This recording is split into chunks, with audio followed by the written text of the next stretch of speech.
and Director of Business Delivery and Operations for Area X.O. It is our pleasure to launch the CAV Canada stage here at GCXpo 2024. GCXpo is thrilled to once again partner with CAV Canada to present our programming. This smart mobility content is hosted by Area X.O, Invest Ottawa, and the Kanata North Business Association. We are delighted that hundreds of smart mobility demonstrators and technology innovators, researchers, industry leaders, policymakers, investors, and other stakeholders are all here on site for GCXpo 2024, and it's going to be a wonderful day. Today we are excited to welcome a top-tier roster of more than 30 speakers and exhibitors who are highly respected as industry influencers and leaders in the future for smart mobility, innovation in our great city, across Canada, and around the world. Please take a moment to review our incredible lineup of speakers, which can be found on our CAV Canada website at cavcanada.ca. Our program is going to start with 2 incredible keynotes. We will then move into 4 timely panels discussing the future of smart mobility for smart cities, rail safety, defense and security, and smart farming. Our ongoing program will fill the afternoon, but please take the time to mingle, meet our speakers, continue to explore the demonstrations and exhibits that are happening throughout our site.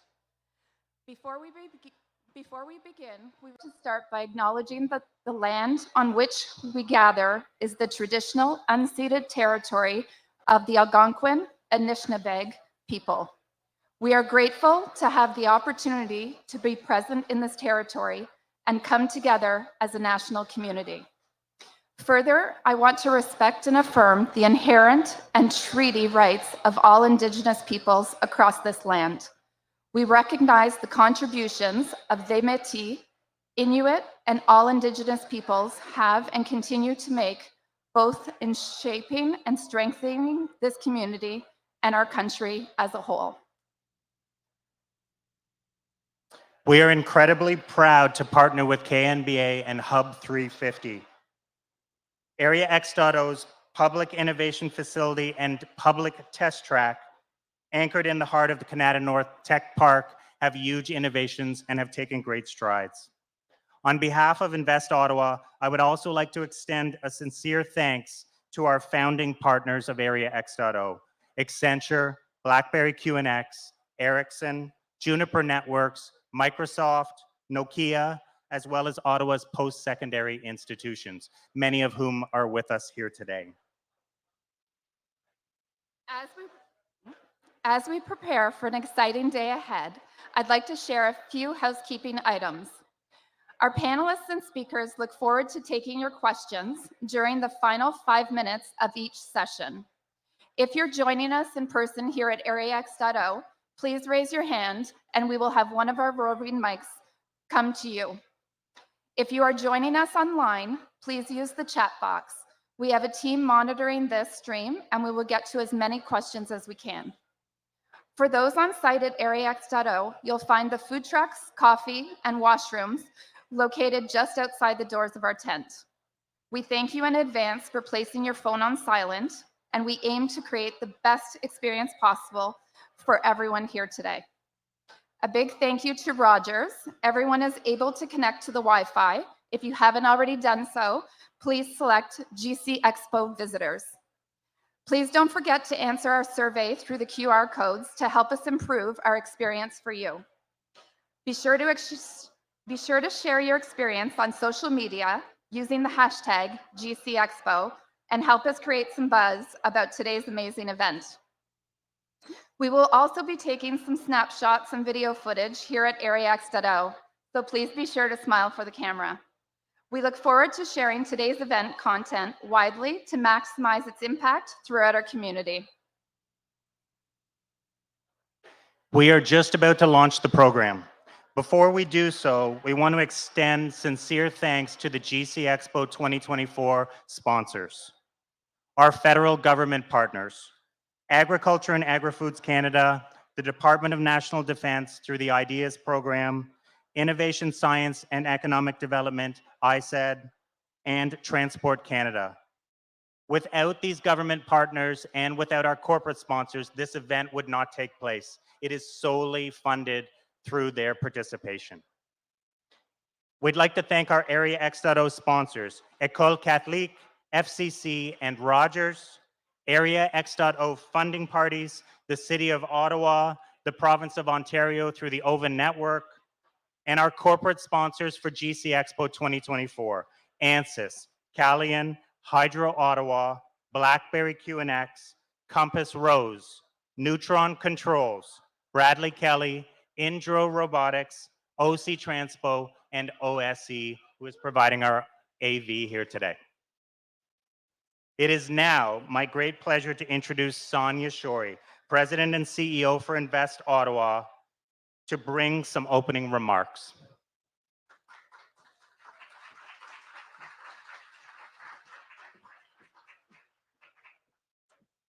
Good morning, bonjour tout le monde. Sincere thanks to Patrick Kenny, to Rebecca, incredible MCs and incredible colleagues and leaders here at Area X.O and in our community. It is such an honor and a privilege to welcome so many leaders, innovators, companies, the next generation of smart mobility talent together here in Canada's capital, a global tech hub with the top tech talent concentration in all of North America. We are so thrilled to join Kanata North Business Association in hosting the CAV Canada stage and having you join us today. And GCXpo, it is truly about celebrating Canadian innovation here in Canada's capital and right across this great country. Companies driving the smart mobility revolution that are changing our world for the better. Innovators that are developing and commercializing multidisciplinary solutions to some of the most difficult, complex challenges and some of the most immense, incredible market opportunities that we have. As you will see here today, as you walk our site and meet the incredible companies that brought all of those technologies today for you, these innovations span every sector, from intelligent transportation to defense, public safety, security, aerospace, environment, smart agriculture, and telecommunications. And I am so proud that they are being developed by Canadian leaders. As you will see with us firsthand today, our country punches far above its weight in this field. The innovators with us today are taking on the world, and they're doing it as part of a thriving, collaborative national ecosystem and a global interconnected world. And we are honored to welcome some very special guests, as you will see on our stage today, from around the world. This is truly one of Canada's greatest differentiators. The tech and business ecosystem we have here, coupled with our quality of life, is second to none. We hope you will take an opportunity to visit and meet and experience the incredible technologies in action for 80 companies across this territory, many of whom have leveraged programs, services, and initiatives provided by the incredible federal partners who join me on the stage today. We are so grateful for their generous contribution. Transport Canada, ISED, Department of National Defence, and Agriculture and Agri-Food Canada.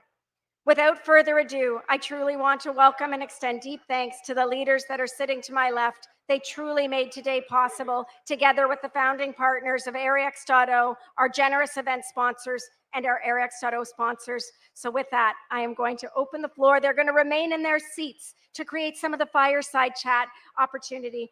Honored to welcome Christina from Transport Canada. Thank you very much. And thank you for the warm introduction. I'm Christina Casey. I'm the Assistant Deputy Minister responsible for Service, Data and Digital at Transport Canada. First, I also want to acknowledge that we're gathered on the traditional territory of the Algonquin and Anishinaabe peoples. Pour tous ceux qui sont ici aujourd'hui, je vous remercie d'être avec nous aujourd'hui à GCXpo 2024. This is my first time attending the GCXpo, and I'm excited to be here. It's an opportunity to meet amazing Canadian innovators doing world-class research and developing new technologies. Today, we need your innovation more than ever to address the challenges that we face in the transportation sector, including aging infrastructure, supply chain disruptions, labor shortages, and of course, the impacts from climate change.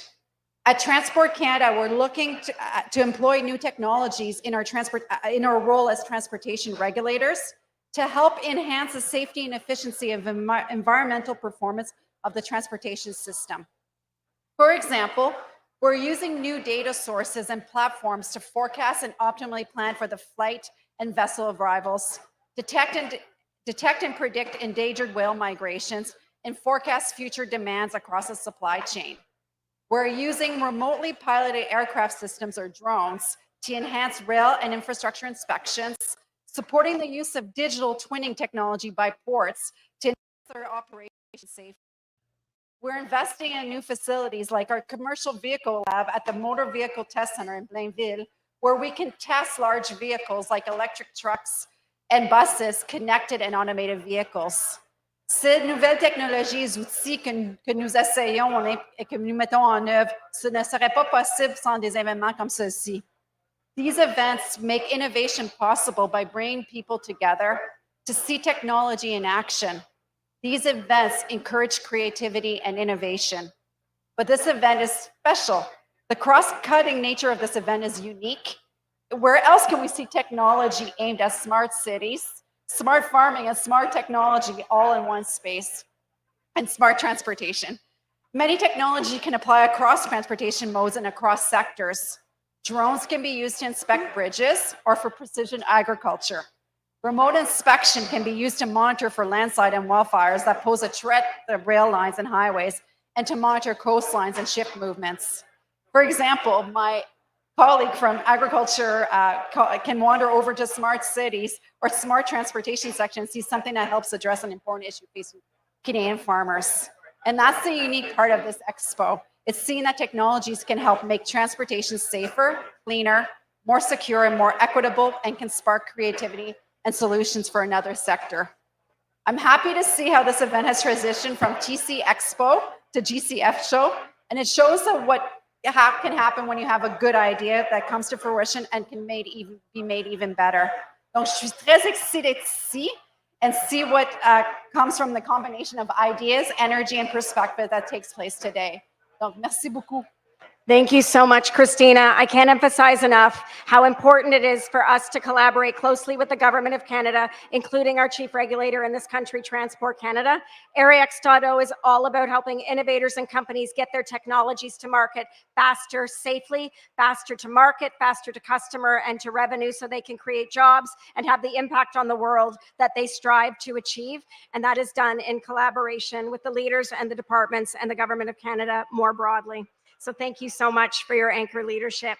It's now my honor to introduce Stephen Dragudis, Acting Assistant Deputy Minister for Agriculture and Agri-Food Canada, a key champion sharing in the goals of our smart farm. We are honored to have you with us. Thank you for your support. Great. Thank you. Good morning. Glad to be here on behalf of Agriculture and Agri-Food Canada. I think, as a lot of people might know, we're both research-based, so we're doers as well as funders of innovation in agriculture. We've got 150-year history that demonstrates the effectiveness of the research that's been done. That's made big differences both here domestically as well as internationally. And that stretches over 20 research farms and research centers across the country. We're also heavily involved with industry and moving forward on trying to get further innovation within the sector. Often people aren't really thinking about agriculture and innovation in the same sentence, but I think as you see and you walk around here today, you'll see some of the exciting and amazing things that are being done. What I'd suggest to you as you kind of have the conversations today and you take part in the panels and talk to people is think about the connections that might not otherwise be obvious to you. You can see just by the types of operations and the types of technology that's being demonstrated here, application and use of can be brought into other perspectives. Things like drones, AI, robotics might not necessarily immediately come to mind when you're thinking about innovation within the agriculture space, but I think they're exciting possibilities. And I'd say that the other thing that I would try to encourage you to think about is that possibility aspect. Think about what we could do and where we could go. We've got a triple challenge in terms of making sure that we can ensure that our farmers and producers and processors are producing sustainably while feeding an increasing need in the world for the great products that we're able to bring. So I wish you a great day. Look forward to having conversations with you, and we'll be part of the panel this afternoon at 3 o'clock. Thank you so much, Stephen. Really, really grateful for the opportunity to collaborate with AAFC. And now it's my pleasure to introduce Alyssa Deku, Director General, Innovators Experience and Innovation, Science and Economic Development Canada, an anchor department and anchor force for innovation in our country. Thank you for being with us.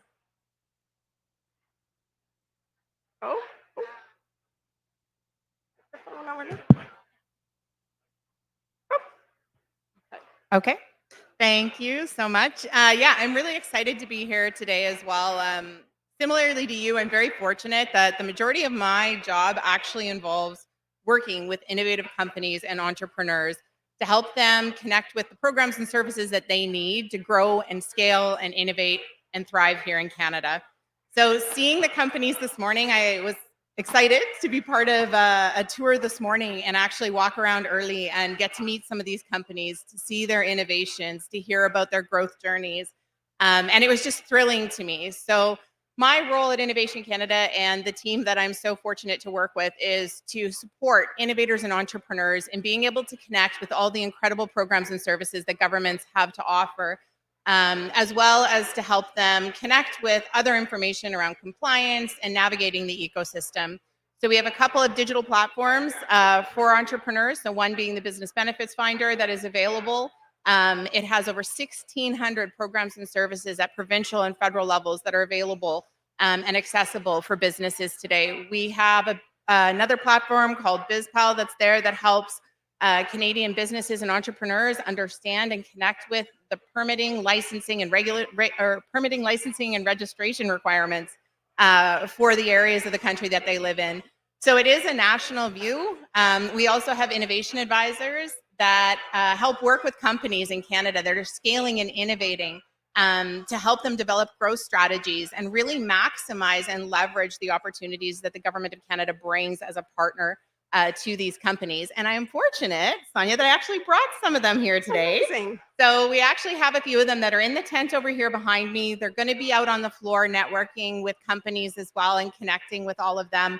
And really hoping to be here to help support these companies to continue to grow. So thank you so much for including Innovation Canada and ISED in the event today. And we really look forward to connecting with folks on the ground. Thanks. Thank you so much for your generous support and for bringing your advisors with you today. And now I'm delighted to introduce Christina Prue, Director of R&D Innovation Operations at the Department of National Defense. Area X.O is now a NATO Diana Test Center. We are collaborating so closely with our partners at D&D and so many of the defense and cybersecurity and safety companies with us that are demonstrating technologies today. We can't wait to have you experience them. Our panel, thank you so much for your support and for being with us, Christina. Thanks so much for the kind introduction. Yes, Christina Prue, Director of Innovation Operations with the Department of National Defense. I've had the pleasure of serving defense since 2016 and in defense innovation over the past 5 years. And there's one thing that's actually been constant, and that is uncertainty. Disruptive technologies are shifting the defense paradigm. Malicious actors are challenging the global order. Climate change is turning what were geographical advantages for Canada into new threats. The question marks are numerous. So what questions are we asking ourselves? How do we maintain the technological advantage required to keep our position as a defense leader? How do we do it continuously? How do we do it at a faster pace? How do we integrate these changes along with our allies? How do we take into account new geographical and geopolitical context and continually respond to new and emerging technological threats? It's not an easy task, and it's one that our allies are also grappling with. In a lot of ways, Canada is ahead of its game. We've had the tools in place for some time to leverage our greatest advantage. That's our people, that's you, that's innovators. The Innovation for Defense Excellence and Security Program, IDEAS, has been in existence for over 6 years now. It's the Swiss Army knife, if you will, that we use to leverage private sector innovations.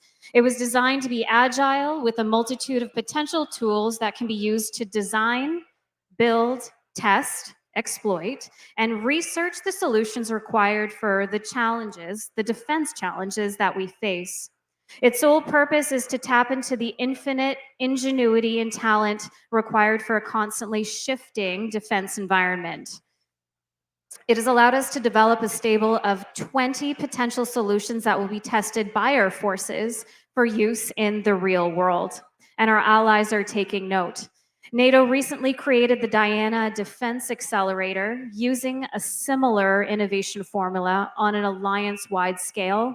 Canada is going to play a key role in this initiative with a regional office in Halifax, along with an accelerator site. We intend to leverage the IDEAS program as well to suit these challenges.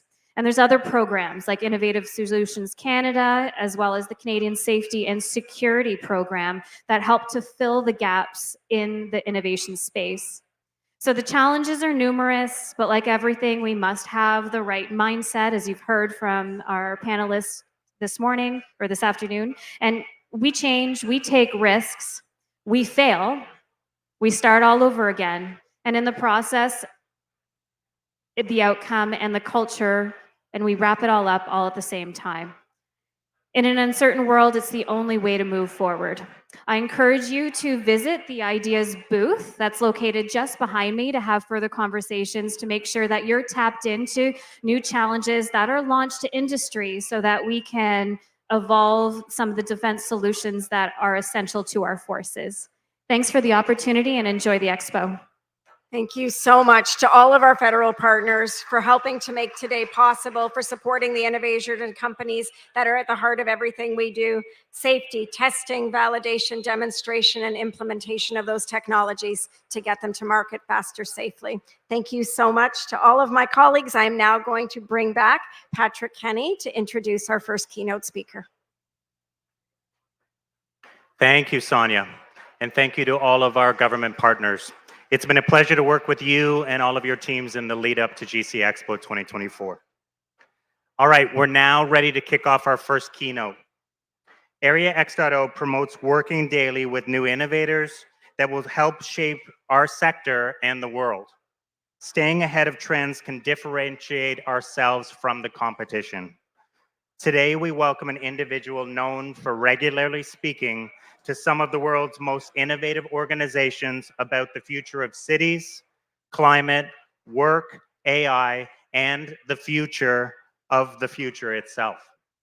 It is my pleasure to introduce a senior fellow at MIT, Arizona State University, and the Atlantic Council, urbanist, futurist, and renowned speaker, Greg Lindsay.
This particular inflection moment there on the eve of World War II and the world we would build after it, within years we started to see this new world come into being. We saw suburbs like Levittown being mass produced. We saw new models of business that were coming out here in terms of how we marketed homes, and of course all the new accoutrements of lifestyles as well.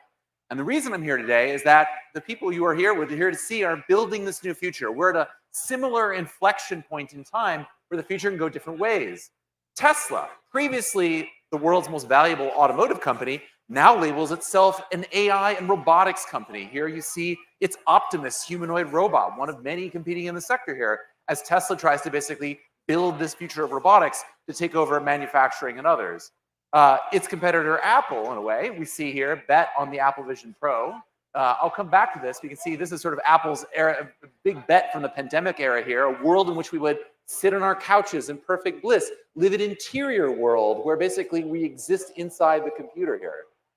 We see just yesterday, in sort of contrast to this, Meta's Mark Zuckerberg brought out his vision with Project Orion, an augmented reality set of glasses. And I'm going to talk about the fusion of AI and hardware and the world that we are building there.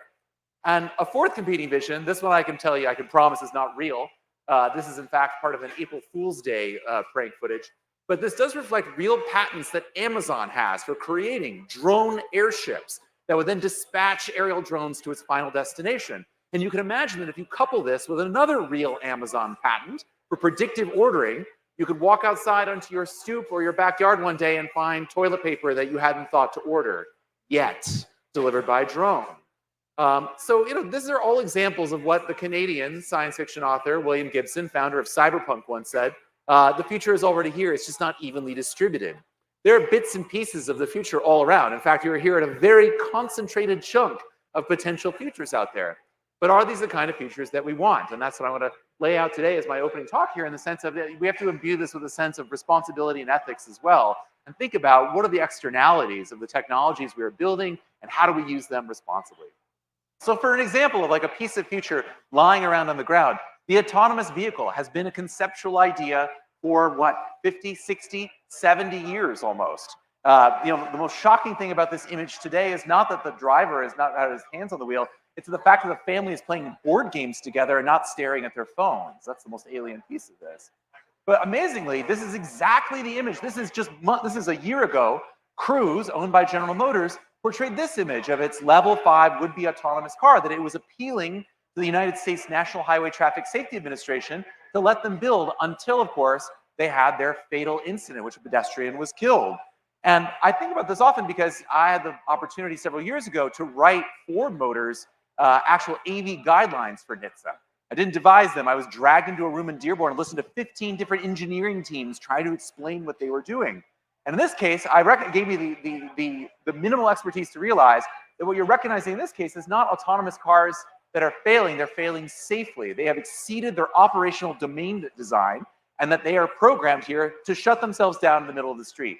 Now, what to me is amazing about this is what caused this particular failure was a Beyonce concert. Basically, it exceeded the available bandwidth on the cell phone networks because of the concentration of the beehive, and that was it for those cars shutting down. So we need to think about these downstream effects, and we need to think about how these technologies will intersect with the real world as well. And I bring about AVs because for a long time we thought this was a fizzle technology, a future that wasn't going to come to pass, and it turns out that they may in fact be here. This is compiled by Azim Ahar here, showing how Waymo rides in San Francisco and Phoenix are taking off. What this graph does not show you is that the number of paid rides without safety drivers per day has tripled since May. So Waymo might be going into the S-curve.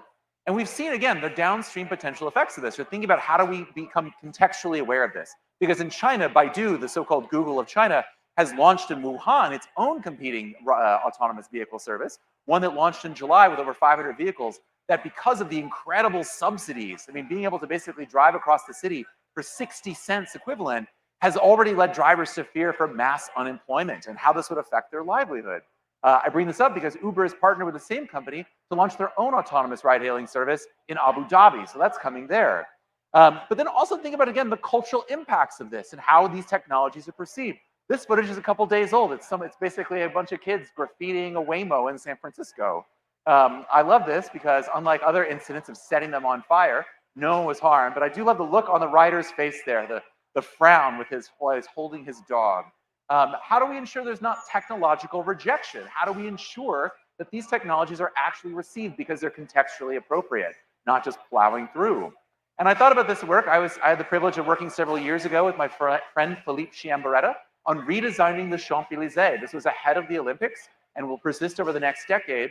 And as part of the transportation team, we used the excuse of autonomous vehicles mostly as a way to rethink taking back the streetscape from cars and giving it over to pedestrians and bicycles and other forms of mobility. So the autonomous vehicle is not the dominant piece in this, but part of a revised ecosystem that gives us a more beautiful city to live in. And to me, the most favorite part of that is that that was designed by or commissioned by Bernard Arnault, the richest man on earth, because it also makes business sense. But thinking about autonomous vehicles and the potential, it's not just, of course, in cars. This is slides by Kathy Wood, founder of ARC Investments. Perhaps take some of these numbers with a grain of salt. She's the only woman so far who's been able to lose money on AI. But her research arm here has talked about the fact that the incredible opportunity that autonomous vehicles could open up for delivery and logistics and moving goods as well as people. And this is important because the Harvard economist Ed Glaeser, perhaps the foremost urban economist of our time, noted that over the course of the 20th century, the cost of moving goods between and within cities fell by over 90%. What happens if they fall by over 90% again by some of the technologies you see here? What does this do to unlock this latent demand for bringing things to us rather than us designing an urban environment where we have to get into a very large internal combustion vehicle to drive to get groceries? Now we can dispatch low emissions electrical vehicles. And again, if you haven't seen some of the robo delivery bots here, I encourage you to go see them. Starship out of Estonia is perhaps the leader in this. They've completed over 7 million fully autonomous deliveries to university students across the United States and beyond. But even then, they're not foolproof. You know, this is why it's so important to have testing environments. If I had the sound on for this video, you hear a woman wailing as if her own child had been hit by a train. It's fascinating how we anthropomorphize these robots. But again, this is why testing and refinement is so key. And I think about this also because these technologies that you're seeing here on display are already being put into commercialization. This future is here.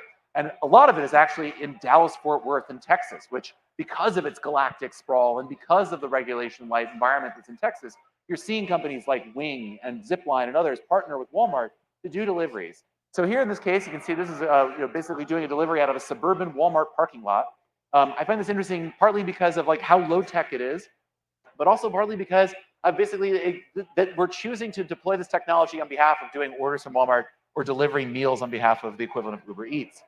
Now, in Rwanda, of course, where Zipline got its start, it was a much higher value. They recently announced they've delivered over 1 million vaccines in rural Rwanda. And again, watching this is fascinating me because in addition to the route map on the left, seeing this at scale that you can start to build entirely new aerial networks is also just sort of how lo-fi the operation is there in terms of this, it becomes really normal really quickly to launch this. This is not new tech. This is not science fiction. It's just part of the matrix that gets deployed. And I bring this up because Zipline, after moving on from Rwanda, just recently announced in this past week its Platform 2.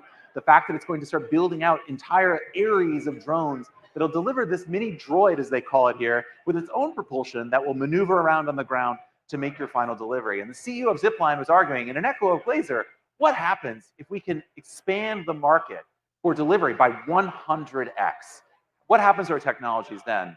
And that excites me a little bit, but also makes me wonder about the noise in our skies. It makes me think about the liability issues. It makes me think about the fact that the strongest force in the universe is actually angry neighbor NIMBYs who don't want to hear those in their backyards. So we have to think about how these technologies fit into that context as well. And the next incipient moment after thinking about autonomous vehicles and autonomous drones doing these deliveries is, can we actually tackle the electric vertical takeoff and landing vehicle? We see a lot of experiments, a lot of startups entering into this, including those backed by Alphabet. But this is a future that has been on the table for over 75 years. Once again, almost as old as the autonomous vehicle itself. In 1942, Igor Sikorsky, founder of the helicopter, wrote in The Atlantic his vision of being able to commute hundreds of miles daily from outside New York in via helicopter. To me, this is a very funny vision because we built that. We call it broadband. It's called remote work. And now we have these scattering technologies. But what are the downstream effects of this on our public discourse, on our cities, when we are able to scatter ourselves to the countryside? Potentially huge opportunities for our rural communities, but also incredible opportunity to build galactic sprawl and all the costs that come with it. Now, shifting gears back to Apple and thinking about these visions of the future too and how this relates. Again, Apple put this out here. My favorite version of this one is this unintentional technology. Again, think about this entire advertising campaign that Apple rolled out with great fanfare for over 6 months. The sheer placidity on her face, the cream-colored cashmere, sitting on the couch, having a friend appear and visioning out of this, all of this says, do this at home. 4 hours after the Apple Vision Pro launch, this was posted to TikTok. Here's some dude using his Apple Vision Pro in the middle of the crosswalk. Very reminiscent of, if you remember, Pokemon Go from 2016, in which people swarmed through the parks of the United States and Canada and around the world. Well, researchers at Purdue estimated that in the first 6 months of Pokemon Go, over 30,000 Americans were injured by distracted drivers speeding up into Pokestops because you gotta catch them all.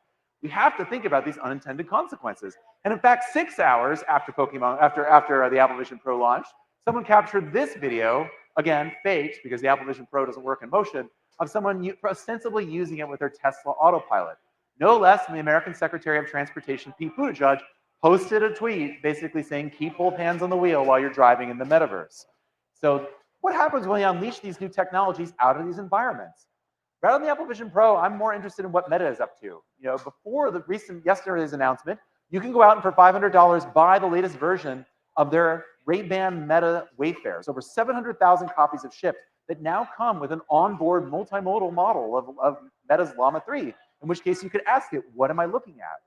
This is in turn part of a much larger Meta project called Area, in which they are using multimodal AI to build maps of the world, to build an augmented reality that's understandable to AI. And in this launch video, you can see that their whole plan is to basically map the interiors of buildings, the exterior world, to build its own proprietary digital twin of the world. And what do you do after you have that?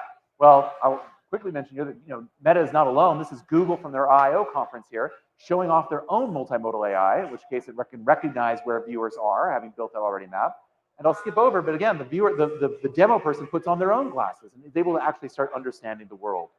And they won't be alone on this either, because in addition to these highly expensive efforts, we see a startup like Brilliant Labs for $350. You can buy their own pair of smart glasses that come with their own open source onboard AI and open source hardware. So this technology is already here and proliferating very quickly. But again, what's it actually going to be for? What comes next? Well, the one thing I'm interested in with AI at the moment, because of course we've been living in this generative AI world for the last 2 years, is agents, what's called agentic systems, systems that can basically think on their own. Not one chatbot, but dozens, hundreds, thousands of chatbots interacting with each other.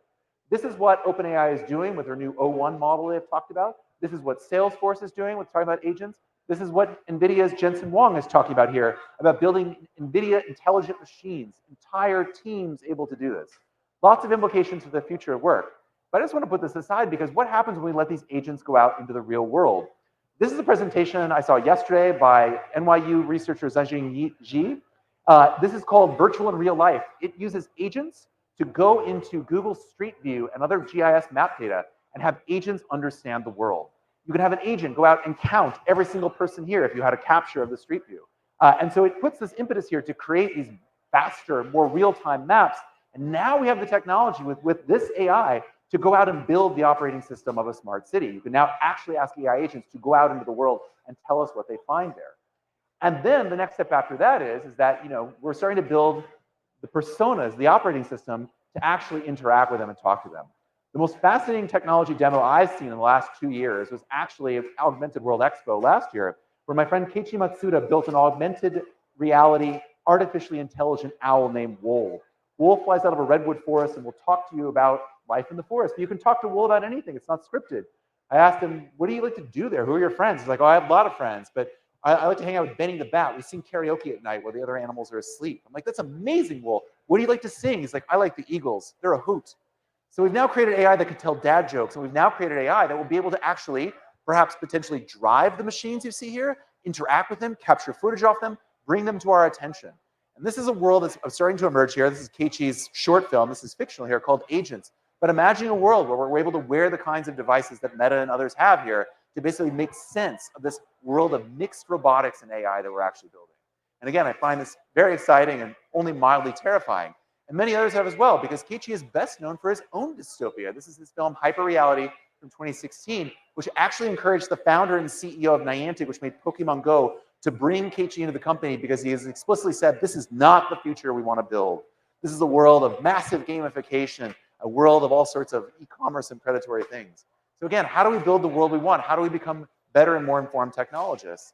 Unfortunately, I think for all of us, there are companies that are thinking about this. I had an opportunity to interview the CIO and also Chief of Security and AI for Lenovo last week. And they've adopted an entire program around what they call responsible AI, about building an internal committee and teams to make sure that there's a diverse set of leadership at the top that doesn't ship a product here, that doesn't have bias, that isn't transparent, that isn't explainable, that's able to actually operate this entire world and do so in a way that's equitable and do so in a way that's actually going to help us control these machines and not lose control of them. So with that, I want to thank you so much for listening to me. I think Sony's have a lot of questions, and I hope to continue the conversation. Thank you so much. It's a pleasure to be here. I will let you take this.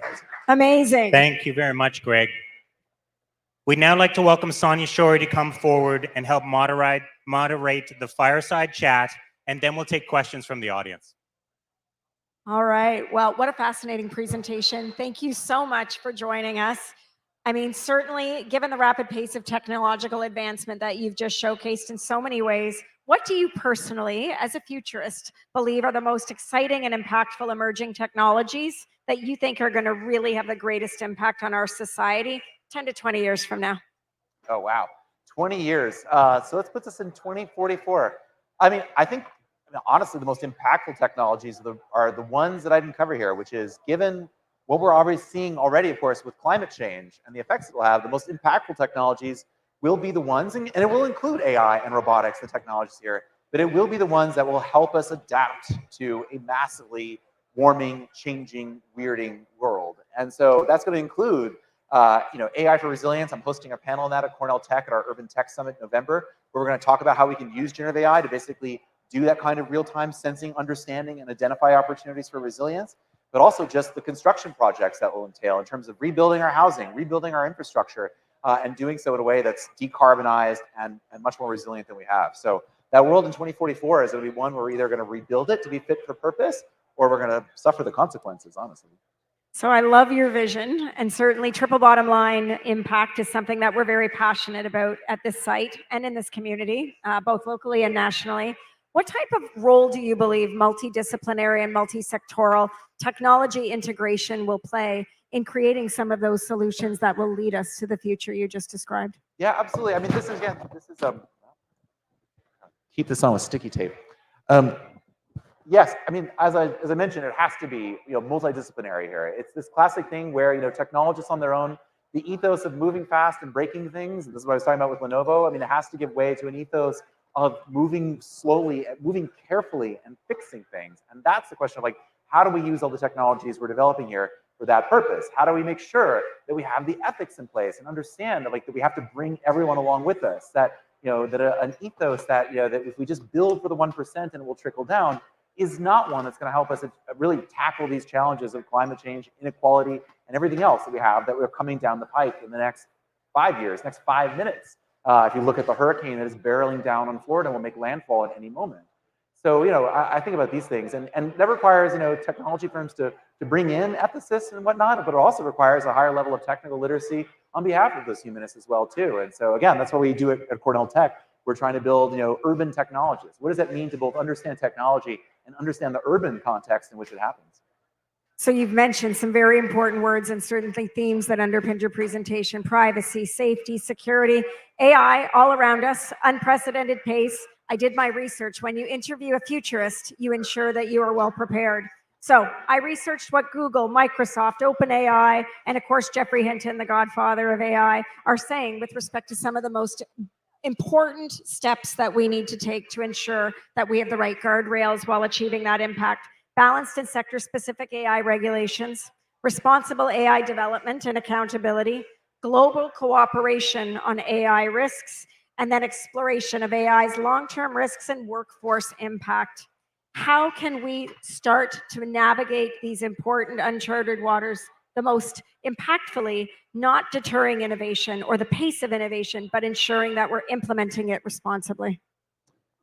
That's the question That right question, there. yes. I want to throw in passing as a way to start. It's very interesting to see the European Union, which of course has passed an AI Act, is very much has prided itself on the fact that we are successfully regulating AI.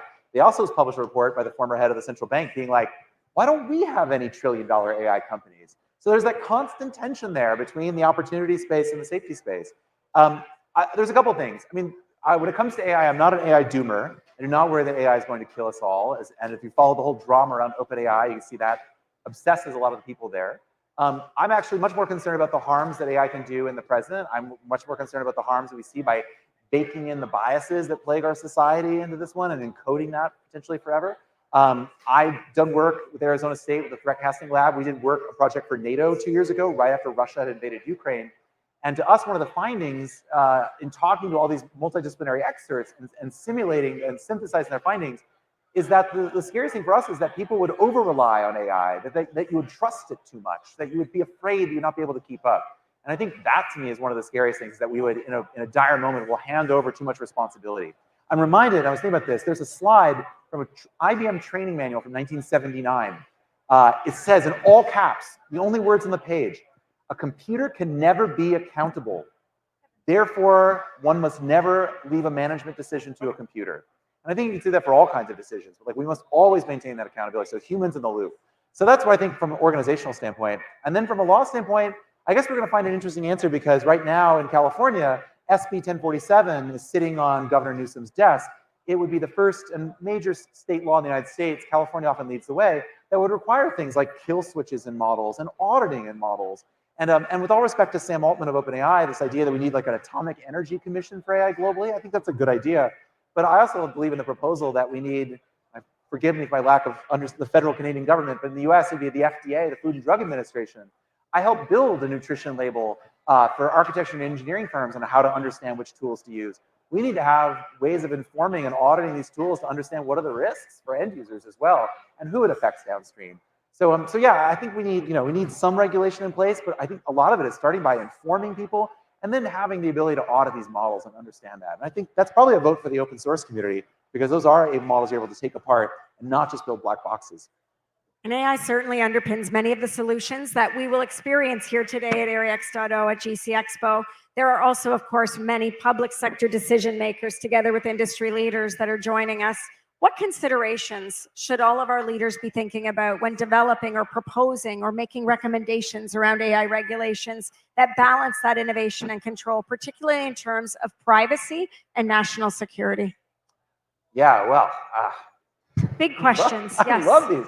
National security. I mean, obviously, I mean, we can return to the question of sovereignty for a moment, but yeah, I mean, I'm a big believer in the role the public sector has to play. I mean, I definitely think from a Canadian perspective, the notion that that all these major frontier models, foundation models, are all gathered in the hands of mostly a handful of American companies. Obviously, there's other development in Europe and the EU Aegis, and then there's an entire subset in China as well too. Yeah, do we need to actually have sovereign national models? I think there's a decent answer to say yes. We're seeing the UAE and others do this. And in doing so, I say it doesn't necessarily have to be cutting edge. I would love to see the federal government of Canada actually take some of the open source models under development and start developing models that do adhere to the kind of public sector principles and be used for public sector tasks and adhere to these privacy principles. I mean, again, I'll just say this because I was thinking about this, like, Lenovo's had a privacy policy since 2007. I was chatting with this about their chief security and AI officer. I love the fact, and we talked about the fact, that he has both titles. He has to think about both things. And they just have a policy in place of like, only collect data which is minimal, legitimate, actionable, like no mass data collection anymore. And then you get to the questions of where that data goes and how it's acted upon. So yeah, so I mean, I guess in short here, the question of like, yeah, knowing what data is being collected, knowing where that data is going for Canadian firms and citizens, and then building out models that are actually designed to serve Canadian citizens, whether that's doing public services and helping deliver better health outcomes in food services, or actually, national defense, which is its own kettle of fish. We have all of those sectors represented here today, and certainly AI is a key underpinning for the intelligent transportation sector. You saw, for those of you who joined us on our tour, our low-speed automated shuttle with Rigo. You saw our connected and autonomous vehicle that Divi was showcasing. When you think about the future, and you had some incredible video as well, really, what should cities be preparing for the implementation of these technologies, and what pace do you actually believe that they will be adopted going forward? That's a great question. Well, I mean, that's all obviously a large grouping of technologies. I mean, I don't know. Now we can get philosophical about it. Great quote that just came to me is like, is that there's a common trope that technology is a tool. I reject that idea. Technology is not a value-neutral tool. That is the entire essence of what I want to show you with Futurama. Various technologies have their own valences. They lead to different futures. And so it doesn't mean you should ban the technology, but it means you have to understand that like it is not operating as a neutral force. I thought about this. I had another panel. I was in New York last week for Fast Company's Innovation Festival, and the head of Hyundai's Art Lab had a great line that technology is not a tool, it's the environment we swim in. We all exist in this too, it suffuses us. So we need to think about like, what technologies do we want, how we guide it, how we shape that. So to me, this is a long way of saying here is that like, the problems that get surfaced with AI and all these technologies around automation and whatnot, the problems of, potential job mass replacement, as I mentioned with Chinese autonomous vehicles, Those are not technology problems. Those are political problems. Those are economic problems. How do we want to deploy them? How do we want to do them in various sectors here that are not going to be designed from the start to replace workers? And I won't belabor this, but the MIT economist Darren Acemoglu has done incredible work in this and asking, like, are we using the wrong kind of AI, as he puts it? Because traditionally, new technologies unlock productivity, which then unlock, previously high costs that create jobs, explosions of new jobs, as we're able to do these tasks much more efficiently. But if we use these technologies here to suppress labor and to suppress wages and eliminate workers, then we're never going to actually have that happen. So it's a question of like what kind of business models we want to have in place, and then also like having the right policy in place to guide it. So I think about this too. This notion a couple of years ago we talked about learning to code. Well, it turns out one of the great use cases, the truly great use case of generative AI, is like they're incredible coding machines. So does that mean we'll have less programmers? Possibly, and we'll have a wave of new software where we're able to just call up programs on the fly, customized to each of us. The productivity gain there is not in learning to code; it's being able to like write customized software and unlock all the new gains there.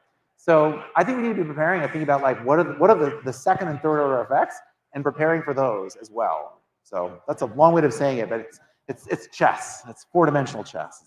And there are so many chess games underway when I look across all of the different sectors and the collaboration that it takes to actually advance, whether it's policy, technology, innovation, the next generation of that workforce. Here at Area X.O, and of course we have our partners from Gomentum Station in on a panel shortly. What type of role do you think testing and validation plays, particularly when you think about smart mobility and you travel the world and have done so much research in these areas?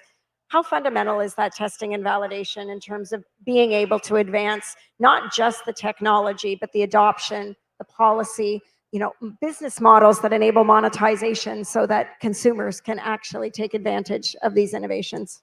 No, absolutely. Well, I mean, the obvious one that to me it stands out again as a futurist is this question of the narrative of it, right? I mean, looking at autonomous vehicles, for example, of this, the ability to test it, originally in sandboxes, but then testing it in secure areas of public roads that were very vetted, allowed to actually have those numbers to show just how vastly safer autonomous vehicles are compared to human drivers, and really make that key to the narrative. I mean, initially, I think it's interesting that was never really part of Waymo or GM's initial impulse in this, particularly with robotaxis.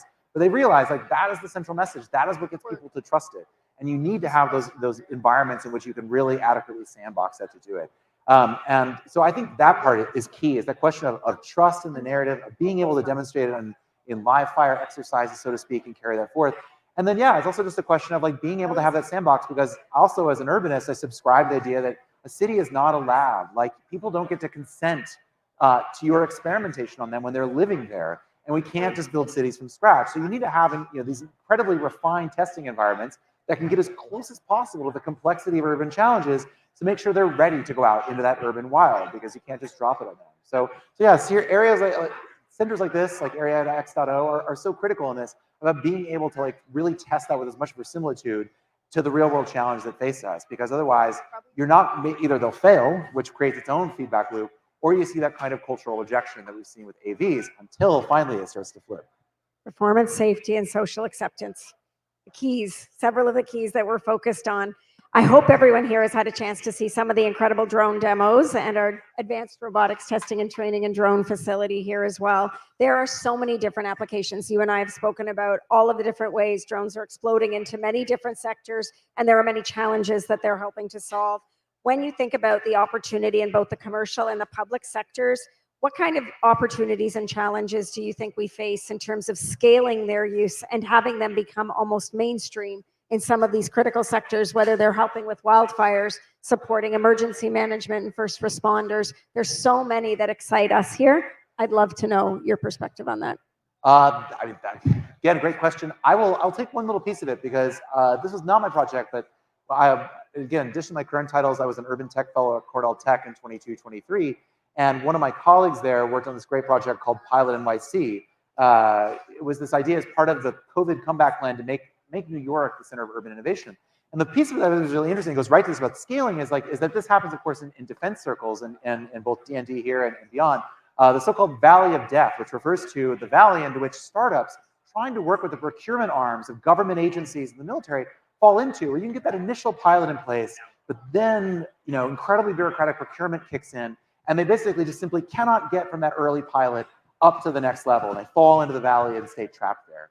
And so, the project that we worked on at Cornell Tech was thinking about how do we partner with academia, how do we identify pilot sites around New York? So again, in this case, you're there about validation, identifying places there, cases like the Brooklyn Navy Yard, which is New York's industrial site, private roads, bringing them together as a partner, building out these partnerships between local institutions and venues, the universities that can help validate and deploy them there, and then, of course, the large agency partners and federal partners that could then be the ultimate customers for this. So, I think, again, 10 years ago, a wise person told me, like the graduate, like Dustin Hoffman, like one word, Greg, procurement. Procurement is the key to all this scaling and reforming those procurement processes that allow those innovations to trickle upward out of that pilot stage into something that can really become scaled up in mainstream. So excited about all of the potential that you're describing. We're going to touch on one cybersecurity question, and then I'm going to open up the floor to one question from our audience and then hear your vision for the future. So cybersecurity, of course, safety and security is our North Star here. So, and I know it's something our audience, many of our companies, very passionate about. As cybersecurity threats are evolving in this digital area where everything is interconnected, what proactive steps should companies, innovators, and governments really be thinking about in the context of the future that you've just described? I can tell you, well, there are many good things, of course, in cybersecurity. Multi-layer, the Swiss cheese approach to this, that given the complexity of the systems that are emerging and their hidden dependencies, like basically you need redundant multiple layers of security. But the one I want to focus on quickly here, again, this is work I did with Arizona State University. We did this on behalf of the United States Secret Service, which reputation they need to be thinking about future threats. But one of the things that really stood out to us is the future of social engineering, which is, of course, the hacking term of the human factor in this. We focused on how technologies like generative AI, like agents, like social media will be used to penetrate these systems.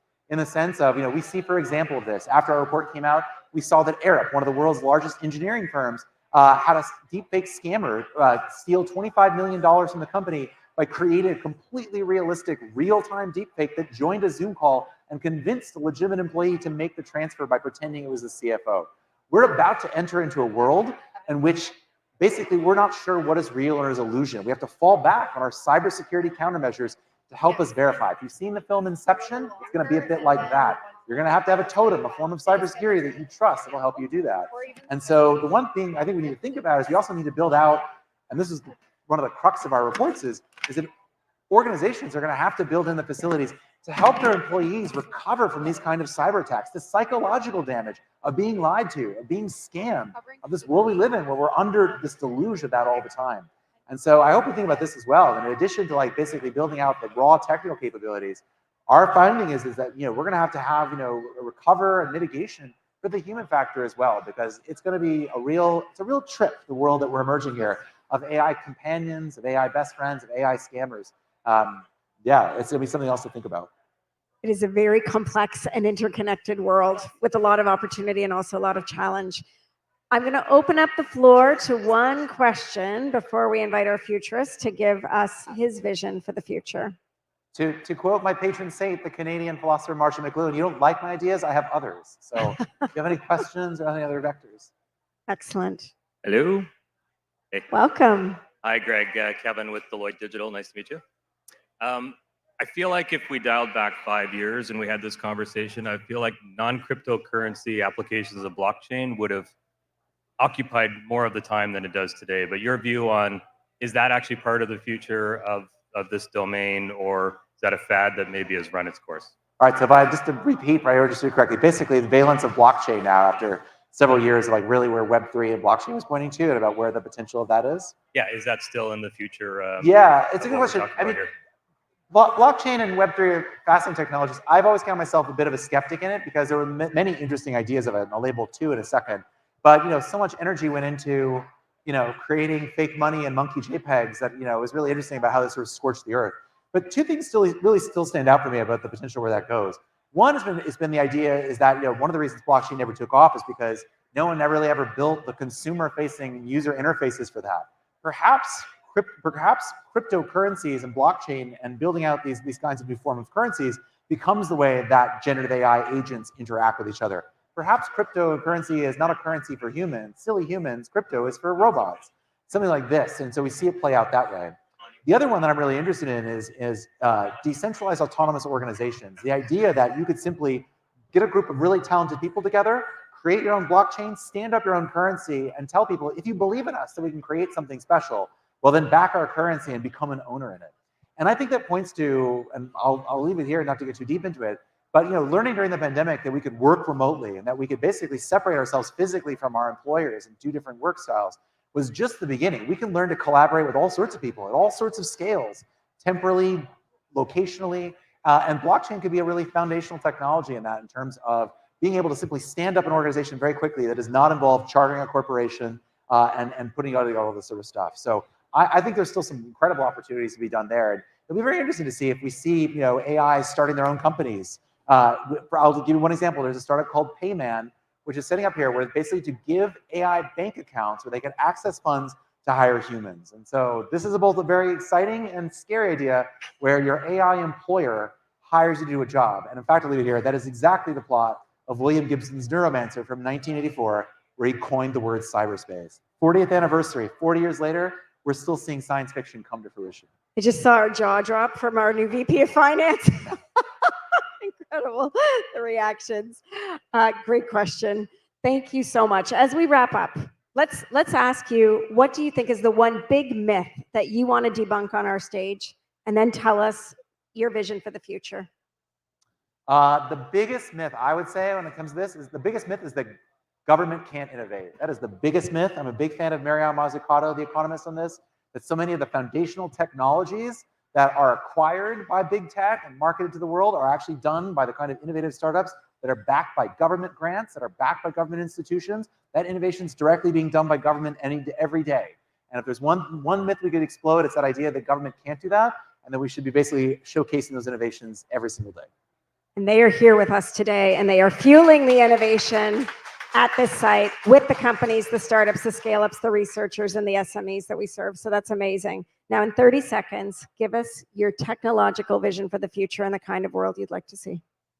My technological vision of the future, I want to see I want to see a world in which we have, given the climate change future ahead of us, to bring it back to that, I want to see a world in which we have powerful government institutions and capacity that can help warn us, that can help us make sense of these challenges, that can provide for us in the case of a climate disaster.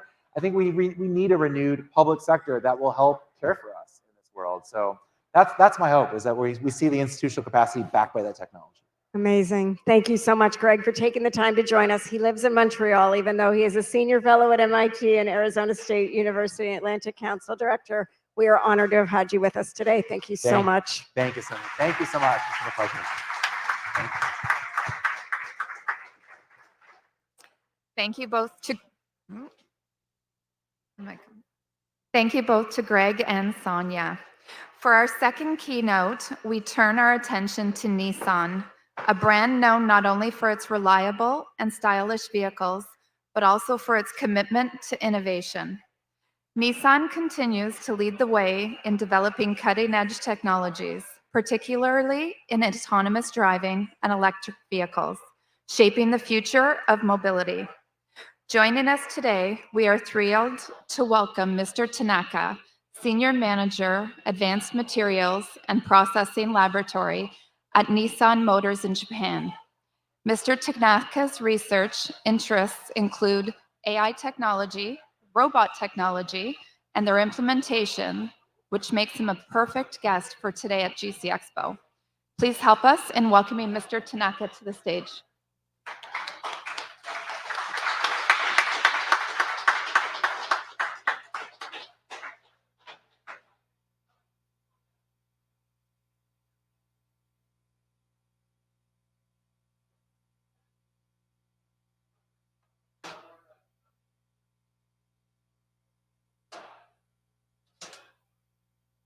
Okay.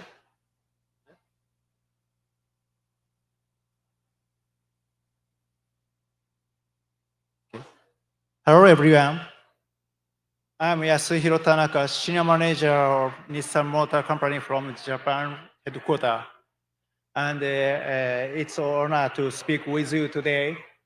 And I would like to thank Invest Ottawa for this valuable opportunity.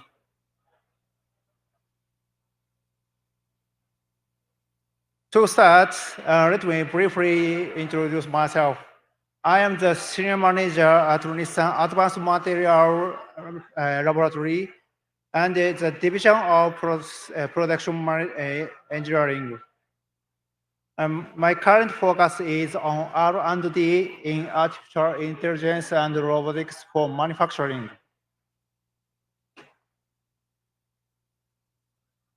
The automotive industry is facing two major transformations. Green transformation focus on electrification and carbon neutrality, and the digital transformation driven by intelligence and the case framework. Our advanced material and processing laboratory is focused on two primary areas, GX and DX. The GX aspect of our work revolves around developing cutting-edge materials such as all solid-state batteries, that is ASSBs. On the DX side, our work focuses on optimized manufacturing process through AI and robotics integration. This includes developing smarter, more efficient production methods that can reduce waste, improve precision, and ultimately lower production costs. With this scope, I am now working on activities for number 2 and number 3. Then, sorry.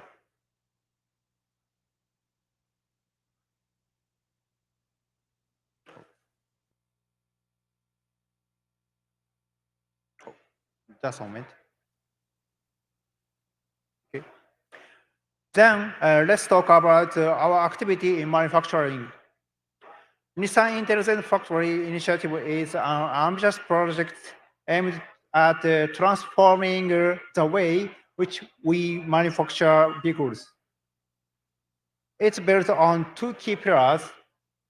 First, we are building the future of mobility by developing advanced production line that leverage automation and robotics to create next generation vehicles. To do so, we are bringing craftsmanship robots, an initiative focused on enhancing the precision and the quality of robotics system.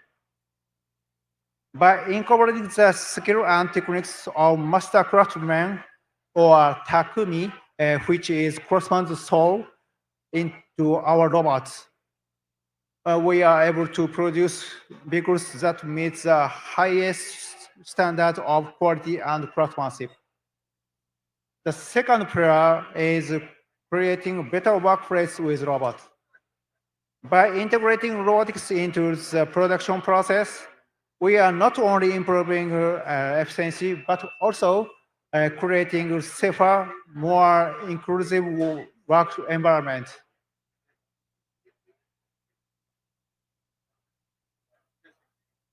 The automotive industry is grappling with an escalating labor shortage.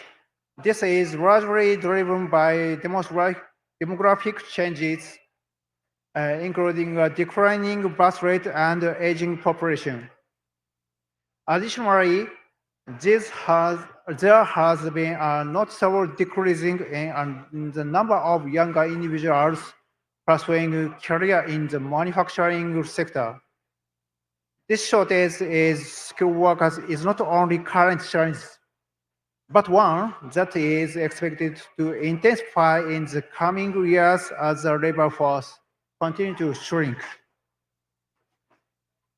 To remain competitive and sustain growth, it is imperative that the industry turns to automation and robotics. Automated system and AI-driven solutions can fill the gap left by the shortage of skilled labor, ensuring that production process remains efficient and reliable. The adoption of advanced robotics in manufacturing is not just a future goal, It is necessary for addressing the pressing workforce crisis. One promising solution to the labor shortage in the automotive sector lies the development and deployment of autonomous robots. These advanced machines are capable of performing a wide variety of tasks which traditionally handled by human workers. Autonomous robots can take many forms, including quadruped robots for navigating complex environments, and mobile manipulation for precise tasks, and human robots designed to replicate human actions. Our laboratory is conducting research into these AI-powered robots with the aim of enhancing the automation of production processes. For today's discussion, I would like to focus especially on human robots.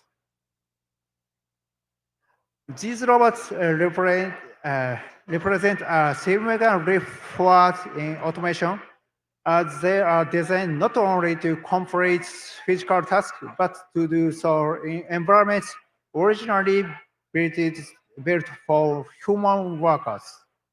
This adaptability makes them an ideal solution for industries facing labor challenge.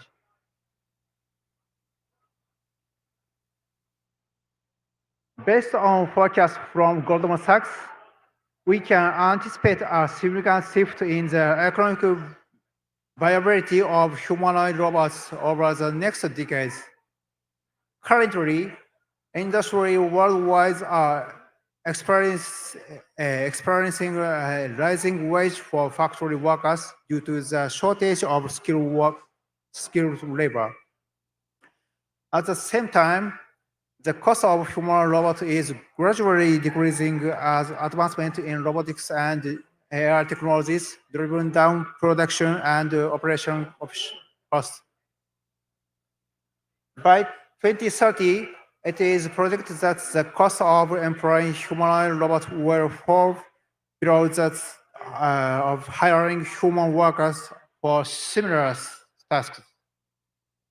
This trend suggests that humanoid robots will not only be more affordable, but also offer greater efficiency, consistency, and adaptability.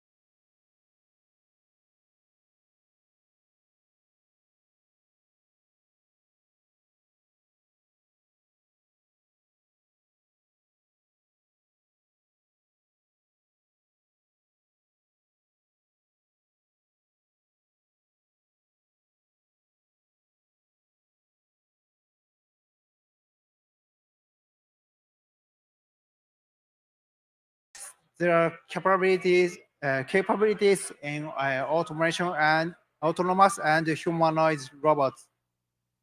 And agility robotics player in the field has received significant funding from Amazon and partnered with Ford to bring humanoid robots into the mainstream. In fact, Agility Robotics has set up a manufacturing facility with the goal of producing 10,000 units annually. This is a clear indication that the demand for human robot in industrial application is growing rapidly. Additionally, other major companies like Tesla, Figure, and Unity are pressing forward with innovation in this space. The rapid advancement and investment from multiple sector highlights the strong belief that humanoid robots will soon play a central role in manufacturing and other industries.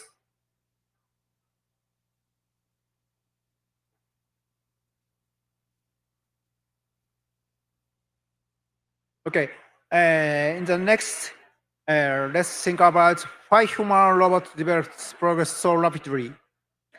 I believe there are three key technologies that advancement have accelerated human robot development. First, robotics foundation models. These models control multiple parts of robots, including heads, eyes, hands, and legs. And consider the next evolution after traditional machine learning and deep learning. Our foundation models are pre-trained on vast data set, providing a robot with the flexibility to handle a wide range of tasks, such as natural language processing and image recognition. And second, imitation learning. This technology enables robots to learn by directly observing human movements, thus acquiring embodied cognition. Through imitation learning, robots can replicate human action and refine their motor functions. And Tesla, for example, has demonstrated this by trying robots to perform tasks side by side with the human workers. And third, simulation technology. Advanced simulation platforms like Isaac Sim allow thousands of robots to be trained in virtual environments. This drastically reduces the time needed for real-world training and speed up the overall development process. It's akin to accelerated training environment where robots can improve their skill much faster than in traditional settings.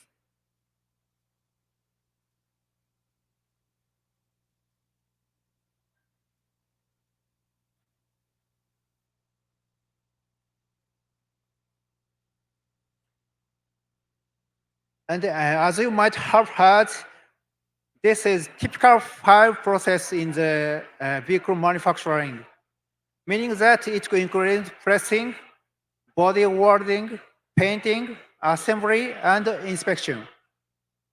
While pressing and welding and painting are highly automated already, as you may know.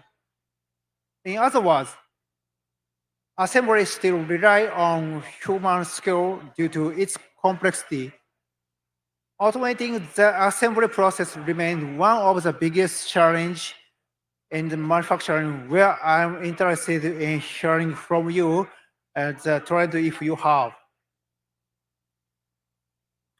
Over the past decades, we have witnessed a significant advancement in robotics, including human robots.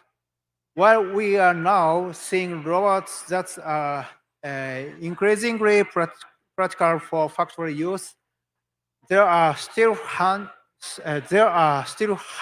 to overcome.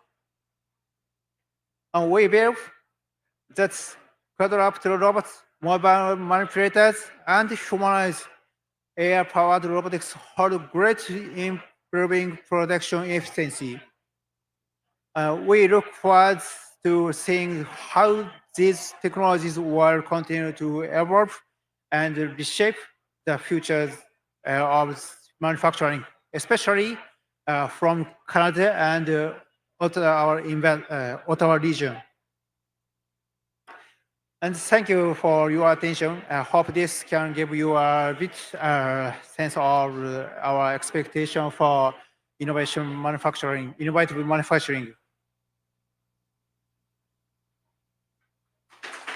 Thank you.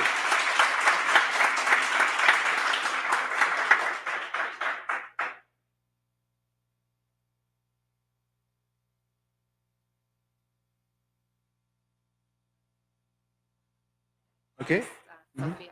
Mhm. Okay. Thank you very much. Please have a seat. And we now welcome Sophie Chen, Director of FDI and Global Runway Program with Invest Ottawa, joined by Mr. Tetsu to help moderate our Q&A portion.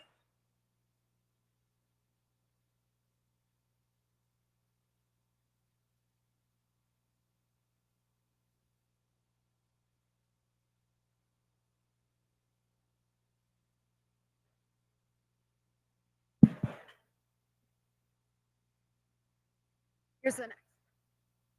Test. Hello, hello. Okay, now it's working. Thank you so much, Mr. Tanaka, for sharing the great insights from Nissan, especially those innovative technologies such as humanoid or robotics. So my first question to you, what do you see as the biggest challenge for humanoid robotics in taking tasks in the smart automotive manufacturing process? Okay. Thank you for your question. Firstly, I'd like to talk about. I'd like to say our laboratory is conducting research into air-powered robots, including quadruped robots and mobile manipulator and humanoid. So that means not only humanoid. And then I will answer question humanoid. So. I think the most important challenge is haptics, the sense of force and touch. So there are several soft parts in assembly process. I That's why. see. So to really do what a human can do, there is still a long way to go, like especially for those delicate postures or grasping with the pressure, the type of sense you will need to feel the material. There are still a lot of challenges in those areas to develop. Is that right? Yeah, right. Okay. So anything from Tatsu-san, who is the senior advisor from Nissan, anything for you to add here for this question? Again, it's kind of a little bit a repeated phrase from Tanaka-san, but again, humanoid robot and its development requires extensive knowledge of very complex engineering processes. And also, one important thing is that, again, humanoid robot can be expected to be used in actual manufacturing lines. However, again, currently that process is done by human, meaning a lot of implicit knowledge is existing. And so it is important for us to challenge how we can implement these implicit knowledge into the humanoid robot process. That is kind of the another aspect of the challenge. Thank you so much. So my next question, as you can see from the audience, we have a lot of players from the Ottawa ecosystem, from universities, colleges, from industry leaders. In Canada, as you may say from here, we widely adopt the open innovation approach. So from Nissan's perspective, what is your take on the open innovation model? And how do you work with universities, colleges, and SMEs in your innovation and R&D process? Okay. Thank you for your question.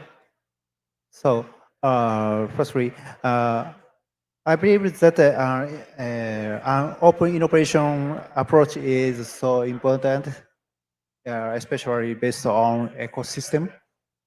So, this is general speaking, not to focus on the Nissan. OEMs know automobile deeply, but they may know they may not know other fields deeply.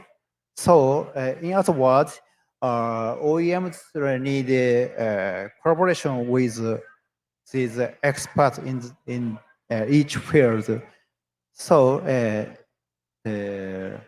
it's very nice opportunity to and there are several chances to collaborate with university and the startups.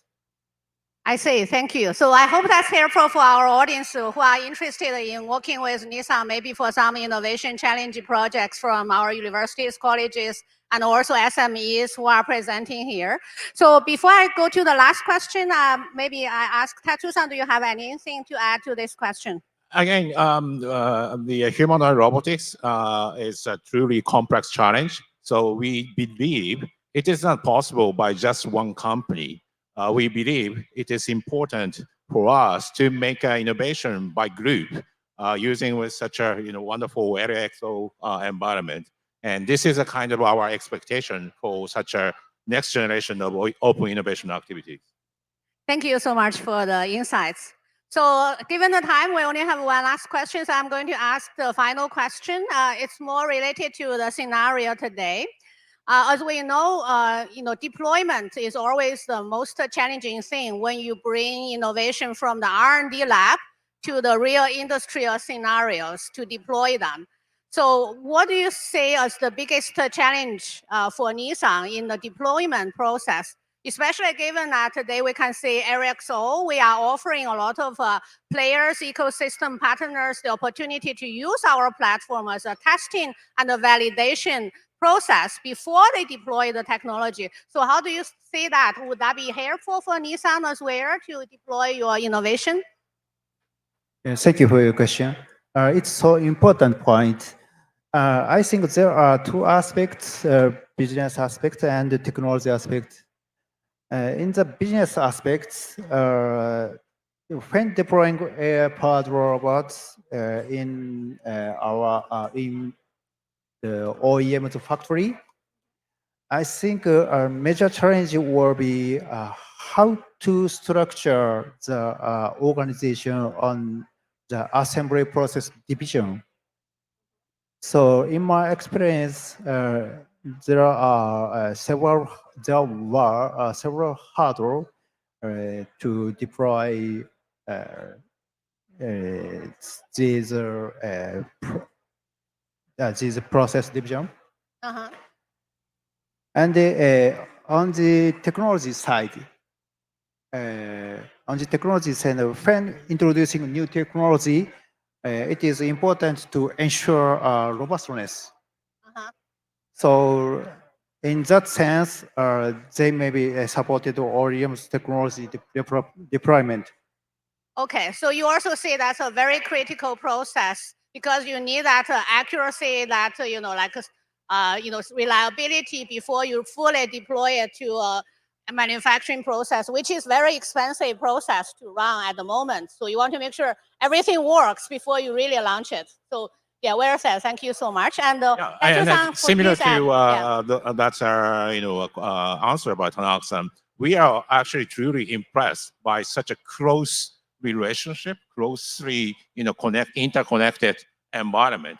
This is truly an ideal ecosystem to bring the open innovation. And also, again, throughout this such a highly interconnected, close ecosystem, should allow us to make up the much strong team, which is also important piece to organize future business development activities. Thank you so much, Tatsu-san. Given the time, so I would like to close this session. And thank you, Tanaka-san, to come for coming all the way from Japan, travel to Canada to make it today. And thank you, Tatsu-san, for the great presentation. Thank you, everyone. Thank you very much.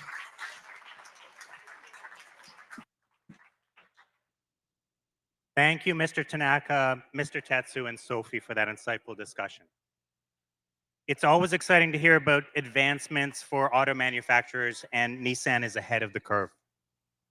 Innovative technologies, sustainable practices, and advanced urban planning can all converge for an enhanced quality of life and opportunities to drive economic growth. I'd like us to turn our attention to the screen for this short video.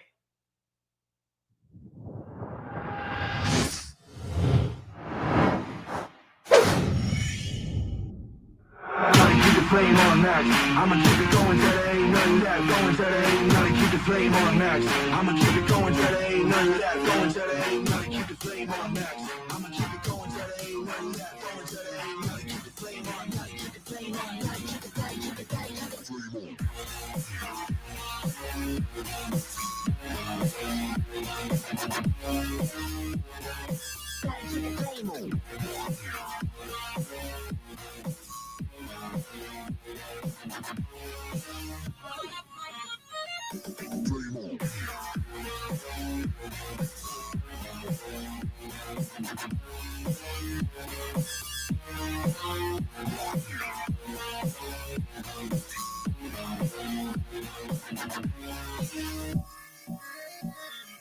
Gotta keep the flame on next.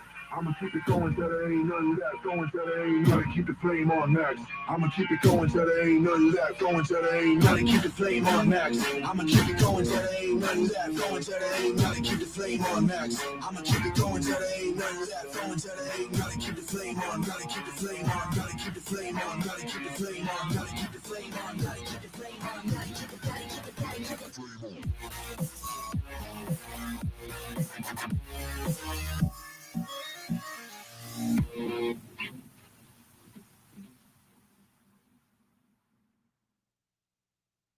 We're excited now to move into our panels. Please welcome Kelly Days, Executive Director of KNBA, to present her panel on the cities of tomorrow. And panelists, please come to the stage.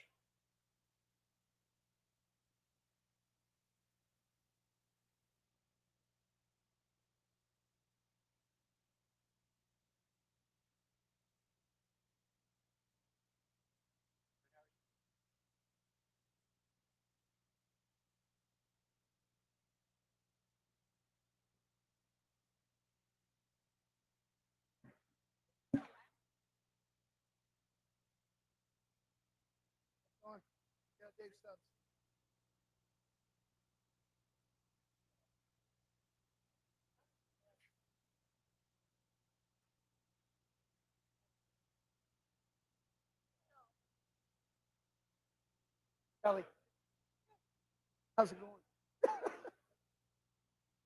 It's an amazing event. We're live. Check. Yeah.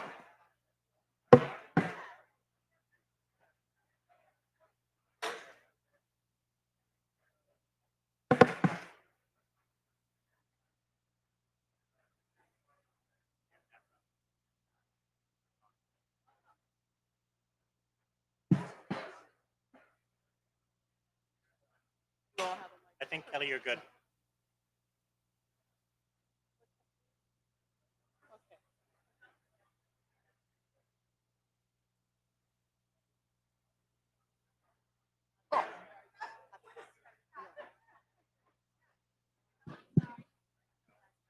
Get started.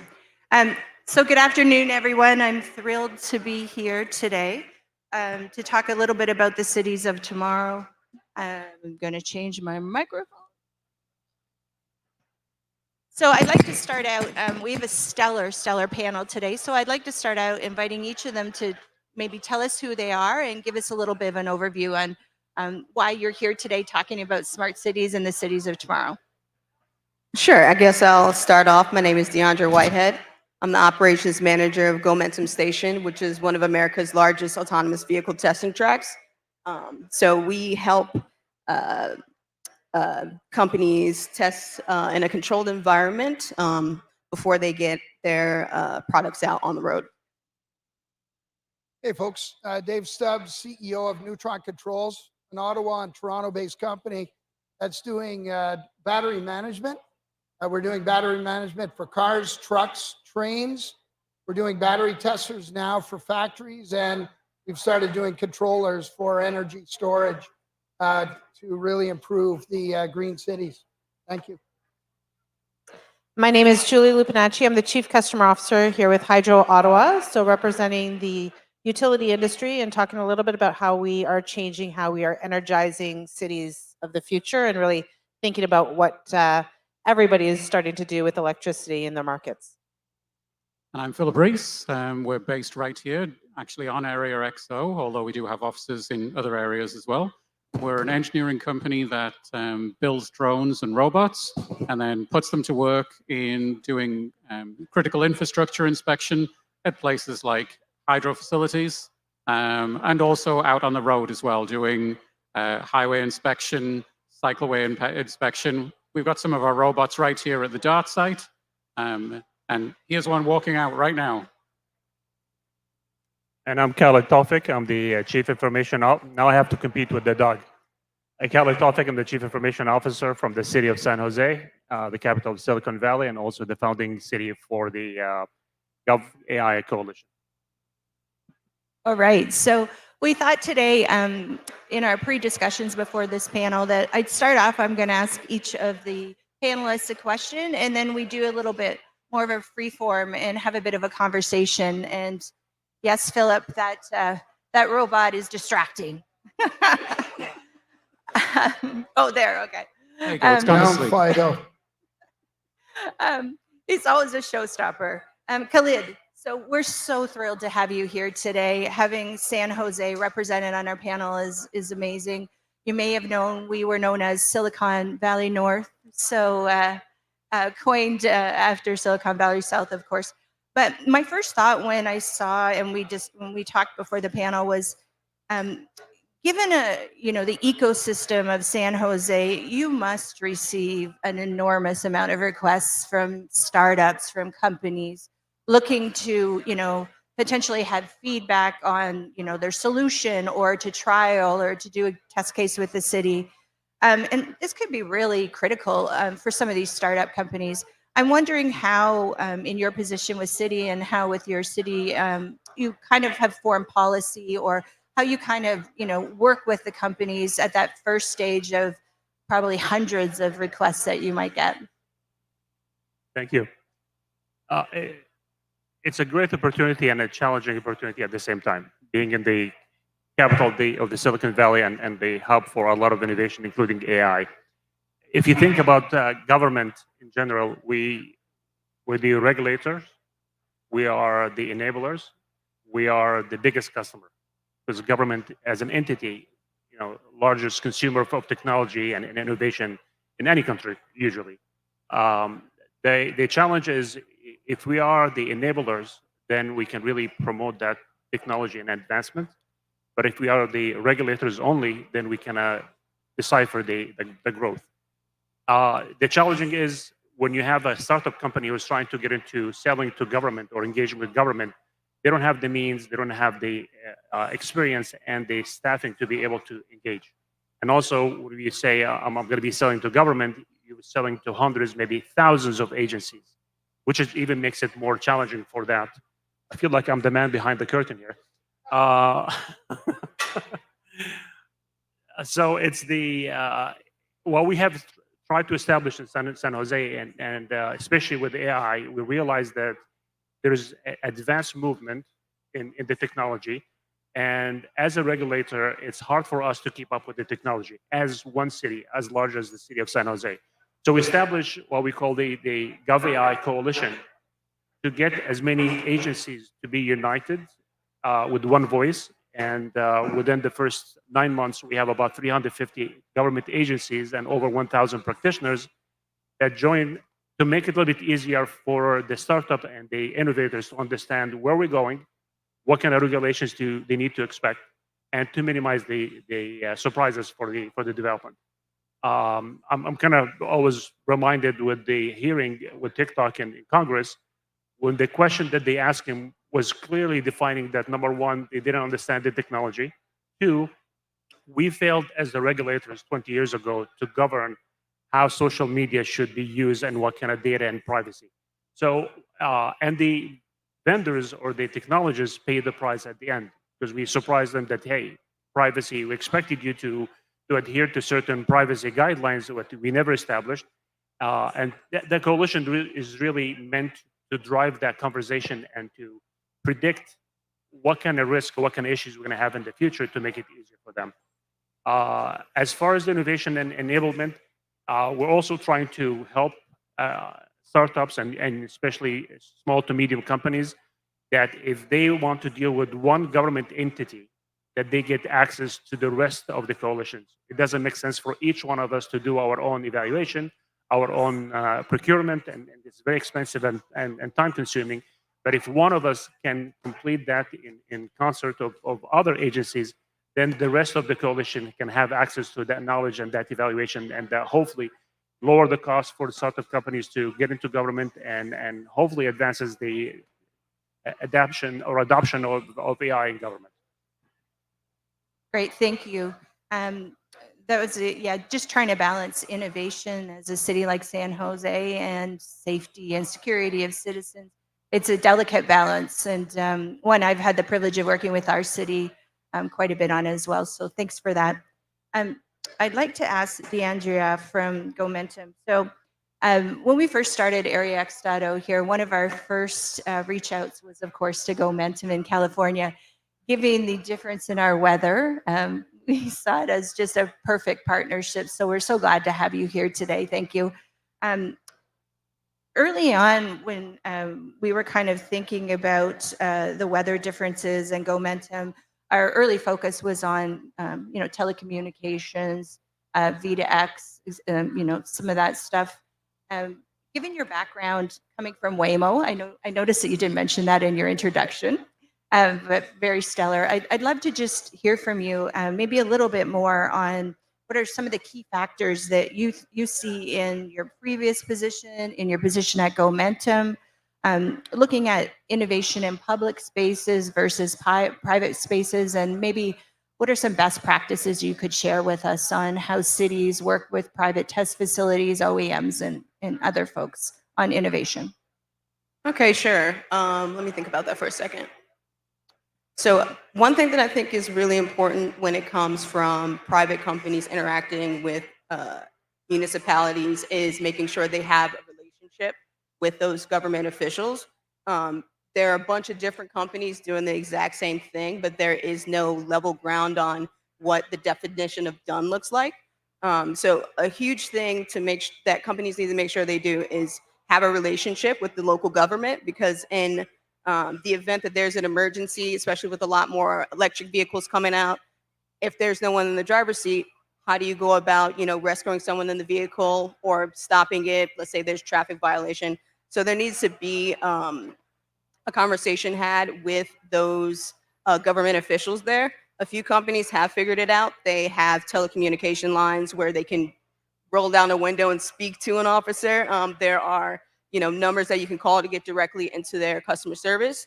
And all these things are things that can and are tested at test sites, because that's where you do it first, so that you're not doing new things out on the road, because that kind of defeats the purpose of maximizing safety. Yeah, and I expect, I haven't been to Gomentum in many years, but even back 5-6 years ago, you had enjoyed a special relationship with your municipality and Gomentum. So do you see a role for Gomentum in playing as part of those introductions and planning for those deployments? For sure. So we have a really great relationship with the Concord government, which is where Gomentum Station is. It's about 30 minutes from the Bay Area to Oakland area. We also have a relationship with CCTA, which is their transportation authority, which are two separate entities.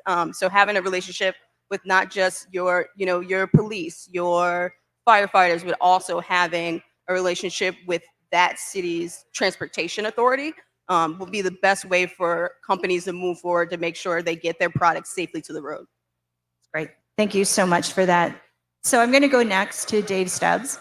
So Dave, at your company, Neutron Controls, you're really focused on the tools, on batteries, but also a role in cyber and security. So as cities look to deploy these technologies, these are often some of the concerns that we hear, when they're thinking about the safety of their citizens. So based on your work, you work with a lot of OEMs, you work with a lot of these early adopters. Wanted to ask you, based on that expertise, how can municipalities strike the right balance between fostering innovation but maintaining that public safety as they work with many of the people that you're working with? Thanks, Kelly. So yeah, functional safety is a big key for all the vehicles that we work with. We don't integrate it ourselves, but we're capable of bringing the OEM to that level. Same with cybersecurity. So there's a number of firms that are here at Area X.O that and visiting this GCXpo that we're in touch with that can actually take the customer to that full level of cybersecurity and functional safety. It's paramount in everything we do. There's all kinds of issues that we see, cars being hacked and batteries having problems. So we're very conscious of that, very paranoid about that, and we integrate that into everything we do on a daily basis. Thanks so much, Dave. Yeah, two people in a row mentioning just the safety from the public safety and security people with electric vehicles. There's a lot of considerations. So particularly those lithium batteries, there's a lot of power in those. Yeah. So we are doing battery controls. One of the things that we're doing traditionally, the OEMs over the last 40 years, the OEMs being the car manufacturers, have been relying on the tier ones to supply a product. So big companies like Bosch or Continental, Vitesco, we're busting up that, disrupting that market by offering up a custom design that's wide open that the customer owns. So the OEM owns it, they get it built, and they can run their algorithms on it. So one of the things you can see it with Ford, they're struggling to compete with companies like Tesla and Rivian because they can't crack the software code and they don't have control over the supply chain. We give them full control on both, and that allows them to run battery algorithms, fully testing to make sure that the cars are as safe as possible. Sounds great. Okay, so now I'd like to go to Julie. So, in my role in Kanata North, which is the largest tech park in Canada, I have to get that in there. The usage of power. So, in Ottawa, we have a lot of hardware, semiconductor talent, particularly in Kanata North, and the exponential demand on power as they bring a lot of those labs in-house as they're exploring AI and building on AI, ensuring their own IP. It's exploding exponentially. I had a client yesterday demanding 25 megawatts of power for a new opportunity in Kanata North. So as we strive towards creating smarter and more sustainable cities, the immense demand on power is growing. What challenges and opportunities do you foresee for utilities in terms of embracing technology, fostering innovation, and just collaborating with other stakeholders and just the sheer planning and scale of what we're seeing as cities?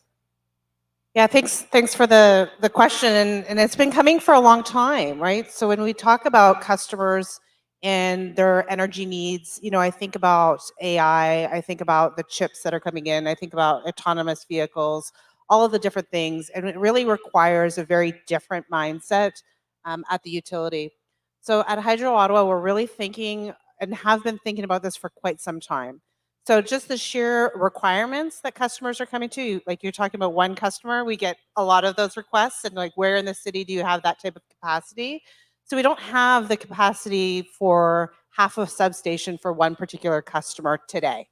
And we are building to that. And we have a very, in some cases, you're held to the very legislated, regulated utility company. But at Hydro, we've really looked at different ways to work with customers. So we've got different affiliates that have come on board that allow us to be able to talk through a different strategy in being able to utilize what they're doing behind the meter to be able to help support what's going on in front of the meter and the capacity.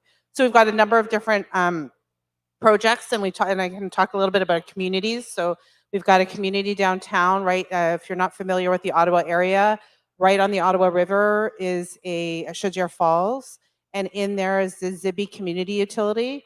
And we have been working with them for a number of years, launched in 2017, that relationship with them, and being able to bring that community to a net carbon neutral community in a very different way of supplying energy to that community. So we're doing it through the use of steam from the Kruger plant on the Gatineau side, piping that in and bringing it forward. The other piece, so we're looking at other communities and being able to look at supporting different communities, how they're coming on board, what is their net zero or net neutral, carbon neutral there's all kinds of words for it that customers are looking at. What are their goals and how can we help achieve them?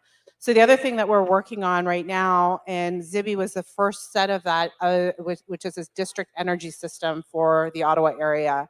So the Ottawa Hospital is going to be one of our anchor tenants in that particular district energy system, which allows, if I can kind of think through, we're moving from a thought process of pipes, one-way pipes, to kind of a nervous system where you allow bidirectional energy flow, which really means we have a very different relationship with our customers. So all of that is being driven by customers and where they're moving. We've got a lot of you mentioned the Kanata North Tech Park, but there's customers throughout the entire Ottawa area that have net zero goals, that have a very different energy impact, that are bringing on AI, which has a very different energy footprint into the whole Ottawa area. So it's not just one section of the city that we're seeing that, we're seeing it all throughout. So really proud of the projects that we're doing and very proud of that, the attention that we're putting, because we're not just thinking about today. So we are now moving, when you asked about capacity, we're moving from a utility that was planning and building one substation every 5 years to one a year. In addition to looking at how we can bring renewables from behind the meter to be able to support grid utility style complex. So very interesting and exciting times, but it's very crucial to get this right and to work with our customers, our cities, and all of our partners to be able to make sure that we have something for the future. Great. Thank you. So I think have I asked everyone a question? Oh, Philip, how did I miss you? Your robot. My robot distracted you. So Philip, as really one of the most amazing leaders I've seen from innovative Canadian companies, as really an expert in smart mobility and urban innovation, and we've had the pleasure of working on a few projects together. Can you share with us where you see the opportunities and challenges of integrating some of your technology, so your automated technology, drones, robotics, some of the challenges you've seen in working with cities? Sure. I think robots and drones are obviously going to come more and more into cities, the cities of tomorrow, as we're talking about here today. And the regulations are set up there to make everything safe. We're lucky with the size of robots and drones that we have, that we're not talking about the same kind of regulations that we have bringing a fully automated car onto the road. We're talking about bringing drones onto the pavement to do deliveries. We're talking about doing robots that can go onto cycleways or cyclopaths and check for potholes or pooling or built up leaves. They're moving at a much slower pace on the ground, and they're full of sensors, so they're never going to get in any trouble. But the cities have to sort of embrace them. The cities have to embrace the giving permissions for them to be there. But also, as cities become more sensor rich, and they have all of these cameras, like a number of projects we've worked on together where we're putting cameras up at junctions, if we can feed that information out of the city into the robots, it makes them so much smarter. They can do so many more things. And it's a two-way street because they're collecting all this information. They can feed it back into the city system, which just allows them to do so much more. I mean, imagine if there's a traffic light system out, we can have a robot, if it's there, do inspection. If it's somewhere else, and maybe it can divert there quickly, it could do an inspection of whatever that was. Robots like this one that we saw here, they're able to cover all sorts of terrain. They've got the arm on top so they can move around, and they've got a whole host of cameras, so they're collecting that data. But over at the DART zone, we're actually putting robots, not only ours, but other people's robots, through testing to see how they're going to be safe interacting with people. Because really that is the main thing. In a city tomorrow, a robot needs to know how to interact with people. And there's all sorts of challenges with that. We've got to process so much data to know how people are going to respond. Because if you've seen a robot in the same room as a human, the human suddenly changes how they respond. Especially to start with. Usually they're really enthralled with it and they think it's kind of cool. And then it doesn't take long before they sort of move that robot off as just an object. We did a big research program with a company down in the US where they let the robot go in their campus, basically. And the kind of data they gathered was exactly that. People were eager to see it. They had their photograph taken with it. They thought it was really cool.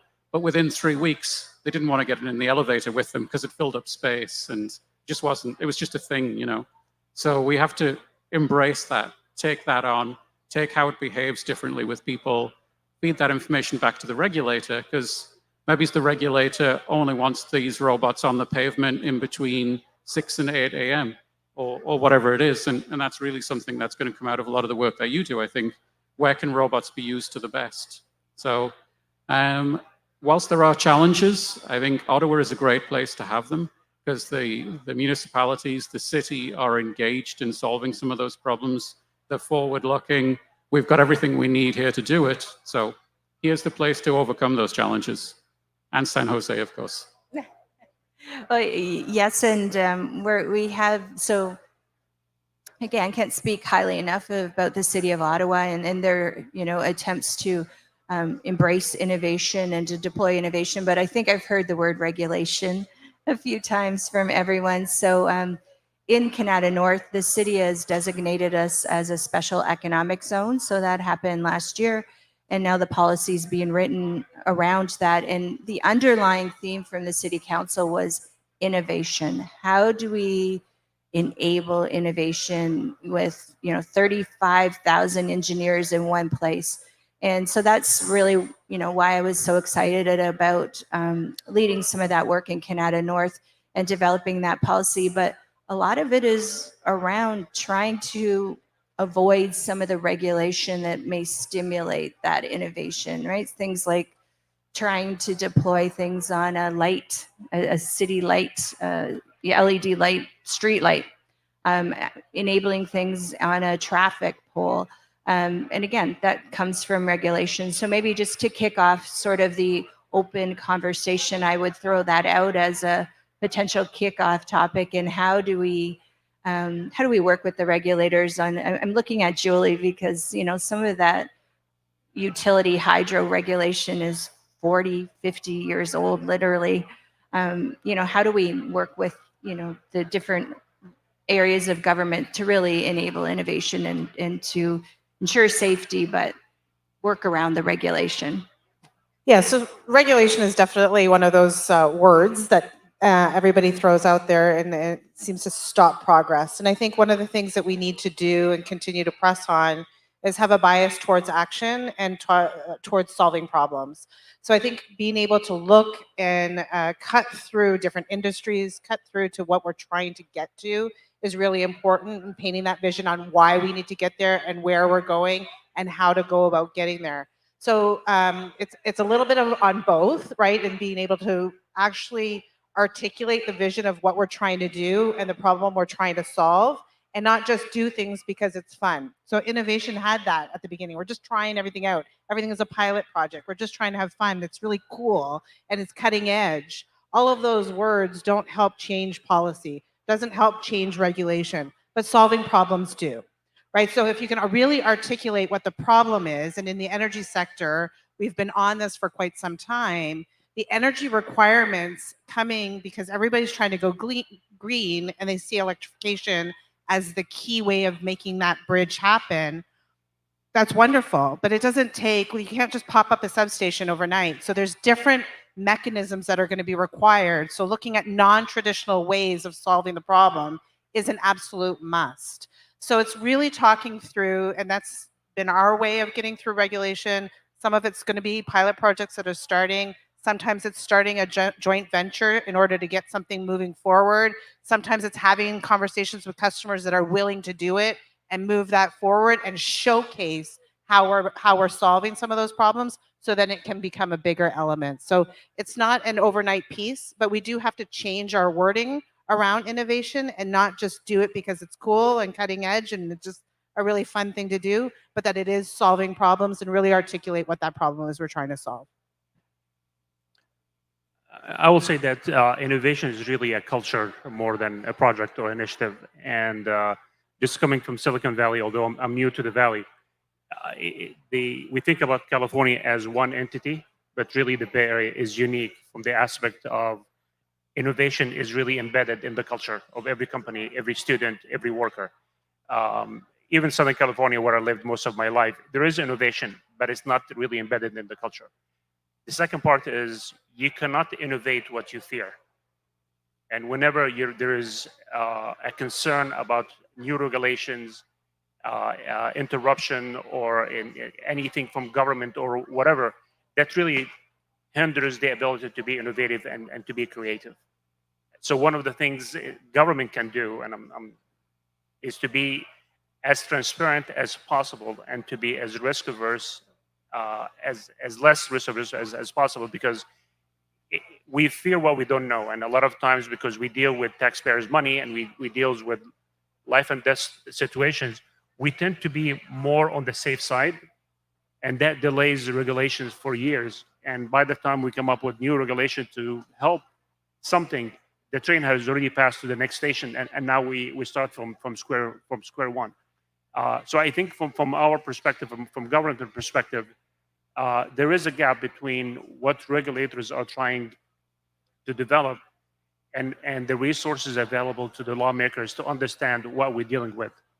And as long as that gap is there, innovation is going to be hindered, because there is a lack of understanding of safety net and understanding it's okay to try something new, and as long as there is a safety net, then that safety net will capture the mistakes and allow you to move forward with as little damage as possible. So I think that's one of the things that we need to continue to look at. How can we make it safe for people or companies to fail fast within the realm of guidelines and policies that, one, matches the advances of technology and moving as fast as technology. I would really say that failing fast is a super important thing. We started flying drones 10, 12 years ago when it was really new, and we brought the regulator in with us. The answer to everything to start with was, no, you can't do that. So instead of accepting that, we basically brought them with us and said, what will it take to be able to do this? How can we do this next step? And often we would fail with them. They'd be there with us, and the project would fail, but it wouldn't be a blame, because they would be there. We'd fail with the city, we'd fail with the client, and then we'd take away from it a whole load of learnings, and we'd go back and do it again. We'd do it better, and maybe we didn't always make it work the second time either. But because we were all working together there to get to this clear message that you were talking about, you could check off that box. You could say, yes, we got there. And regulators love checking off boxes, because now they know you got there. It's something good they can say, you did it safely. Now build on that and get to the next step. I think one important point that Philip, you brought up earlier was, and this is what we have here, is that when the city itself is also excited about that innovation that's coming in, that really clears the pathway for it to be brought to the public. But that's, I think, a task that needs to be put on some officials of being interested in being a part of that process, instead of just having, an invention or innovation come to you and then you're reactive. So I think it would be a good idea to put to task the regulators to actually be interested in the things that'll be coming into your communities and how it can better help the people that you serve. So I'll give an answer that has nothing to do with regulation. So you talked about 35,000 engineers and trying to innovate. What that does, that takes money, right? That takes investment. There's a lot of money that gets spent down in San Jose, not necessarily in Ottawa or Canada. So it takes the bold and it takes the risky to get out there, build collaborations. That's what the team that I have in the crowd does very well. So we do a lot of work in Europe, US, and Canada. Very happy to be here, and very happy to be centered in Kanata with you, Kelly. But, taking a look at some of the other sources of energy, recycled car batteries in shipping containers, and trickle charging overnight when it's not drawing on the hydropower that we have, or nuclear or whatever. And that could take care of some small municipalities, right? So we're doing controllers on that, but it's a great way to recycle batteries instead of crushing it and trying to recover lithium. So that's our thoughts. Thanks, Dave. So I'll open the floor. I know you guys wanted to have a bit more of a conversation amongst yourselves, so I'll open it up and let you guys lead. I would say it sounded a little bit like we were beating up on the regulator, and that was definitely wasn't the purpose, because I think the regulator, as you said, getting them excited about it really does.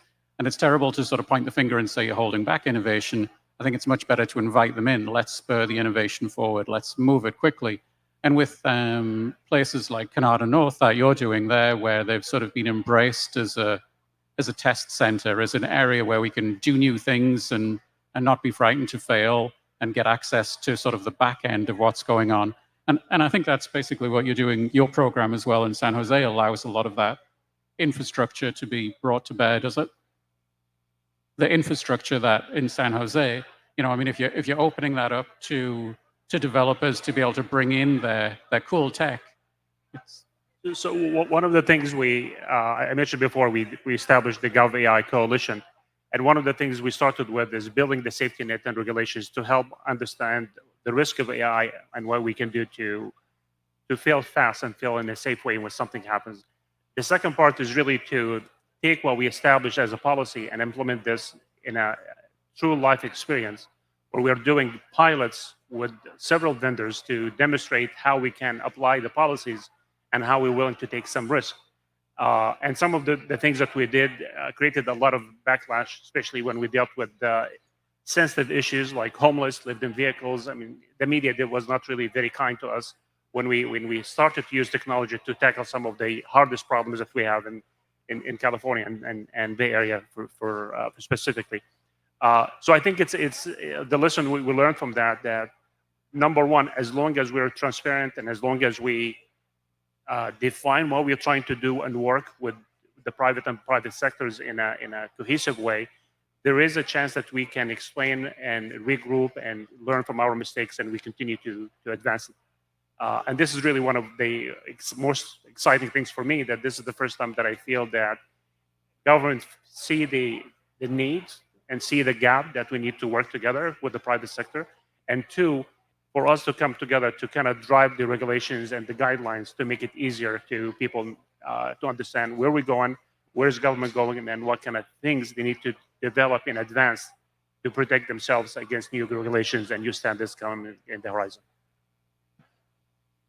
I'd like to add that I think from a regulation perspective, most regulators would say that they are not there to stop progress, right? But policy has been written for the past, right? And we're trying to move very quickly forward.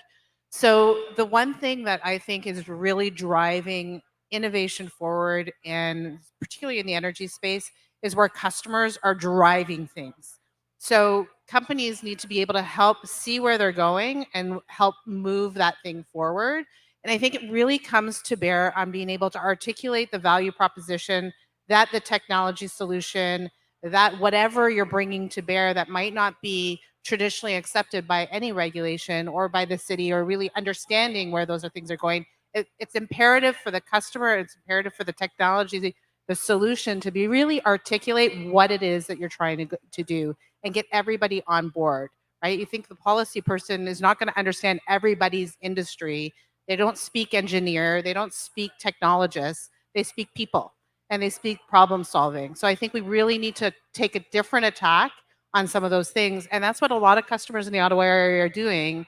And we're able to move a lot of things forward because of that. I'm going to take you up on that one, because I think that you're absolutely right. All of you, the customers are driving this. We're seeing a lot in Kanata North and some of the clients that I'm working with on net zero. So I heard people mention that, but it's really driving a lot of the use cases, a lot of the innovation that I'm seeing. Nokia is building a new facility in Kanata North, and they're putting in a massive battery that could, 99% of the time will be sitting there charged, and they might need it 1% of the time. But, they're very open to looking at new ways of sharing that sort of power. So I think you're absolutely right. I think it's a different framework we need to work on, and pulling the regulators in sounds like a perfect next step. Dave? So I'll make one more comment about innovation. It does cost money, but one thing I applaud Invest Ottawa and Oven and Area X.O for pulling together areas where we can innovate together. So I've had conversations just today with a lot of people that are pulling together some amazing technologies and really trying to pull as many people in to drive new technologies together. And the fact that you guys put this event together and brought over a customer like Nissan to show what they're looking for, that's global, that's local, and that's impressive. Thank you. Yeah, like I said at the beginning, I can't thank all of you, having you all in this panel, coming in from the US for us.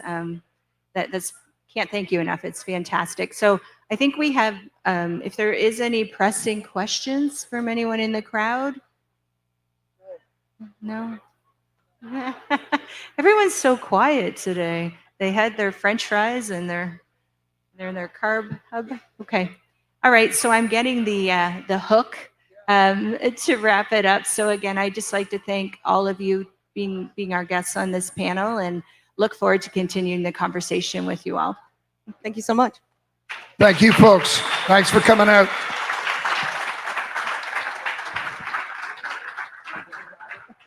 Thank you to our good friend Kelly Days, as well as all the panelists for the insightful discussion.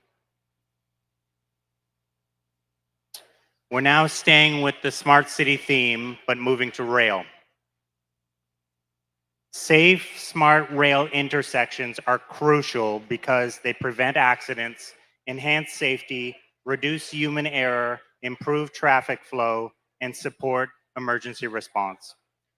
ANSYS has been a great partner to Area X.O, and is now my pleasure to introduce Hao Yu, Regional Sales Director for ANSYS, to introduce our next panel.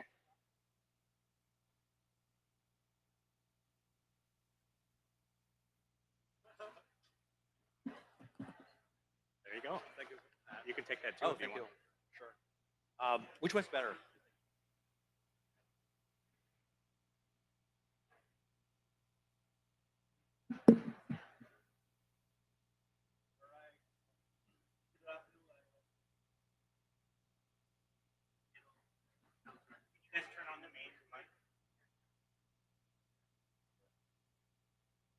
This one working? Oh, actually, this. Great. Right. All right. Good afternoon, everyone. My name's Hao. I'm the sales director at ANSYS Canada. I'm really thrilled to be here today. So, looking back at 2022 and the first GCXpo, we proudly announced the partnership between ANSYS and Invest Ottawa and introduced the Area X.O simulation discovery portal powered by ANSYS. The Area X.O simulation discovery portal has played an important role in helping companies develop, test, and commercialize smart mobility, autonomous systems, and connectivity. These advancements are propelling innovation in key sectors like defense, public safety and security, drones, and advanced robotics. Area X.O can support project activities in optical systems, electromagnetics, mission systems, and ground vehicle autonomy. As a proud partner of GCXpo, we're at ANSYS are excited to showcase the power of our software in autonomous vehicle design. With the growing complexity of vehicle designs, ensuring safety and reliability, testing in realistic conditions has never been more important. ANSYS technology are helping to accelerate the development of autonomous systems, improve safety, and ultimately reduce accidents on the road. We're basically trying to make the future a little less like the Fast and Furious and a little more like Mission Possible. And now it is my pleasure to introduce our next moderator, Patrina Gentile. I got it right, right? An incredible automotive journalist from the Global and Mail. Patrina, over to you.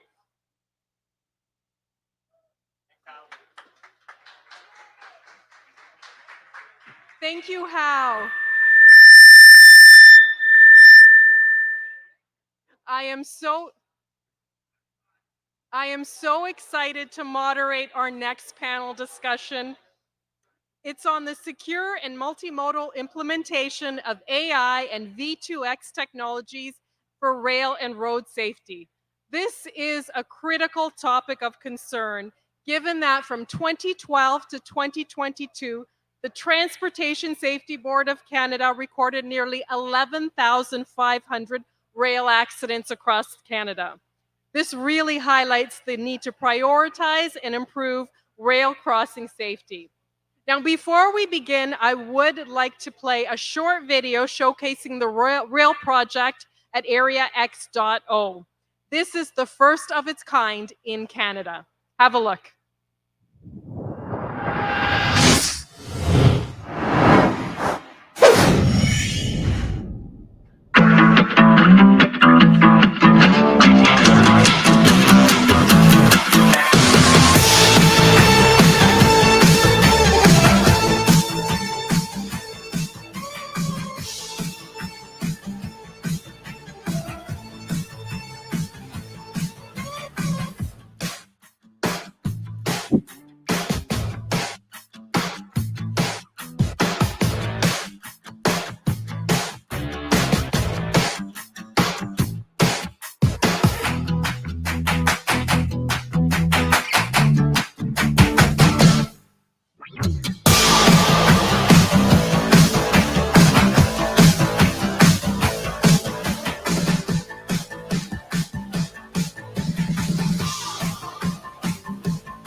Thank you. As you can see, it's very impressive work that's being done at Area X.O.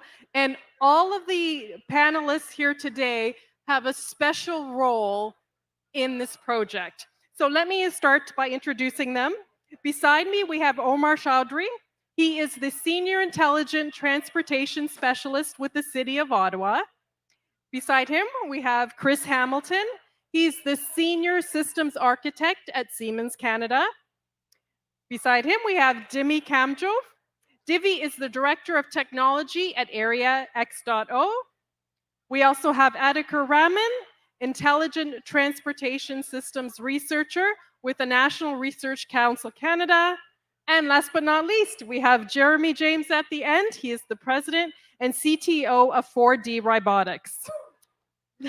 Now, before we start, I want to talk about the special collaboration all of you have with one another. This is a very unique relationship. And I want to ask you how you got involved and what your role is in that connected mobility space. And Divi, do you want to start us off with that? And then we'll make our way through all the panelists. Sounds good. Thank you so much. Good afternoon, everyone. Myself, Divi Kamboj, and on the stage, I'm accompanied by my team members and my supporters for the project that we're going to talk about today. Primarily, what we worked on together was a connected mobility project that was funded by Transport Canada. And the intent of this project is to understand the safety situations at rail crossings and intersections, and how do we utilize AI, machine vision, and V2X technologies to solve those pain points for traffic authorities, for rail authorities, right? So on the stage, we have representation from infrastructure's owners and operators. In this case, that's City of Ottawa. We have partners from the technology service providers. We have partners like 4D Robotics. And then we also have all the infrastructure, the connected mobility infrastructure that we have created at Area X.O. And what we're able to do under this project is bring together different perspectives of how V2X technology can be adopted and what are the pain points in commercialization for these technologies. Perfect. All right. Excellent. Well, I'm Omar Chaudhry. I'm a senior specialist at in ITS at the City of Ottawa. So the city has been a partner with Area X.O and Invest Ottawa since the start, back when it was used to be called Ottawa L5. And so as you walk around the facility, you'll see some traffic lights, you'll see some stop signs, paint, and so forth. And so we're a large contributor. And largely, our job is to ensure that we have a safe and efficient mobility for everybody, all of our residents. And across the city of Ottawa, we have 68-ish level rail crossings. Obviously, that has a significant safety impact. And just down the road here, some of the larger roads like Strandherd Road, Fallowfield Road, Woodruff, have a significant travel via rail crossings. And so the ability for us to understand the technology and what are the capabilities and being on that leading edge and sometimes what you might call the bleeding edge of technology and understand what's actually possible is one of the things that we want to be able to be there. Understanding what's coming, understanding how it impacts us, understanding what we can do to take advantage of it is really an important factor for us as a city. Innovation is one of the key metrics within our traffic services group. And so we dedicate a little bit of time and money and energy every year to identify what are new opportunities for us to provide better service to our residents. Okay, we'll get into the opportunities, but first, Chris. Hi, everyone. My name's Chris Hamilton. I'm the Senior Systems Architect with Siemens.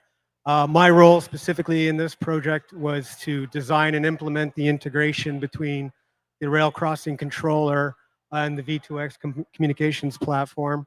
I worked very closely with Divi, and we determined the best way to interface with the crossing controller. We designed the software and determined the best way to actually integrate the crossing activation and transmit the associated messages to the V2X platform. So that was pretty much my role here. Edgar? Hi, good afternoon, everyone. My name is Muhammad Atikur Rahman. I am a research officer working at Intelligent Transportation Systems Research Group at the Automotive and Surface Transformation Research Center within NRC. So our ITS team was actively involved in this gate crossing project, mainly in the capacity of providing the research and development support. So we were able to analyze real gate crossing incidents from Transportation Safety Board's investigation reports and other publicly available reports. We are able to link those findings with real-world evidence that we base on real-world data collected from a public gate crossing here in Ottawa. And we are also able to develop a proof-of-concept system that can detect and recognize some safety-critical situations involving vehicles and VRUs at a gate crossing. So it was a fantastic experience working with Area X.O. We have been collaborating with them closely for a couple of projects now. And we hope we'll have continued collaboration in that direction. Thank you. Thank you. And Jeremy, your turn. Thank you. Excuse me, I lost my voice talking to people this morning. You're telling too many people out there everything that you're doing. So one of the pillars of our business strategy is to develop a product that is an unmanned autonomous service vehicle for municipal and provincial applications. 2 years ago, we had a contract with OVIN under the WinterTech program, where we automated part of the operation of a City of Ottawa snowplow. The objective was so that the snowplow, as it approaches a railway track, would detect that the railway track was there and just raise the blade high enough so it would go over the railway track without hitting it.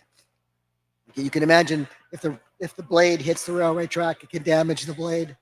I believe in one instance, a snowplow has even been stuck in one of the railway tracks in Ottawa. So about a year ago, Kelly Days phoned me up and said, "You got to be involved with this program." And it was the RCEP project. And she really didn't give me a choice but to participate. And we kind of extended what we did with the snowplow in that we would enhance our own autonomous vehicle to do infrastructure to vehicle communication. So that when the autonomous vehicle comes up to a railway crossing, status from the actual railway crossing would be transmitted to the vehicle, and then the vehicle would react either across the railway crossing if it was safe, or stop if the crossing guard was coming down. And so it's been a very good project for us. We're probably one of the first autonomous unmanned vehicles in the world to support V2X communication and I2V communication. Well, Omar, you talked about some of the opportunities. What are some of the benefits when you have these data set points shared between rail and road? How does it help, the traffic safety in the city, and not just for drivers, but also vulnerable people like pedestrians and cyclists on the road? Yeah, one of the big things, really, we generally operate in silos, right?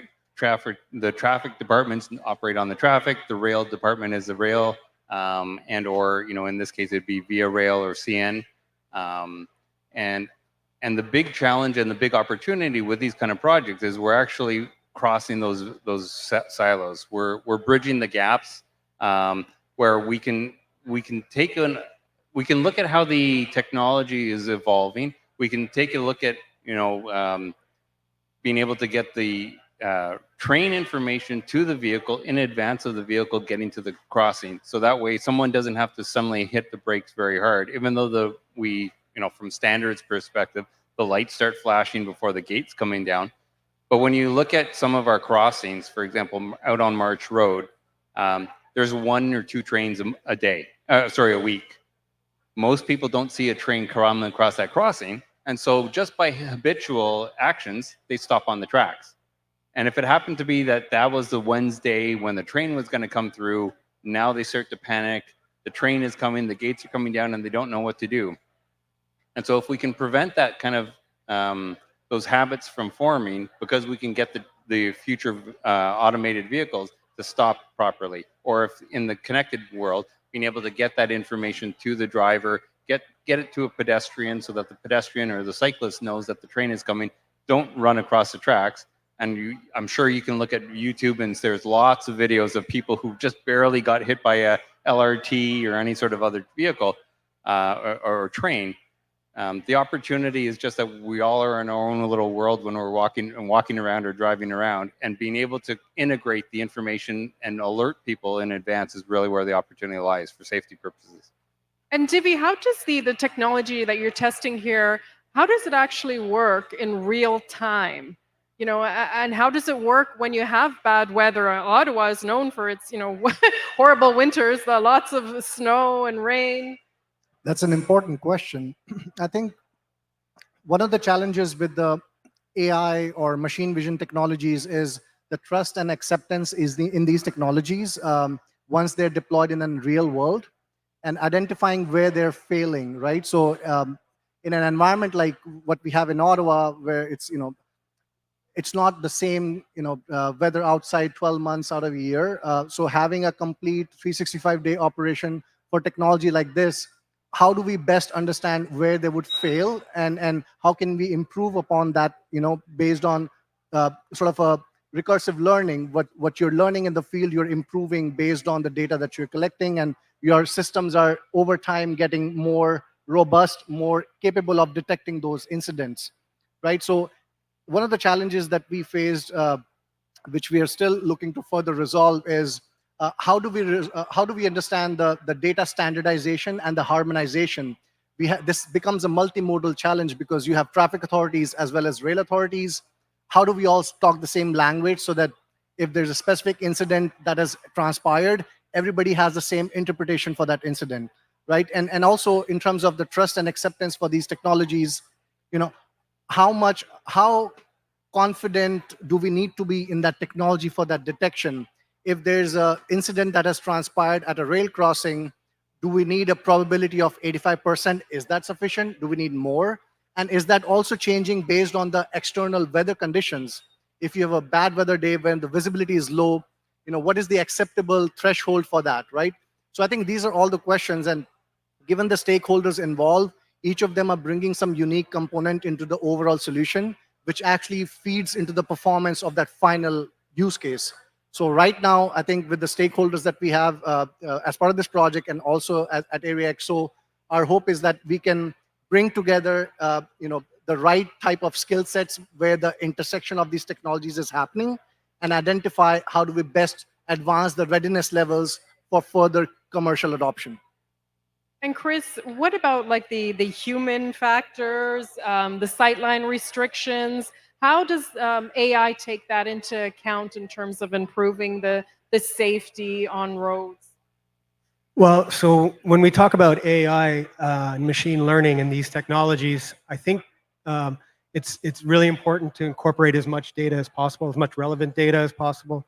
For this particular project, we really focused on level crossings, but there's lots of other useful data points that can be leveraged from rail. There's onboard units on the trains themselves.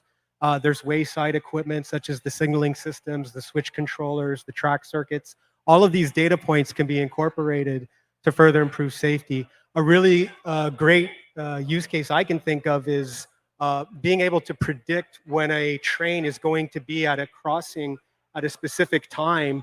And if you have first responders that need to get on site somewhere, being able to reroute them away from that crossing and ensuring that they can get to the site sooner. So that, that's going to have a huge impact as we move towards this future where everything is connected. That's a very valid point. And Jeremy, also, with slow plows, you're doing a lot of work with that over railway crossings as well. So that must have an impact too. Actually, can you repeat the question? I'm having trouble hearing you. Talk about some of the technology, the AI and the V2X communications that you're using for your snow plows on the railway crossings too, because it's not just about first responders, but also snow plows, making sure that they can get around safely as well. Well, precisely. The trouble with snow plows is that you only drive them when the weather's really bad. So a lot of other information you'd normally use as a snowplow driver is visibility, what's in your way, and the snow obscures it. So just think of the worst conditions possible. They're usually clearing the snow at night. So if you're coming up to this point, they probably know approximately where they are, but if they could suddenly get a lot of what we would call in our business situational awareness about the location, it would help them make a decision a lot faster. And so it's crucially important. And Adhikar, do you want to share some of NRC's research into this safety as well? Because you've done a lot of this even before Area X.O. Yeah, for sure. So as I said in my intro, the AST, which is the Automotive and Surface Transformation Research Center within NRC, has been having close collaboration with Area X.O on a number of transportation safety related projects over the last couple of years. And the latest one is being this one, Grade Crossing Safety. So our role was in terms of providing the research and development support. Mainly, we had two main, I would say, contributions in this project. The first one is basically to have a evidence from the literature that shows that yes, there are some real safety concerns at grade crossing involving vehicles and VRUs, mostly pedestrians and cyclists. And we did that by going through all the grade crossing incidents that took place from 1990 till 2023 June, which is I think the midway through that project. That was done by Transportation Safety Board of Canada. And also we looked through the grade crossing inspection reports by Transport Canada, and we found a number of safety critical situations involving vehicles and VRUs at grade crossing that pose safety risks. Some of these include vehicles, even VRUs, using assistive devices such as wheelchair, getting stuck on the crossing surface and then eventually hit by a moving train, and it caused fatalities. This is almost certain that a moving train hitting someone is a pure fatality. And also we found other incidences like vehicles queuing up on the egress, on the exit side of the crossing is really a particularly dangerous situation because it can lead vehicles being trapped on the crossing surface for a prolonged period of time. And others also we found that VRUs especially intruding into the railway right of way, especially on the crossing surface, both day and night. And this was the findings from the existing evidence. But we also wanted to look at some sampling of real world grade crossing data. So what we did with the help of Area X.O and some other partners, great work done by Area X.O on that front. We collected data from a public grade crossing here in Ottawa over 4 months under different weather conditions, day and night. And we looked into that data. We found, yes, these incidences that we see in the literature, in the existing reports, yes, we see that reflected into that small sample. So that really speaks to the gravity of the matter. Yes, these are some real concerns. So that was the first step to establish why this is important. And then following that, we started looking into developing a solution, a proof of concept, you can say, that we can actually use to detect these safety critical situations based on images collected from these real world grade crossing that we have. And if we talk about the performance of this proof of concept system, what we saw is that under control conditions, yes, the performance is good. But what is important here is that this is getting a robust and I would say reliable performance day and night is basically not a task of single sensor. That's what we saw.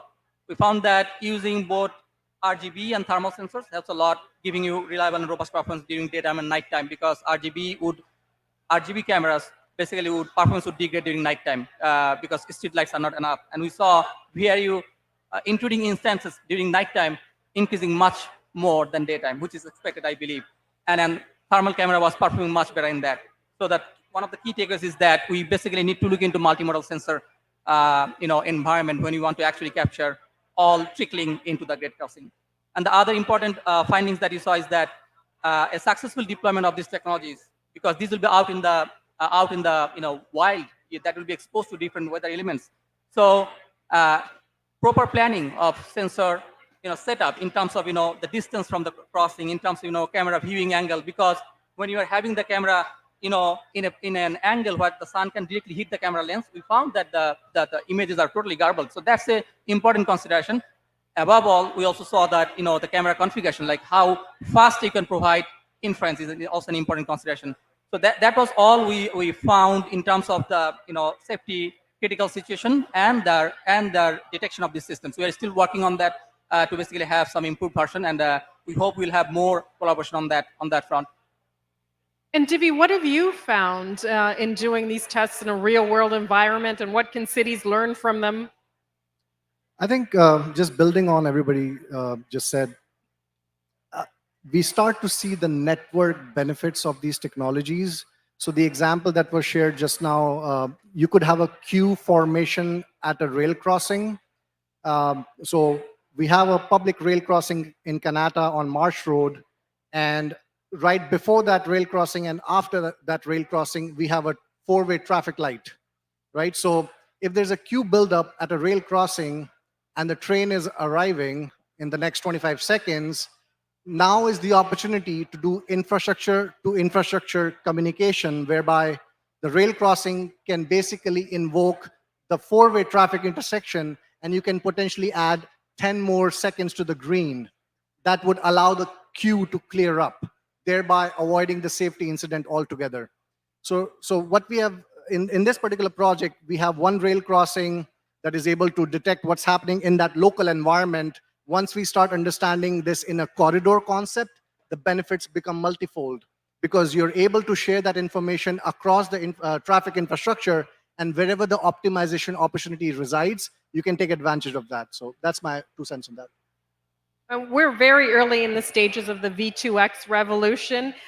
Chris, do you want to talk a little bit about what we can learn, what Canada can learn from other countries? Specifically about V2X? Yeah. Well, I think V2X is actually gaining a lot of traction down in the US currently. So I think there's going to be a lot of opportunity there. Again, as we move towards this future where everything is connected and it can communicate together, the opportunities are going to be limitless in terms of improving safety. I can think of a good example, like somebody walking down the street. If their smartphone is able to be alerted that there's an oncoming train and they're approaching that intersection, yeah, that's a great opportunity there. So yeah. But how do you get, like, drivers, how do you get this acceptance of this technology and the confidence of this technology? Because it is new and it does scare a lot of people. Omar, do you want to tackle that? Yeah, I think that's probably the big challenge that we as an industry have, right? I think of my father, who's not sure if he's on data and what kind of data. Is this Wi-Fi? Is he using his data on his cell phone when he's on Wi-Fi? And so the level of knowledge of the technology is such that we have to make it so that people don't have to think, right? It should be natural. It's sort of like the emergency broadcast systems. You get an alert to your phone, beep, beep, beep, something's happening, take shelter, or whatnot. And it has to be to that sort of level where you're approaching, whether it's by walking or on bike or in a car, you're approaching a level rail crossing. We know that the train is coming. Watch out because you don't want to get stuck on the tracks. And as Divi and Atikar sort of mentioned, like the opportunity of being able to have these two distinct systems operate and communicate together. So the rail crossing that Siemens has, and be able to broadcast to the traffic controller to say, the train is coming. Maybe there's a sensor that's actually identifying that there's cars on the tracks, and we can then implement a specific timing plan that will clear traffic out, but not necessarily put more traffic into the queue. And those kind of opportunities, as I said, when a rail crossing is used a few times a day, that's sort of okay. If it's one of those where, like if you think of in Calgary where they have their LRT on the main street and there's a train going by every 5 minutes, that becomes a lot more challenging to be able to make sure that these two systems operate, but you're not creating significant traffic problems as a result of that. And that's where other sort of technologies, other ways to inform the drivers and or the vehicles becomes more important. Divi, I see you shaking your head. Anything you wanted to add? I was echoing everything he was commenting on, and another element I would add is the cybersecurity aspect of it. I mean, that's extremely important. We are now dealing with critical infrastructure components. These are live environments. This is a very important topic whereby the data set that is getting generated from these infrastructure environments, we need to understand how do we best secure those data payloads as they are being transmitted to the vehicles, to the vulnerable road users or whoever else. This is, more digitization basically exposes more attack surfaces, attack vectors.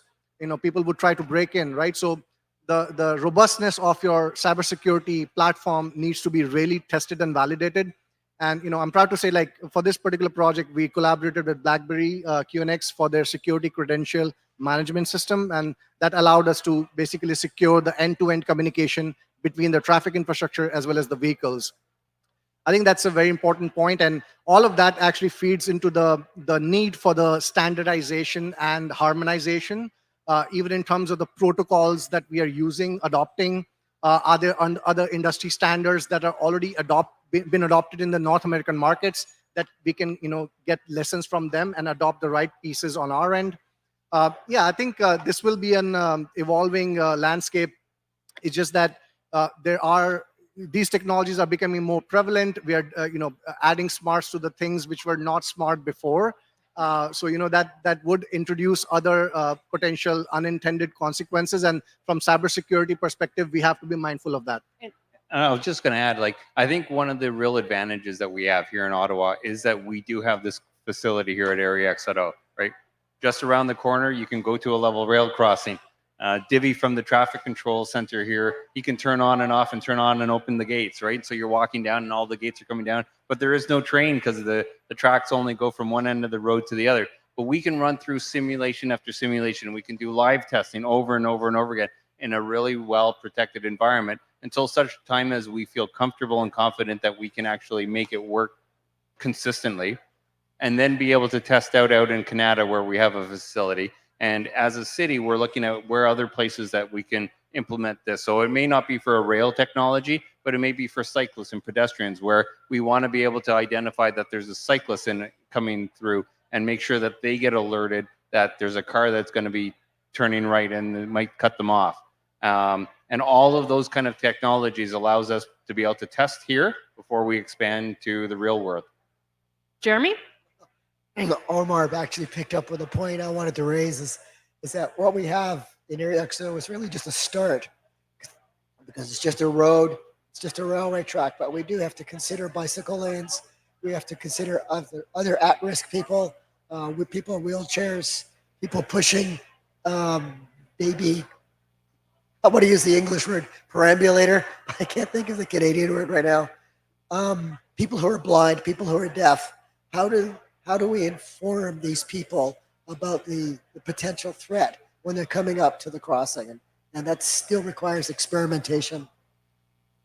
And Edgar, what lessons can be learned from connected mobility initiatives that promote a closer collaboration, between transit authorities as well as policy groups and technology startups too? Okay, so from our experience as a researcher, and one of the mandates of NRC is to basically have close collaboration with SMEs. Our goal or mandate is to basically take the technology to a readiness level, TRL 6, 7, and then hand it over to SMEs so that they can take it to the market. So definitely, we need a real ecosystem here between government, between research organizations and SMEs, and also the technology service providers. So NRC is always looking for this kind of collaborations. And then in this rail area, we have expertise. We have the AST facility has a separate rail testing facility, and apart from the ITS team. So basically, that would be a good starting point for research and development with SMEs and some other partners. But for a broader collaboration, I think personally that there is a need for someone to regulate all these things. And I believe that's what the regulatory job is. I'm not quite capable of commenting on that, but from a research point of view, yes, we are always open to this sort of collaboration between SMEs and government research organizations.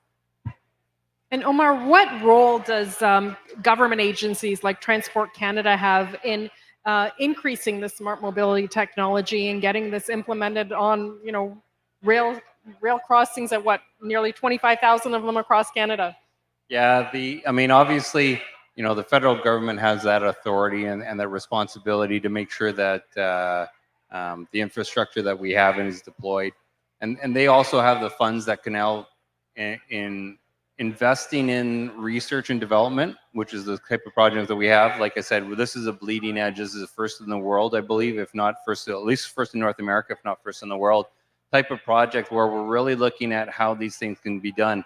And it isn't just where it's like in the US, the Federal Highway Administration or the Joint Program Office would do these individual tests, but we're actually bringing in across, public sector, private sector, small business, and then the research through NRC.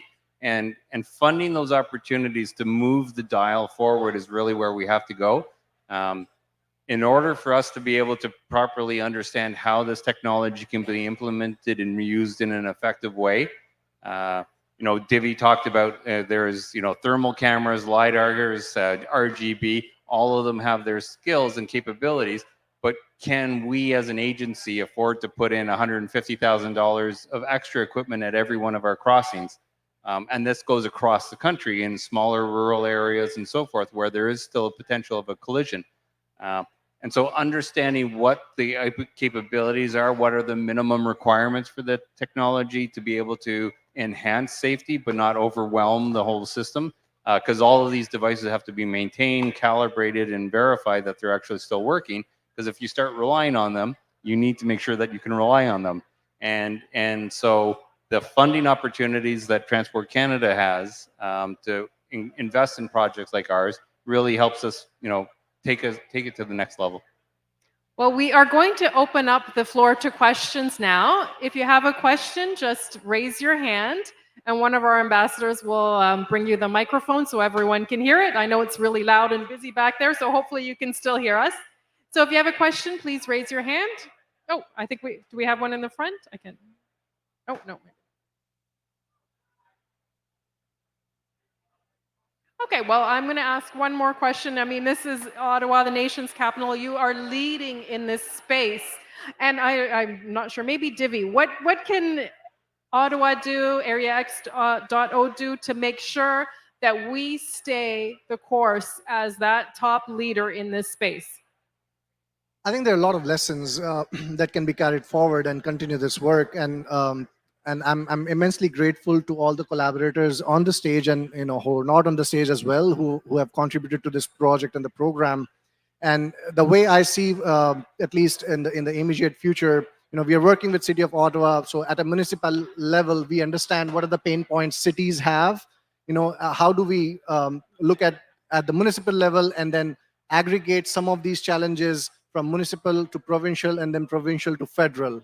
right? Because ultimately we are trying to create some of this framework for, how do we share those findings in a common format, in a standardized way across municipalities.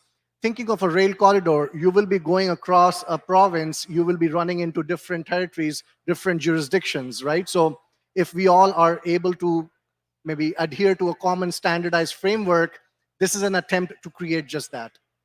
Well, unfortunately, we have to leave it there. It's been a great discussion. I want to thank our panelists, Omar, Chris, Divi, Adeker, and Jeremy for sharing their insights. And now we would like to turn it back to our MC, Rebecca. Thank you so much for joining us.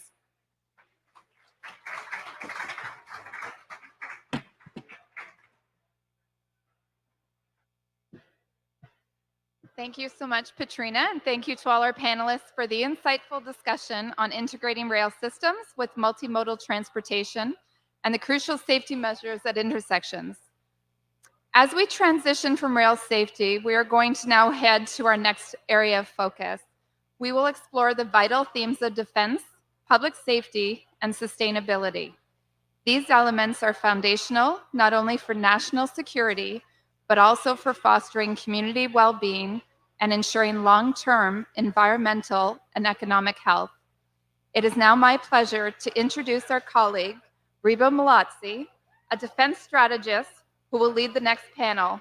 Please join me in welcoming Reba to the stage.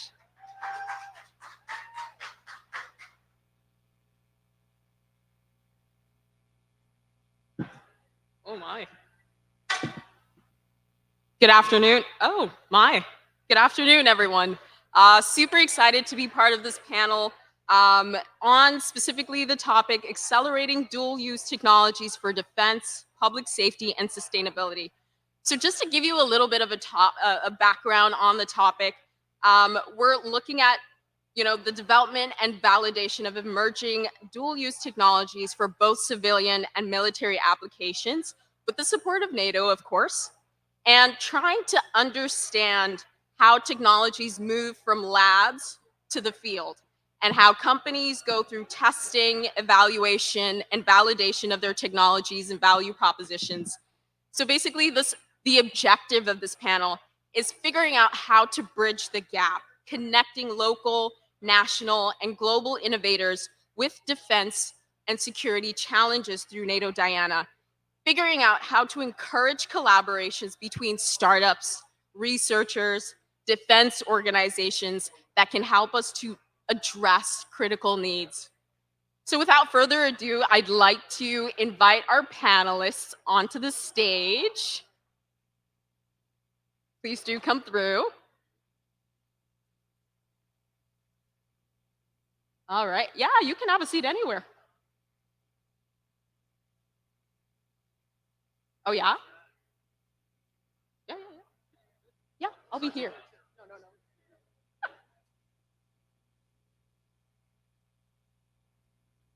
All right. So without further delays, I would like our esteemed panelists to introduce themselves, starting with our lovely Jeff over here. Am I live? Yes, you are. Okay, good news. It looks like the number of people in the audience slightly outnumbers the number of people on the panel, so that's a great start. Hi, everybody. My name is Jeff Tasser, and I'm the head of business development and strategy for CAE Defense and Security Canada. We're headquartered here in Ottawa, and as a company, I'd say CAE trains more pilots than any other firm in the world, including Canadian and all US military pilots. Good afternoon. My name is Tien Pham. I'm with the NATO Diana, which stands for Defense Innovation Accelerator for North Atlantic. I currently serve as the chief scientist there. One of the things that my team does is we organize challenges that attracts startups like yourself down in here. And we're looking forward to engaging with you perhaps next year if you're not already applying for the challenges this year. Thank you. You can hear me? Yeah. Yes. I'm David Luxton, and I'm on the panel because I've been introducing and commercializing dual-use technologies for military and the public safety market for many years, creating companies that have gone on to dominate their niche globally. Good afternoon. I'm Christina Proom, the Director of Innovation Operations for the IDEAS program. So the Innovation for Defense Excellence and Security program, which is the Department of National Defense's Access to Innovation program. We launch challenges to industry that meet the capability needs of the Canadian Armed Forces. So it's up to you. We rely on you to transform their needs into reality. Good afternoon. I am Francis Ravenel. I'm the VP of Basecamp Connect. We build portable communication equipment for defense and for public safety and search and rescue organizations. So that's our dual use part of the product. Hello, my name is Mike Nelson. I'm the founder of Tactical. We're a defense-focused, but ultimately dual-use technology startup. Perfect. Thank you all. So perhaps we'll jump off to our first question, and I will open it up to the floor. With the development of dual-use technologies, it presents a significant opportunity for defense and sustainability sectors. Perhaps we can touch on the significant yet addressable opportunities for innovation in dual-use technologies, and then maybe we could touch on some of the challenges that we need to address to bring these innovations to both military and sustainability markets. I'll start off perhaps with you, Mike. I think I'd be better to answer the second half of that question. Sure. Yeah. So go ahead. To kind of kick that off, I think as a startup, the key challenges for me were first and foremost to find a problem worth spending the time on, something that was viable from a business perspective, as well as like something that actually met market demand, but it was also technologically feasible. So the problem, and then applying the talent and financial resources to that problem to develop a minimally viable product, and ultimately getting the access to the customer we need to iterate on that product and refine it to the point where we had a product that we could sell, and then finding a way to actually sell it to a defense customer. So that path to market from identifying a problem, applying the resources, building the product, and taking it to market has a bunch of unique, really tough challenges for a bootstrapped startup all along the way. With regards to the first half of the question, my perspective on that is like really the customer guides that for me. So I came across something that I was familiar with my military background and just doubled down on it. Perfect. Thank you so much. We'll jump off to Francis. So I think I'm going to approach the sustainability part in a different way as to how a startup can be sustainable serving the defense space. And I think it's a challenge for a lot of companies. And I think, Mike, you probably attest also that the first couple of years are hard. So the way that we've approached it is to find common problems for public safety and defense. And we started our company with interoperability issues that everybody has. Canada being a NATO member and deploying with coalition forces, and firefighters and police officers from different cities getting together for a common event or common problem. And our way of being a sustainable business was to start off with public safety, lower numbers, but at least have some type of revenue coming in. And then migrate to the defense space with a longer term approach with, of course, larger volumes, bigger markets, but that serve the company and that we can be over time sustainable and not go under, because for startups it was pretty hard in the beginning. Yeah. Thank you, Francis. Christina. So from a government perspective, it's a little bit different. So I can address a little bit of the sustainability. We identify it as a key priority for companies when we're looking for investments, as well as to align it with key priorities. So when we go out with a call for proposals, we'll definitely think about what are our greening strategies. That's key for government. We know within defense, it's certainly climate change is having a significant impact on us. So we'll shape the challenges that meet those particular needs. And insofar as the evaluation criteria, we'll make sure that really there's that longer term goal that's reflected there in terms of aligning with government priorities and other innovation programs.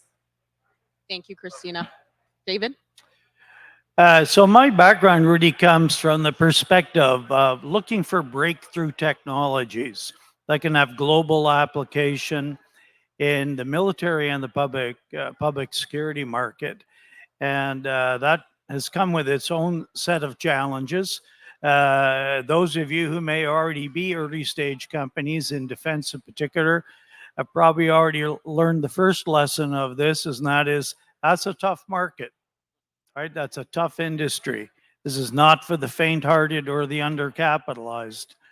But where there is an opportunity, and usually it does start with a technology, as in my case, that has application and sort of breakthrough application and solves a real world problem, then there's the beginnings of an opportunity. I just have to add, with no disrespect to the engineers in the room, I've had many engineers over the years, and many people, startup companies with engineers, come to me with brilliant solutions to problems that nobody's trying to solve, and they don't care, right? They just don't care. So you don't want to be stuck in that trap right out of the gates. I could add more later when we get to other questions, but there's a starting point. Fantastic. Thank you, David. Tien? Thank you. Representing NATO, Diana, what we do is we look for dual use company. We want to accelerate transition across the alliance. Part of the challenge that we have right now is a lot of good ideas and a lot of the talent pipeline is outside of the defense and security ecosystem. So how do you attract that talent? So we want to be able to do is focus on dual use, and that's our mandate. So aspirationally, we want to do is build a resilient ecosystem. So that way we can have a lot of ideas, a lot of talent that can address challenges that may be coming forth in a few years that we don't know about, but we need to be more resilient. So for us, this is the key. And again, many of the ideas that comes into defense, if you don't have commercial or investor, the company dies and doesn't really develop the technology needed. So this third leg of the equation, you need to have private investment to make sure the company is sustainable and viable, so you can develop solution that's going to be important for national security and for global security. Thanks, Tien. Jeff? All right, I guess the last word goes to me, and obviously some great points from folks. From the standpoint of a company like CAE, I think inevitably large firms tend to be very program centric, and so we look to partner, we look to small companies that are able to perhaps innovate more nimbly. Obviously, we look to wherever we can to control the regulatory apparatus or at least contribute to it, and I think like most firms our size, we're always alert to the next big thing. But what I would say when it comes specifically to dual use technologies is understanding what the desired outcome is really important. And it's maybe a variation on the point that you made, David, about having a real world problem to solve. And I guess our perspective is increasingly that the real world problem that we are trying to solve is we need more people. We need better people who have better skills, better decision making, and we need to be able to build them better, faster, and cheaper. And so increasingly, as we look across our program assortment, we look across our supply chains and our partnerships, we're looking for organizations that are bringing us solutions or ideas about how to accomplish that relatively simple thing to say, but an incredibly hard thing to do. Ultimately, sustainability, I think it's quite easy to define it in a narrow sense. And, we talk about greening and responsible use of raw materials and the like. But there's a macro sustainability of all of this, of the civil society that we've built over generations and generations. It didn't happen by accident. It can only be done by well-trained people. And I guess when we think about how we want to contribute to that market space, building some of those tools that will allow us to keep all of this going is a really important driver for us. Thanks, Jeff. So I guess this is a great segue, perhaps, touching into a little bit of what Christina was talking about. Christina, with your role at D&D, with the constant putting out of calls for proposals, you did mention that you shape the challenges based on the environmental challenges that are going on right now in our world today.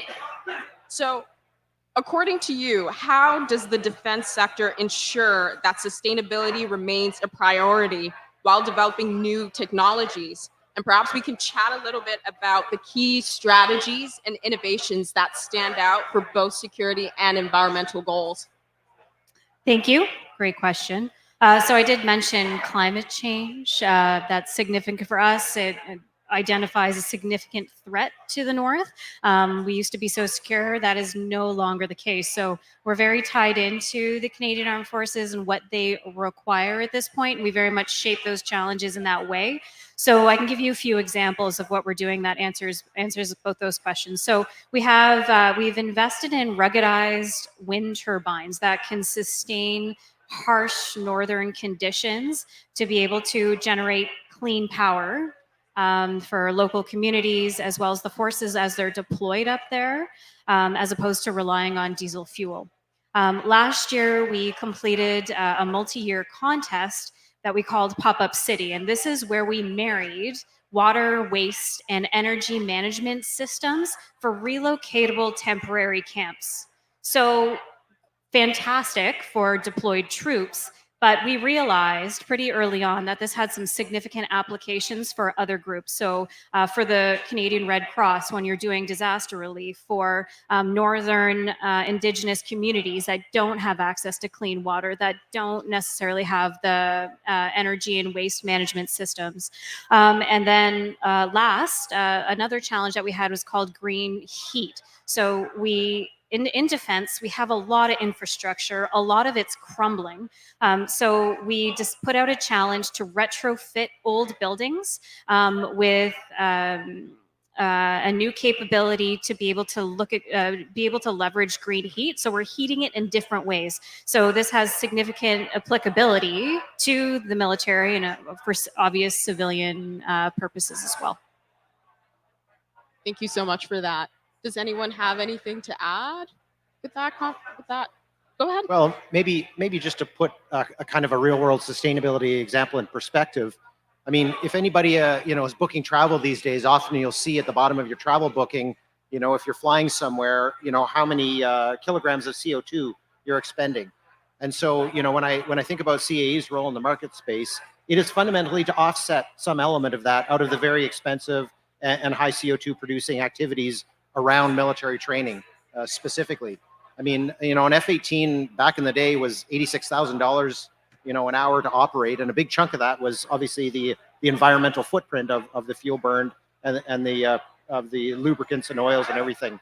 So anytime that you can take, a training evolution and put it into a simulated environment, whether it's a tank, whether it's folks at sea or folks in the air, that's a very significant offset and I think a really important piece of kind of our future sustainability equation.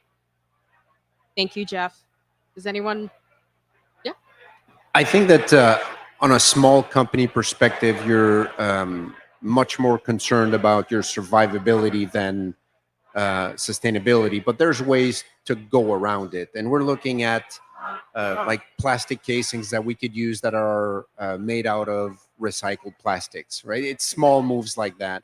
The offsets on the travels, I think Jeff is a very good point. It's an easy one to handle when you're a smaller company. But in the design of our products, we make sure that as technology is growing, we could replace parts of the technology that's in it. LTE routers, for example. Yeah. So we're going from 4G to 5G LTE. There's just one part of the system that needs to be changed. It's difficult to have sustainability and electronics in the same sentence, but there's ways to go around it and to think how longer can our products be used if there is new technology that comes around that makes them better, but that you don't need to scrap everything and start from scratch. So I think this is the way that we're seeing it. Yeah. Thank you. Mike?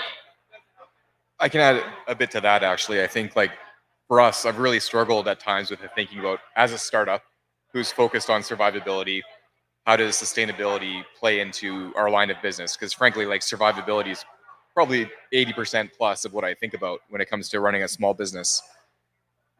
But when you think about the value proposition we're delivering, sustainability is almost like it must be naturally included in some way. Like for us, like the first problem that we set out to solve required 3 humans to simultaneously solve a single problem. And we've been able to collapse that from 3 to 1, like into a single pane of glass. To me, that's sustainability. With the same infrastructure or less infrastructure, taking into account the size, weight, and power of what's available to the end user. So being able to use in-service or legacy systems without further burdening the existing infrastructure, being able to do more, or at least the same, if not more, with less, is sustainability to me from a startup perspective that's focused on survivability and business viability. Thank you. Just to add a little bit of a context and maybe an unfair twist on sustainability. Yeah. Again, because the audience, I think, is interested in the military market and crossover markets like public security. When they talk about sustainability to us, they talk about sustainable capability against the threat, right? Which is a different twist on sustainability from an environmental point of view. Of course, they all want things that are, lighter, better, cheaper.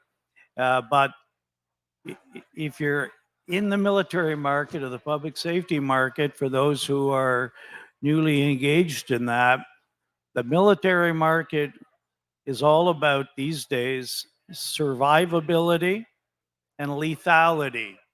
Those are not popular words necessarily in the public lexicon. And the public safety market is interested in safety, officer safety, right, and safety of the public and a safe conclusion to the incident. And sustainable capability for that. I don't hear much talk from our customer base about sustainability apart from that. Sorry to be contrarian. Thank you, David. Ian? Yeah, so from a NATO perspective, when Diana was created, our mission is really focused on dual use, but also on responsible innovation.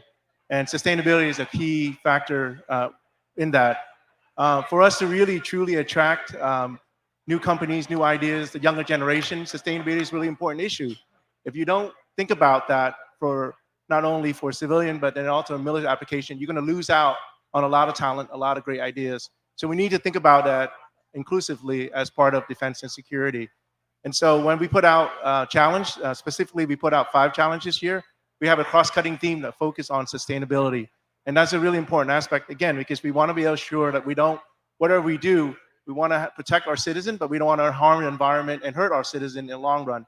So I think that's one of the key things that we're looking for within our challenges within NATO. Thanks, Tian. All right, so I think we'll move to the other end of the spectrum. Defense on this end, small companies who are utilizing the dual use technologies on this other end. David and Mike, with your expertise, and you guys are fairly unique because David is coming from an investment lens and Mike has been served previously for 13 years with the Canadian Armed Force.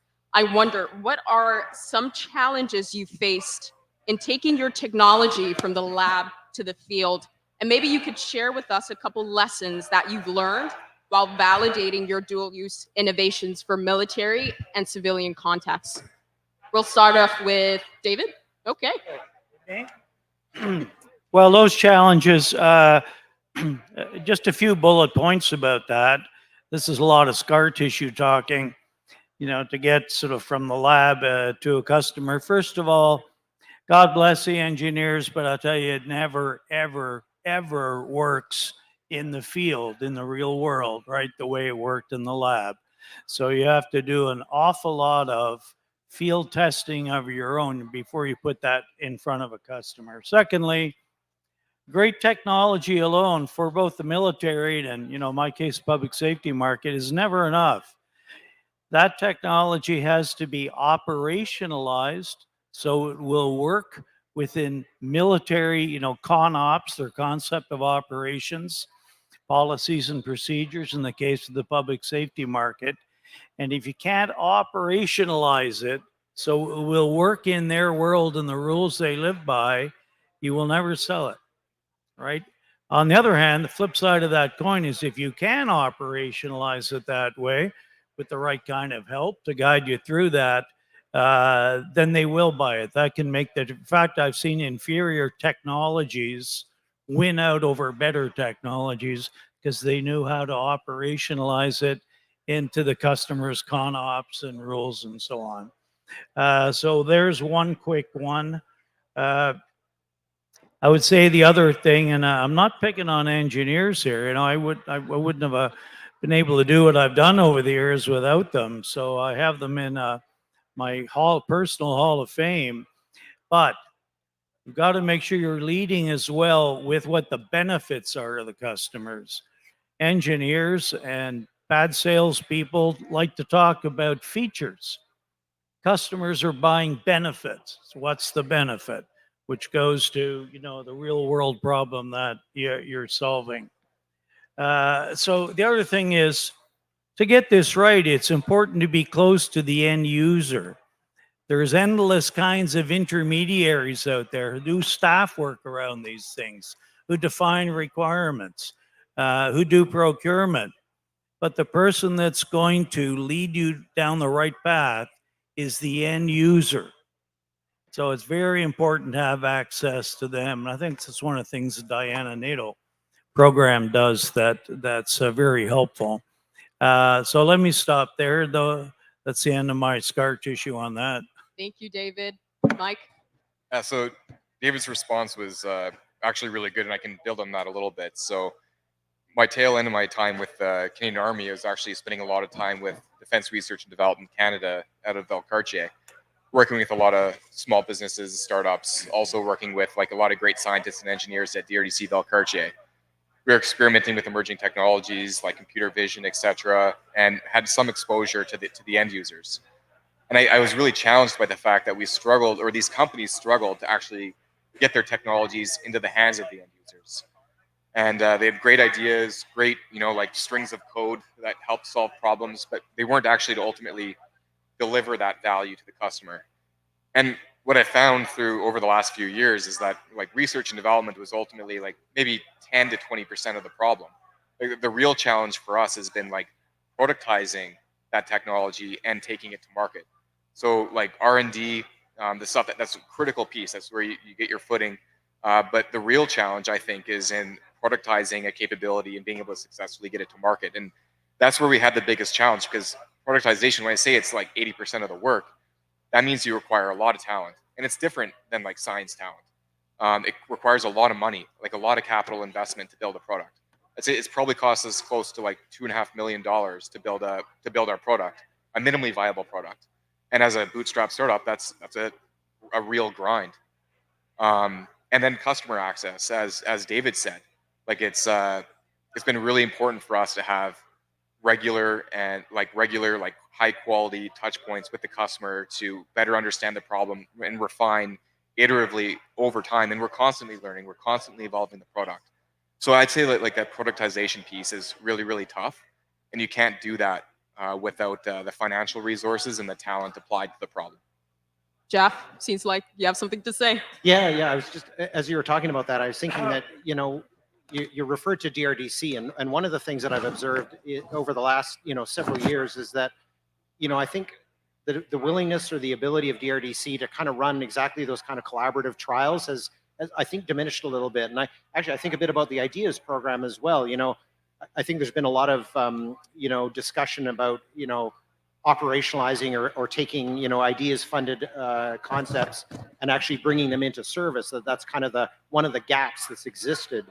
And I kind of wonder whether that might be a gap that we should think about filling, a little bit more intentionally. Maybe, if we look at ideas programs that are successful and say, hey, that kind of customer touch point is really one of the defining features of success, maybe that's sort of the next procedural horizon. Kind of get DRDC back in the business of field trials more significantly, get the ideas program pushing a lot more of that customer interaction and facilitating that in ways that the conventional procurement path really does not. So just a thought. Christina? Just to react to that, because ideas lives and breathes within the DRDC realm. Completely agree. DRDC has been great in the past with that, like leveraging that exploitation, but it really comes into making sure that what's being delivered exactly for the forces needs to tell us in the very beginning, we expect to exploit. because there's only so much R&D, more R&D, more R&D we actually needed to get in your hands. And so you've touched on a key weakness from a government of Canada standpoint, not even defense, which is certainly procurement. So it's a whole of government problem to be able to get to that commercial state. How do we buy the thing? What is that valley of death? It's something that I grapple with on a daily basis in my work. So we're governed by the defense policy. We've recently launched a defense policy update. It identifies this as a problem. So we've kind of been keyed into this being something that we know we need to fix, and we need to fix it now because the threats, they're there. They're at our doorstep. We see it on a daily basis. We get the briefs, and it's pretty brutal. We keep saying to people, yeah, we're going to fix this problem. We're going to fix it. We actually are going to fix it now. So we do have the right policy space there. So we're working with Public Service Procurement Canada, and within Defense, our financial team, our material team, our own policy teams to be able to overcome this. Thanks, Christina. Francis, did you have something to add? Did you just go on the record and say we're going to fix procurement? I just want to make sure we got that. We heard it. Recording, We heard it, folks. I think that was a taboo question, but I'm never getting invited back. All right, so we will follow up with Francis. With your role as head and VP of Defense Advisory Group, you mentioned public safety is also of importance within your role, but you are also really good at connecting innovation with defense needs. Now, from your experience, what are key factors that make a small, medium company successful in the defense sector? And how can companies best position themselves to scale in both defense as well as civilian markets? yeah, that's a multi-layered, very know, good question. I think the easy part to answer is the scale part, given that you have the money for it, right, Mike? Because if you have the money for it, you could plan on scaling. And that, for me, is the easy part to answer, in the sense that if you're prepared and you're surrounded by the right people, both internally and externally, you can plan on scaling. And if it doesn't happen in the way that you want it to happen in the beginning, it doesn't impact your cash flow that much. So that's the first part. In terms of innovation, I'm kind of torn a little bit between what we're doing and is that pure innovation, right? So if you're looking at the demands, of what is Basecamp doing compared to, let's say, an autonomous vehicle, it's not the same scale of innovation. And the way that we're looking at innovation is and we've talked about this before, about what kind of problems you're solving. So we're building the innovation based on what problems are there we can easily address. And what we found with the aggregation of products that include software, hardware, networking, IT, and all, is that we're breaking some of the silos within D&D and within the proprietary core competencies of a signals officer, of an IT officer, of a networking officer, and bridging all that together. So it simplifies, it accelerates, it does solve a real problem. But for us, it's like, is that really innovation? Sure, we're packaging things in a better way. We're bridging everything. We're actually one of the few companies that not only build the products, but go all the way to in-service support, including training on everything that we build, even third-party software and hardware platforms that we have. And that's pretty unique, right? So this is the way that we do innovations. But the underlying factor is that we talk to the customers. And that's the first way that we win. And I think, Dave, is probably the same thing, right? You talk to the customers, you're looking at what the issues are, and you're coming back to the office as to, okay, is there any way that we could solve this? So the proximity to the customer is very important. And the way that we've bridged from public safety to defense, because usually you take a defense technology, kind of strip it down, and then you take it down to public safety or other markets, we did the opposite. And we found that the communications issues that public safety has, when firefighters deploy, they don't want to have the IT department with them. They're firefighters. That's what their job is. It's not IT and networking / firefighter. They're firefighters. So we're taking this whole part and solving that issue for them. And then when we turned around to the defense space, we figured that interoperability between different nations at different levels is a real issue, and we had a quick fix for that. That's how we've got into NATO, and that's how we've built the company on top of that. Thank you, Francis. Perhaps we'll move on to NATO Diana, something that a lot of our people in the audience are super excited about, especially this year with the new cohort. TN, NATO Diana is key in connecting innovators with defense challenges. So with that, could you share a success story or an early win where collaborations with NATO Diana has achieved impact? Okay, thank you. So before I answer that, give you a couple examples. I wanted to talk about the fact that, you know, we talk about environment, we talk about health, we talk about defense and security. All these are global challenges. And so it's really an honor for me to work at an organization like Diana, where we're working across 32 nations to try to solve these problems. So the way that we do this is we annually put out challenges. So the first year, last year, we put out 3 challenges, and we received over 1,300 applications. We could only pick 30, and at the end, because we couldn't just take 30, we ended up taking 45. This year, we have 5 challenges, and we received over 2,600 applications, and we can only take 10 or 15 companies. And I just want to congratulate Mike here. Before we came on stage, Mike told me that he was one of the company that was selected for the 3rd phase, where next week he's going to have to do a live pitch to see if he's going to get selected or not. And again, we're in the middle of doing this, and so again, thanks, congratulations, Mike. But all I want to say is Canada is well represented. 44 companies last year, 7 of them were Canadian companies.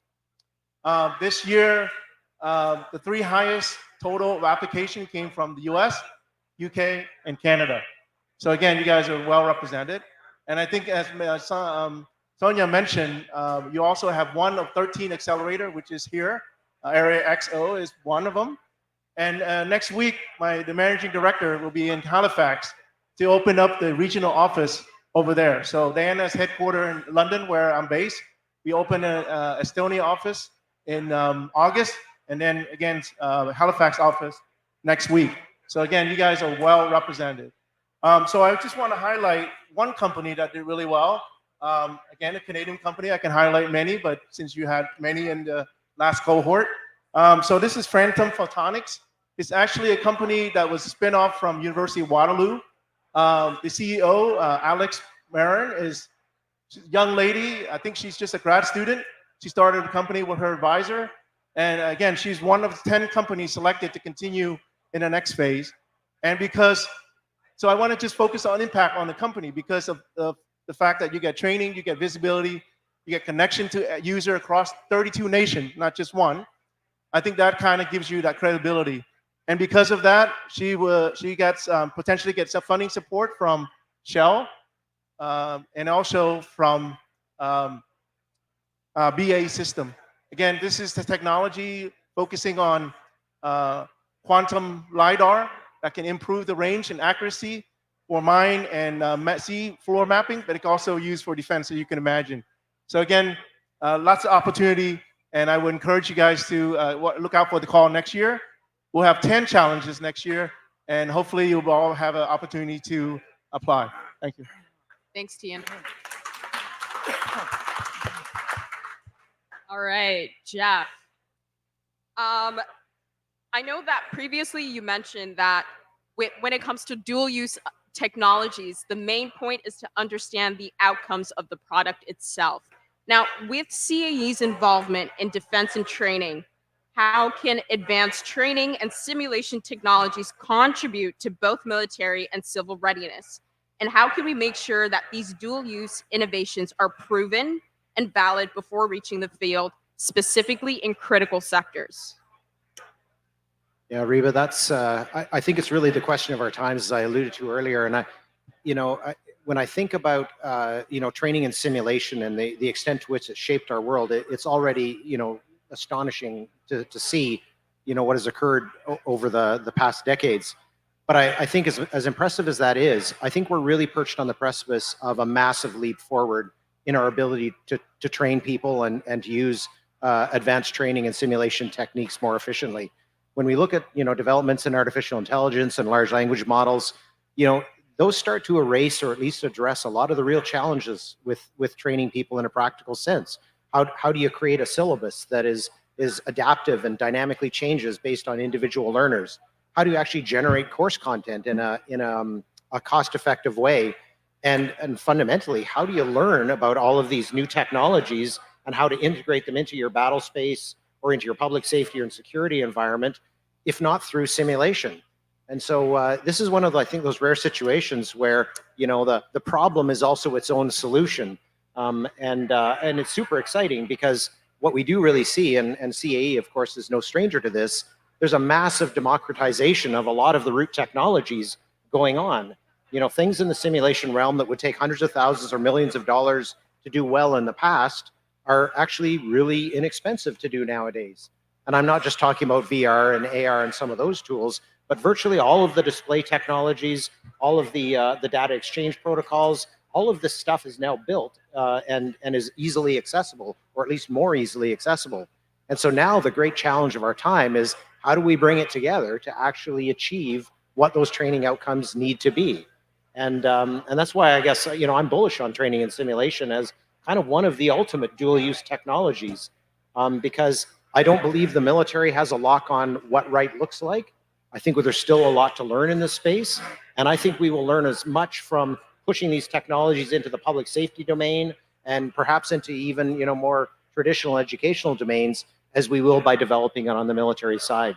So I guess maybe to address the final question, how do we make sure it works? That's where focusing on outcomes really is critical. And it means that we have to revisit some of our most dearly held ideas. Is the best way to train somebody to do something always to put them in the most realistic possible environment? It could be that the answer is actually no, that there are better, faster, cheaper, easier ways to achieve that same outcome, not using a huge amount of technology, but just using much more enlightened course design and using some of these new machine learning tools that are now becoming available to us.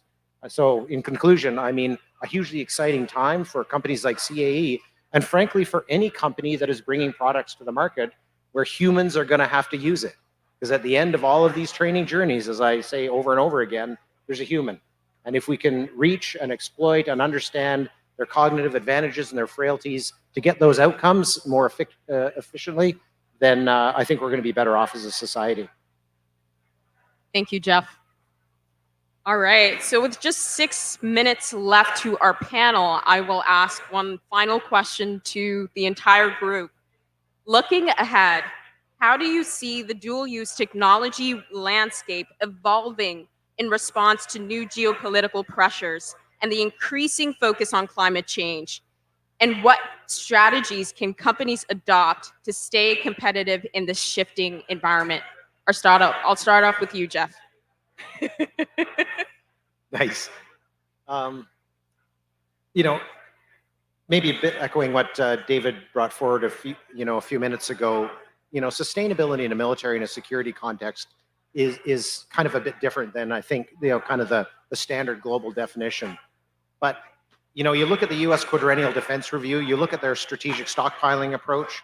They recognize in their root doctrine, their root military and security doctrine, that if we cannot manage our resources better, we are not going to be able to guarantee a safe and productive civil society. So sustainability is absolutely at the root of a lot of what is going on, including at the root of a lot of military thinking. I think that's just a fact. So all I'm doing is pointing that out. The responsibility for companies, therefore, is to recognize that, to adopt their products where they can, to reflect the philosophy behind them, and to design our way out of some of these problems. Lower size, weight, lower environmental footprint, different technologies for printing circuit boards, all of those kinds of things have to be part of the design thinking and the philosophy. Yes, the system has to work, but if it only can be sustained for the first 2 weeks of the conflict, or the public safety problem, we're not really going to be all that much better off. Thanks, Jeff. Tien. So I think everything is converging. You can argue that climate change is a national security problem. Healthcare pandemic shows that that's a national security issue. So I think it's naturally dual use, right? I mean, the technology can be used and solved in multiple ways. And so we need to embrace that. I think from perspective of my first year at Diana, we see company and commercial space working in defense space. And what they find is that they're going to be challenged even more. So if they can solve the problem in a very complex, dynamic, and robust environment, they're going to give you an advantage over their competitors, right? Similarly, what we see from the commercial side is that they're bringing new, fresh ideas. We tend to talk to folks within the defense space, and we hear a lot about incremental changes and improvement. People are bringing new ideas from commercial side that they haven't even thought about. So I think we have we need that healthy mix of ideas coming from both space. So I think it's really a dual use space at all. We shouldn't even think about it separately. Thank you. Couple of quick things. You asked, where's the technology going? You only have to look around at this event today, right, to see that there's going to be more and more dual use, multi-use technologies. So look at the unmanned systems, right? How many core technologies are there that cut across different applications of unmanned vehicles? But just two last quick points, if I may, on the thesis that some folks in the audience are interested in the answer to your question. What does it take to be successful in this industry? There's two things we haven't talked about. One is partnerships, right? Go-to-market partnerships. It is rare, though there are examples of Canadian companies, emerging companies that have been able to achieve success without partnerships. But generally, you need those partnerships. And one of the advantages of Ottawa is that a lot of those tier 1 and tier 2 defense contractors are here, who also sell to some degree into the public safety market. So this is a good place to be and to base a business from. The other thing is, we haven't talked about capital. I get pitched business plans all the time from companies in this space. They're almost always undercapitalized and bound to remain undercapitalized, right? Because they've got to learn to become literate on that topic and just deal with the real and hard world of raising money and making sure you got runway, because it's long selling cycles in this industry. Thank you, David. Christina. I'm going to continue to air government's dirty laundry and say that government departments are terrible at championing their own innovations that they've invested in to other government departments because it's so big. So we need to do something about that. So internally to ideas, what we have done when we have every year we have a marketplace event where in the previous years, the solutions that we've advanced and invested in, we have them come do a demonstration, and then we invite representatives of other government departments. We have VC firms coming in because you really don't know that there's dual use until you actually have the need. So because there's a lack of communication there is certainly an opportunity, and we will be seeking to grow that. Thanks, Christina. We are close to the time, so if we could keep it brief. Francis? I'm not going to say I'm going to be brief because that's the longest speech usually in a panel, but in our opinion, technology and different types of technologies are growing so fast from so many companies that our way to just keep up with it, because we're integrators, is to have some type of collaborations with larger companies and smaller companies. And we actually had collaboration with Tactical earlier this year. So that's one way to drive innovation and to integrate innovation, because if you just keep them in silos, they could be really good at one thing, but you're not going to have them dual use. It's when you combine 2, 3, 4, 5, maybe 6 companies together, sometimes with specific capabilities, that you're finding something that could be used in different markets. So that, that's one thing. On the sustainability part, I think we're using maybe 20% of the electronics that we used to 7 years ago. So sure, as we go on, size goes smaller, but I think the operational requirements from the military needs to be tough, needs to last, make us streamline what we put in electronics and what can we replace from electronics to software, which is inherently harder or hardened when you put it out in the field. Thank you. Mike. I'll go really quick. The defense market is really, really tough. And I think being dual use now is almost a necessity to survive and remain competitive. So for me, I think about there's three key words I think about my path. The first one is survivability. Like, am I going to make it through the next year? The second one is security. Like, do I have a few years worth of security so I can focus on the next bound and, and then the third piece is scalability. So over the last couple of years, we've been in that survival phase. Now we're starting to transition to having some security where I can start to look forward and think more about how do we scale. And because of my military background and where we got started, we've been focused on defense. But dual use and being competitive and being able to survive over the long term is always something that's in the back of my mind. So I think dual use is definitely a necessity going forward for us and for other businesses like us to be able to ultimately deliver our value proposition to a military customer. So it's part of our business strategy now is to be dual use. Thank you. Thank you to our esteemed panelists. This was an amazing conversation regarding how we can accelerate our dual use technologies and scale it up even further. Thank you.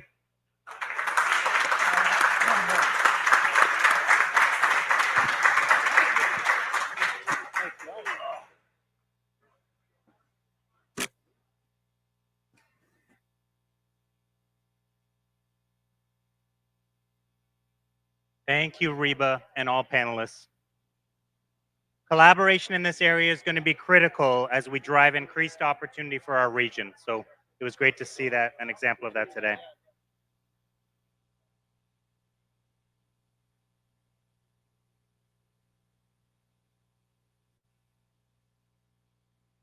Okay, as we move to our next panel, I'll let you know that there's a little competition here happening with all of the different panelists, and we've saved the best for last. So, and now, with a panel to end all of our programming, it is my pleasure to invite moderator Suzanne Cork, Business Development Director, Smart Farm and Advanced Robotics here for Area X.O, to facilitate introductions and discuss creating a path for producer profitability, productivity, and sustainability. Suzanne, over to you.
Start introductions as soon as they're all there.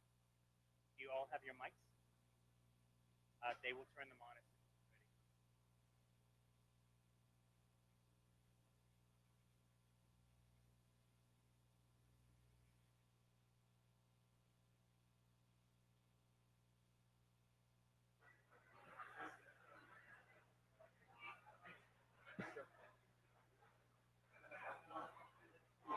Don't all rush in at the same time.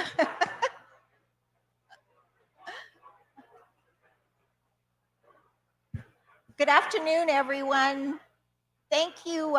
Thanks for joining us and thanks for sticking around to the last panel. Anyone back there that's interested in the ag panel, make your way to the front. Bring your friends. Awesome, awesome. Good afternoon, everyone. My name's Suzanne Cork, and I'm the Business Development Director here at Area X.O and the Program Director for the Ottawa Smart Farm powered by Ag Expert. I'm really delighted to have all of you here this afternoon. And I'm really excited for you to meet our panel. We have an awesome panel, and I'm really hoping that you lean into the conversation and take the opportunity at the end to ask our panel questions. I think you'll find it really, really interesting. So, achieving sustainable growth in Canada's agriculture and agri-food industry has us focusing on two goals primarily. One is a healthy economy, and the other, of course, is a healthy environment. All of the producers and farmers and people that are part of the farm to table and farm to industry ecosystem, first of all, need to be profitable. They need to be able to make a living, support their families. That's kind of job one. Beyond that, they need to have the means to continue investing in their businesses.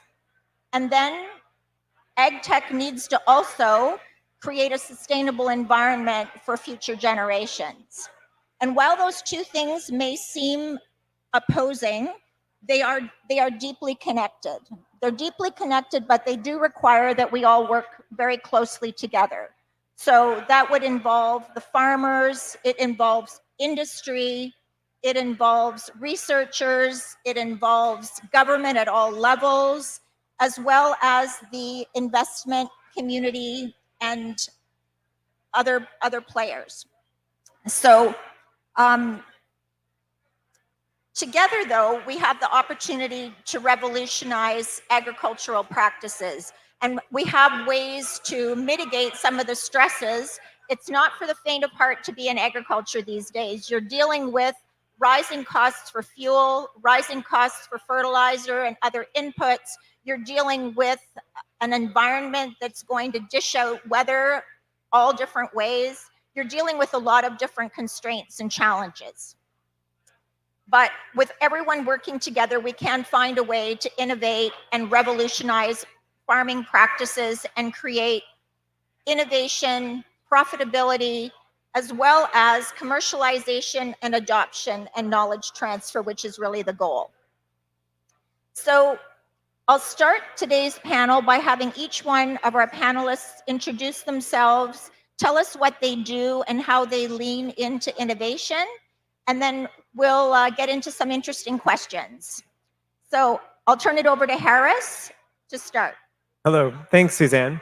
My name is Harris Ivans, and I am the project manager at Canadian Wollastonite. We're a mine just outside of Sealy's Bay that harvests wollastonite and sells into steel, concrete, and agriculture industries. In the agricultural world, we're able to use wollastonite to capture carbon when you apply it to the soil by mimicking a natural process. In terms of leaning into innovation, a lot of what the current carbon capture project that we're working on deals with is bringing in existing science as well as operations and bring them together to create a new solution to climate change, where carbon capture using wollastonite or other silicate minerals that we have in Canada could be one of the lowest cost forms of carbon capture that we know on the planet that's also ready to scale. And we're doing it right now in Ontario. I'll leave it at that. Thank you. Graham? Graham Millen, louder voice for all of your benefit. VP Business Development and Ecosystem Support at FCC Capital. We're the investment arm of Farm Credit Canada. For those not familiar, Farm Credit Canada is the largest financer of agriculture and food in the country. We're a $60 billion lender with 105,000 customers and 100 offices across the country. And so our role at FCC Capital is to deploy a very large amount of higher risk-taking capital into the ecosystem, specifically to drive innovation and impact in a way that agriculture and food may not have seen before. There are two primary elements to the strategy. One, obviously capital. How do we push different types of capital in the ecosystem to fund businesses and ideas at all stages and across sectors? And the second thing is, how do we activate the very unique strategic value of FCC? Again, given the scale of the organization, our partnership with such folks as Ottawa Smart Farms, incubators and accelerators, all areas of agriculture and food system across Canada to drive increased probability of success for innovators in the ecosystem. So stoked to be here. Awesome. Steve? So now I feel as though I need to make sure that I'm speaking loud so I can keep up with Graham. I'm getting a thumbs up. Thank you very much. I know why people aren't sitting in the front, because the sun is beaming down there. So we understand you. So my name's Steve Dragudis. I'm the Director General for Policy Planning Integration. It's in the policy area at Agriculture and Agri-Food Canada. Overall, as Agriculture and Agri-Food Canada, I'd say we could talk about innovation in three main ways. One, we do innovation. So we've got research centers, 20 of them spread off across the country, working directly with farmers, universities, other researchers, provinces, territories, long-term sustainable and profitable drivers for the ag sector for over 150 years. We also fund research. So we've got a number of programs that we have that are either through what we call the Sustainable Canadian Agricultural Partnership, and that's shared with provinces and territories, or other direct funding mechanisms that we have within the department, also to help drive innovation, both at the sort of early stage cycle, but also looking towards on-farm adoption. And then finally, and a little bit more in terms of my role, is a bit more in the sort of facilitate and coordinate. So in policy, what we're looking to try to do is make sure that we're having the longer term considerations about where we should be heading for innovation in agriculture in the country. And that doesn't mean exclusively just within our department. So that's working with other federal government departments, provinces and territories, but increasingly looking at other avenues and things that we should consider. So I think, as Graham mentioned, looking at opportunities to bring in other sources of revenue and capital and investments into agriculture, but also looking at some of the other impediments like the regulatory processes within the country that can be seen as a hindrance to actually being able to bring that in, scale up, and then apply the technology. And then continuing to push forward is the kind of work that we should be doing as we look towards the future and the types of areas that we should be looking to invest a little bit more in research. So thanks. Chuck? Thanks, Suzanne. Chuck Barisic with Haggerty Agrobotics is the hat that I'm wearing today. I'm a farmer from Southern Ontario between Chatham and London. We have a very traditional no-till crop operation and a commercial grain elevator with my brother, crop input supply business. And 3 years ago in 2021, we ventured into robotics and formed the Haggerty Agrobotics company. And really what we're trying to do is we're trying to encourage the adoption and the use of agricultural robots, kind of outside the controlled environments. So out in the field, 20 years ago, I kept wondering, how come we're not seeing robots out in our cornfields, these kinds of things. And that's what we're trying to accomplish. So we will take a robotic platform, test it, see if it works, and then develop and implement and tooling for that robot and provide it to a farmer to use. The farmers will come to us with ideas and problems that they want to solve. Our task as a company is to determine if that is possible within the technology that we have. And I think since I went last, I'm going to say that I think we've used all of your services. So we've got some funding support from SCAV. We're Farm Credit Canada customers, and we're supported, thankfully, through Farm Credit, through our Innovation Farm Network. And we just finished spreading some Canadian molasses tonight here in July. So we kind of participated in the right way. Awesome. Thanks for that, Chuck. Actually, that's an interesting point just in terms of the level of collaboration that takes place. So, I mean, all of us here on the stage collaborate on an ongoing basis. And I think that that's what we were alluding to in the introduction, is that this only works if we all work together and if we're willing to kind of put aside some preconceived notions about how things should be and just decide that we're going to try something and support one another as we move into the innovation field. So, Steve, I'll ask you, how do you propose, or just what your thoughts are in terms of at the farm level, supporting farmers to reconcile that sort of duality between profitability and traditional farming practices and the desire or the need to become more sustainable, given where government policy is going in that area. Can you give us some ideas on how you feel about that and what your recommendations might be? Easy first question. So, I mean, I think maybe the first thing would be is I think we need to start having the conversation about sustainable to just shift gears a little bit, because as you kind of talked about at the beginning, sustainability needs to include economic as well as environmental sustainability. So while there are obligations that we have as the federal government, as well as to feed into international obligations, be GHG reduction or biodiversity, we need to look for ways and opportunities that's going to actually work at the farm level, and we need to be thinking through, I think, a little bit more about what the intersection of those two things are. And they don't need to be mutually exclusive. I think some of the biggest successes that we've seen, and I think that there's a number of exhibitors here, and the example that's right on the stage with us in terms of Woolite, is to try to find the areas where the two intersect. I think that's key. We've got to think about what we're calling the triple challenge. So, as a country, we need to produce more to feed a growing population. We need to ensure that we're doing it in a way that's making our farmers continue to be profitable, and we need to do it in a sustainable fashion. So I think if we look at things through that lens, that's a good start. I think one of the things that we need to consider maybe a little bit more as we look forward in policy is thinking about how we ensure that when we're putting in place the types of initiatives, that the practicality of what the on-farm application is going to be a little bit stronger. So we do have a number of programs within the department that help with some of the initiatives that have to do with reducing greenhouse gas emissions. But I think the interesting intersections are kind of the ones that we're talking about here on stage. And as you mentioned, that degree of collaboration where we've got a better sense and an idea of the profitability factor is going to drive the decision making at the farm level. And if there are other requirements or impediments that we're trying to push forward, we need to keep in mind that that's the driver. And if we can put things in the context of that lens, I think it goes a lot farther in us being able to come up with the kinds of solutions that are practical and implementable.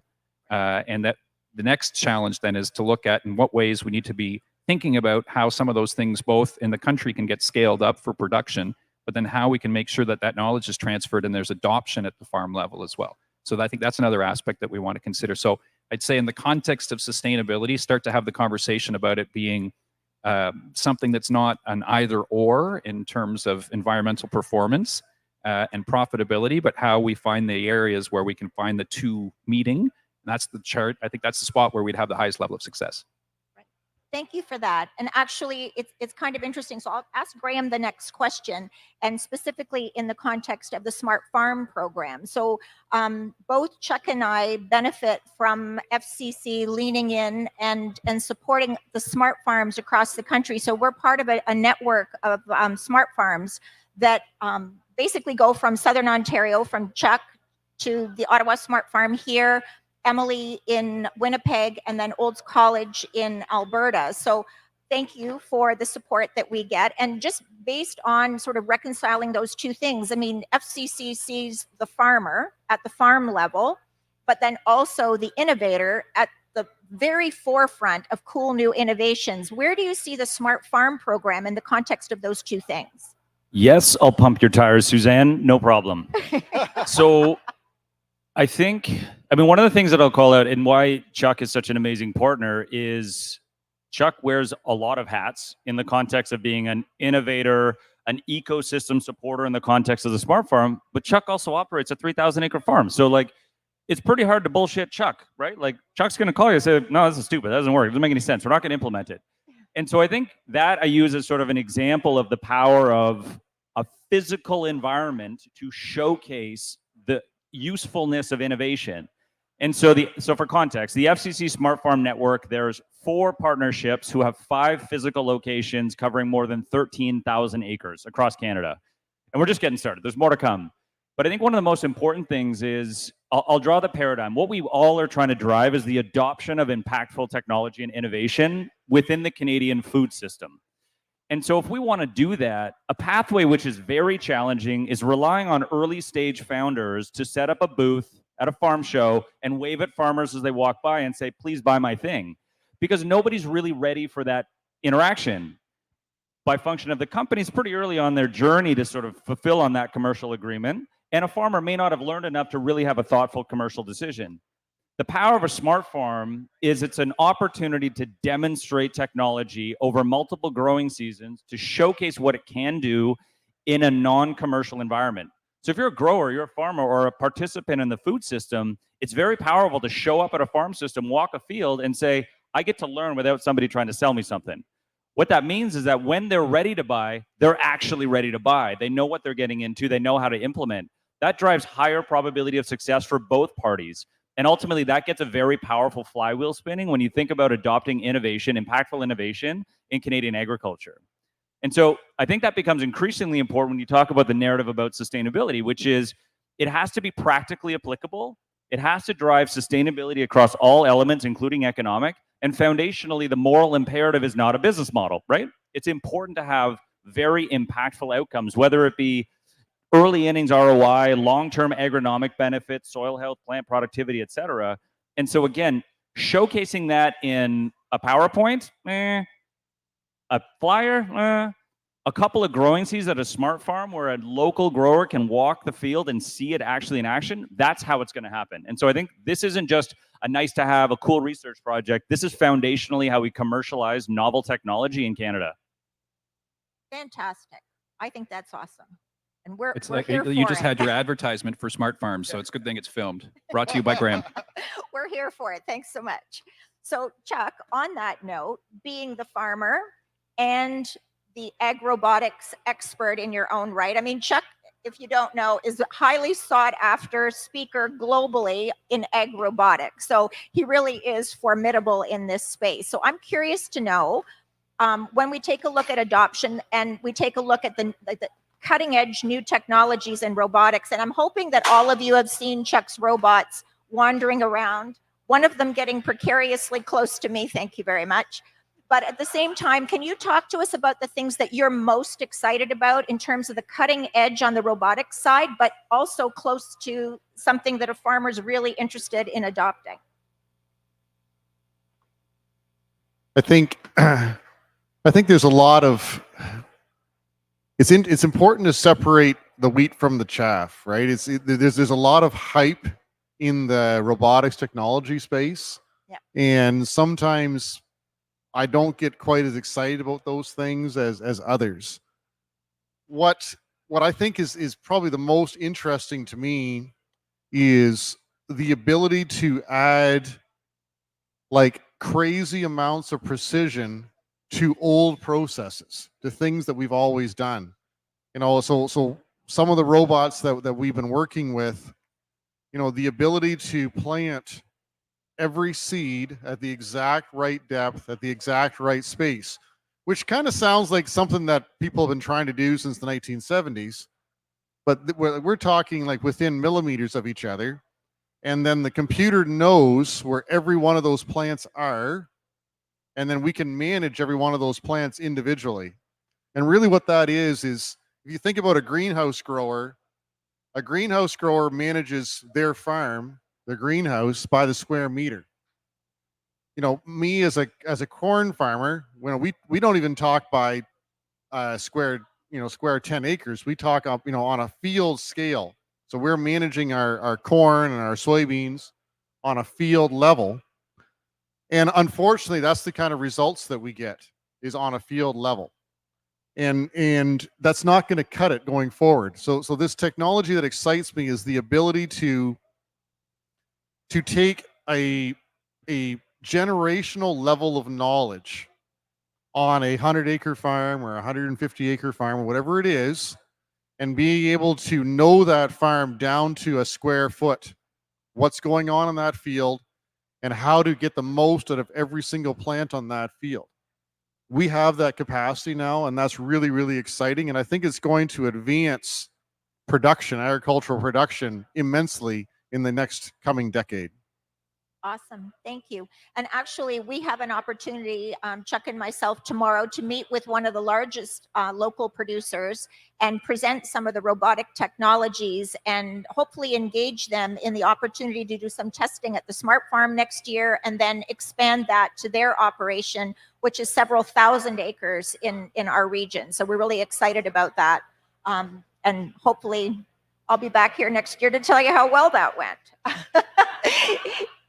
I'd like to talk to Harris now. I don't know how many are familiar with Canadian wollastonite. It's something that I learned about at the farm show here in Ottawa in the spring.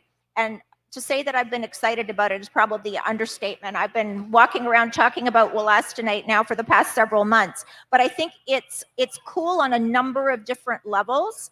And I'd like Harris to share with us both on the agronomic side of things, the value proposition of wollastonite, but then also on the environmental side of things. And then there's also a really cool business model that wraps around it as well. So I wonder if you could share with us, you know, from a farmer's perspective, what's exciting about wollastonite, what's it going to do at the farm level, and then at the same time, environmentally, what makes it so exciting. And I'll stop talking now. Thank you. That's good.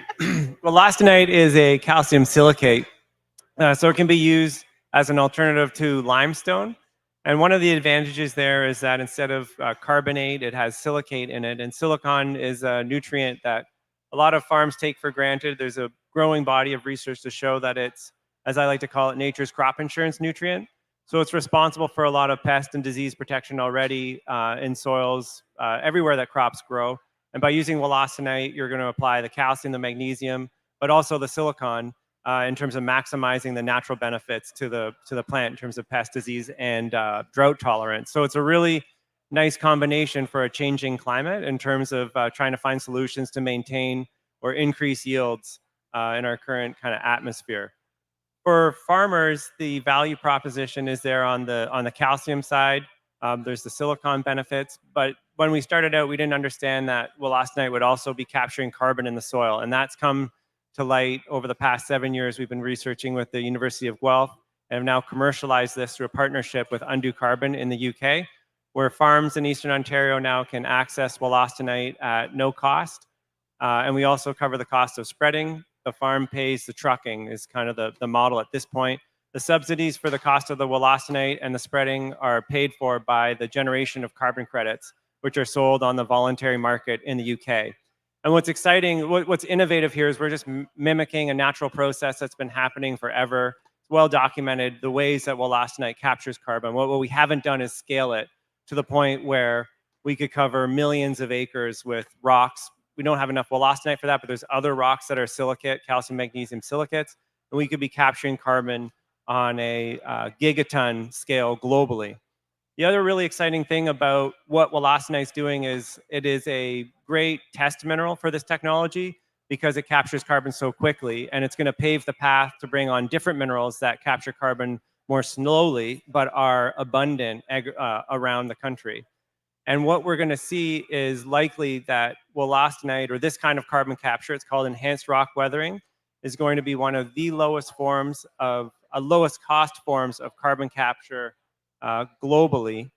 And the kind of carbon that we're capturing is inorganics. We're not touching organic matter levels or changing kind of residue, or we're talking about mineral carbon that's gone for thousands of years.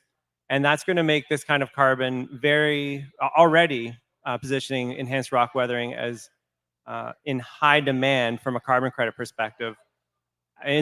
As we go on and we can reduce the monitoring costs as the main kind of barrier to reducing the cost of the kind of carbon credits that we'll be able to create with wollastonite or with calcium magnesium silicate applications, we'll see that cost come down, and then there'll be a massive economic driver for this kind of carbon capture as the carbon economy builds momentum. So right now it's on the voluntary market, but if we saw a federal or provincial program, this kind of carbon capture would be sought out because it's multiple times less than direct air capture or some of the other alternatives.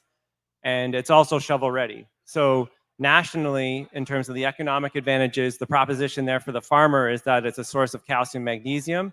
Ideally in the future, farmers who own the land base for this kind of carbon capture would be able to net a profit in terms of the costs that it takes to apply these minerals. They gain a crop benefit, but hopefully they would also net a benefit. That depends on the price of carbon.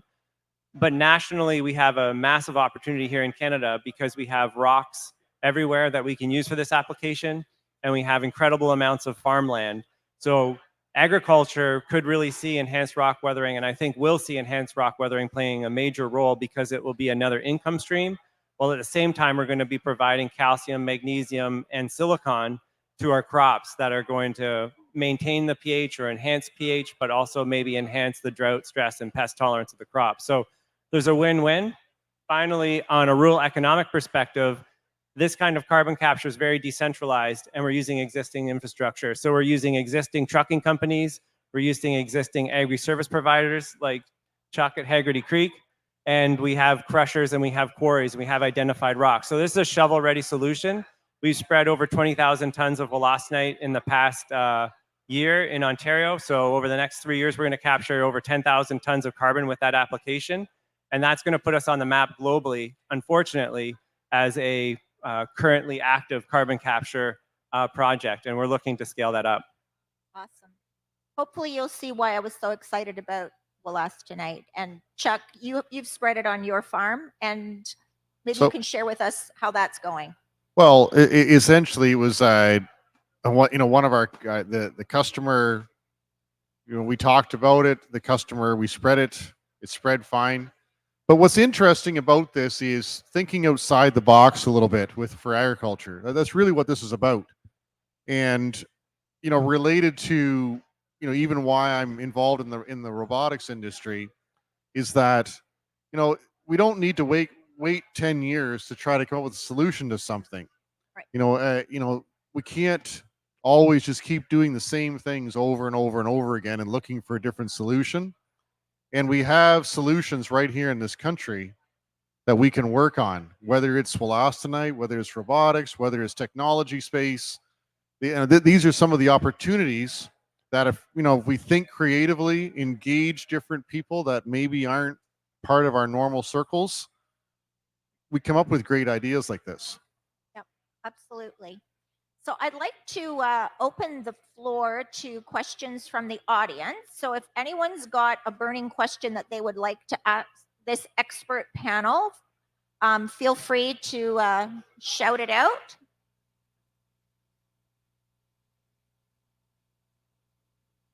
Anybody? I have more questions. We will keep going. John? Yes. So we quite often, I'll ask one first and then, sorry.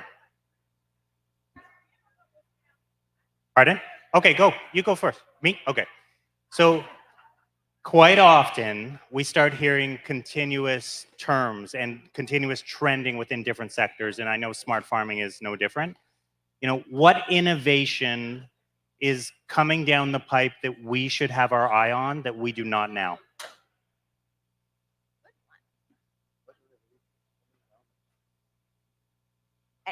Anybody? Yeah. Feel Well, free. yeah, you guys run the smart farms. You better have answers for this too. Yeah.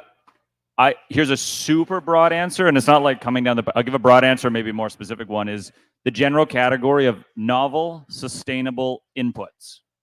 So whether that be pesticides, different fertilizers, sort of soil augmentation, biostimulants, there's an enormous category of that very broad category. There's an incredible amount of technology being developed there, which has the ability to derive really profound agronomic benefits, as well as environmental and sustainable benefits, which implicitly drives improved economics and long-term improved economics of the farm. So that broad category of sustainable, novel sustainable inputs, and I will say is that, again, all else being equal, is where most of the venture capital has sort of made its way over the last couple of years in the general shortage.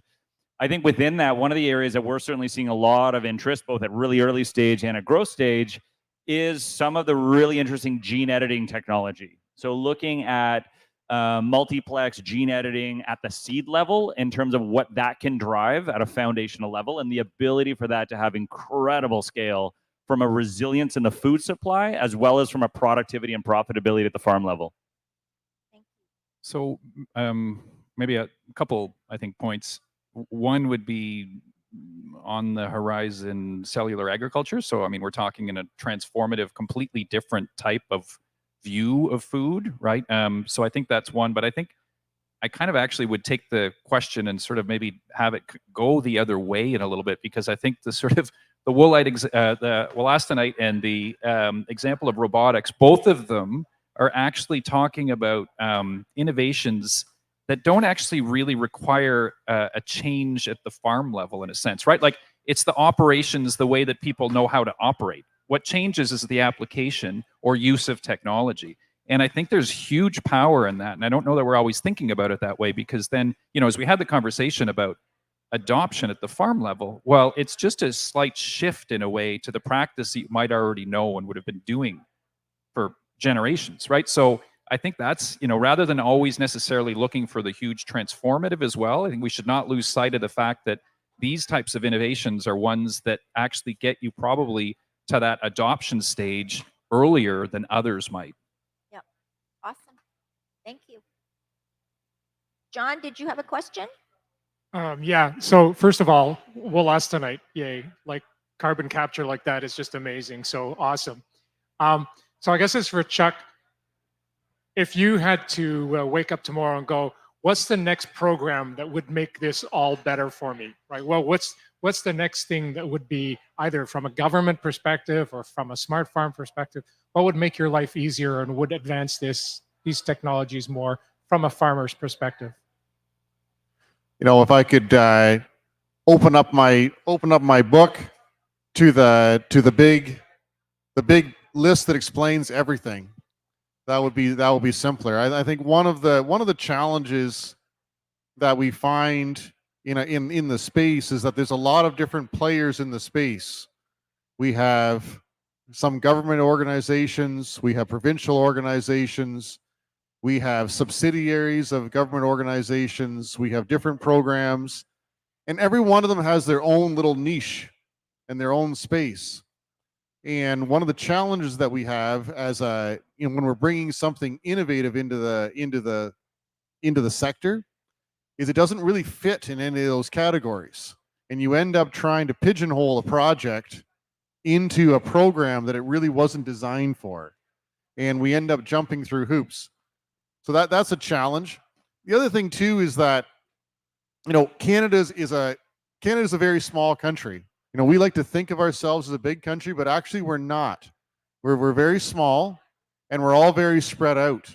And what that does to us is a lot of organizations and people, they work in isolation. And it's amazing with our autonomous working group that we started back in 2021. Almost every week on our autonomous working group calls, when we talk about technology and, you know, kind of what's going on and projects, somebody puts their hand up and say, hey, I worked on that at a university 2 years ago or 3 years ago, and it's collecting dust on a shelf. Or, you know, we'll hear from a company that, you know, from overseas that has developed, you know, a piece of software or something like that. And then I'll find out that a researcher in Waterloo or at McGill or somebody somewhere else had either contributed to that or had written the same thing, but they couldn't commercialize it here because nobody knew about it, and or wasn't aware that it was there. So I think from what could be done, I think a simplification of some of the approaches, you know, trying to write a program that actually can help a farmer adopt rather than trying to write a program to fit a predetermined set of criteria would be easier. The other thing that will be helpful is we need to communicate with what we're doing with each other. We need to participate in in calls. We need to share what's going on through the Innovation Farm Network, which is why I'm such a big supporter of it, so that we as a group know what we're all doing, and then encourage that collaboration between either the smart farms, the farmers, the researchers, you know, whatever, so that we can develop these products right here. I think that's what I want to see. Awesome. Good question. Can I elaborate on, Chuck? I'm going to give you a number to go with the fragmentation issue. So FCC has an industry relations team whose job it is to sort of be the point of contact across the industry. They have a list of all the organizations that they have relationships with. So it's, you know, Dairy Farmers of Ontario and all the different versions of the government, et cetera. 850 organizations. So if you're a founder, entrepreneur, like, try to navigate that. That is incredibly difficult. And so again, I echo times a million what Chuck's saying, the power and the importance of collaboration is an easy word to say, but like practical knowledge sharing and sort of raising each other's hands and saying what we're doing. Because again, with that fragmentation, it's not necessarily going to happen from sort of like an industry association level. It's going to happen more at sort of this level. So you started answering, and I think Graham and I both started chuckling because I think we've had conversations about that, and it is a problem that we've got in this country. I mean, I had to look because I couldn't remember, because we're all acronyms, you know, CFIN and CANE, others that are networks that exist but still maybe have kind of limited roles and functions.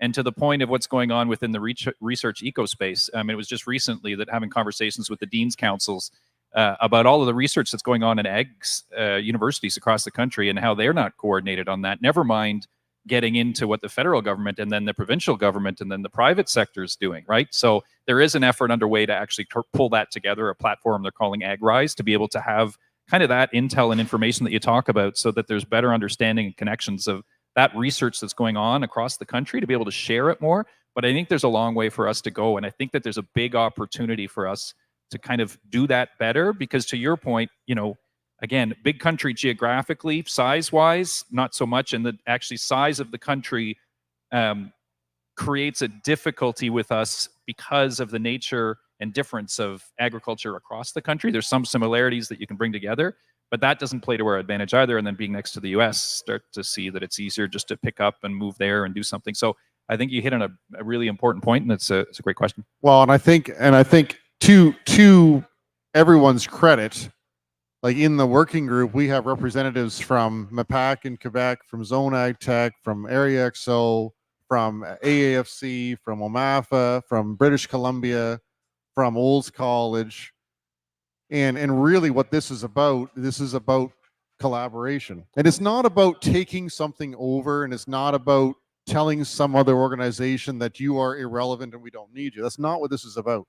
This is about understanding, you know, kind of what these organizations are actually for. And when a founder comes to our working group and says, hey, I need help, then different members of the group put their hands up and say, hey, I know this person, I know this person, I know this person. You put them together and we make a project. But that's really what this is about. Awesome. Well, if anyone, oh, another question. Waiting for the mic. Just to add on that too, a lot of times we're focused on profitability and sustainability, and maybe it kind of goes without saying in a way, but that networking component, you know, just who you know sitting on these calls, because that's the way to filter through 800 organizations, is that you got 8 people on there that are familiar with 20 organizations. All of a sudden, you know, a quarter of the list.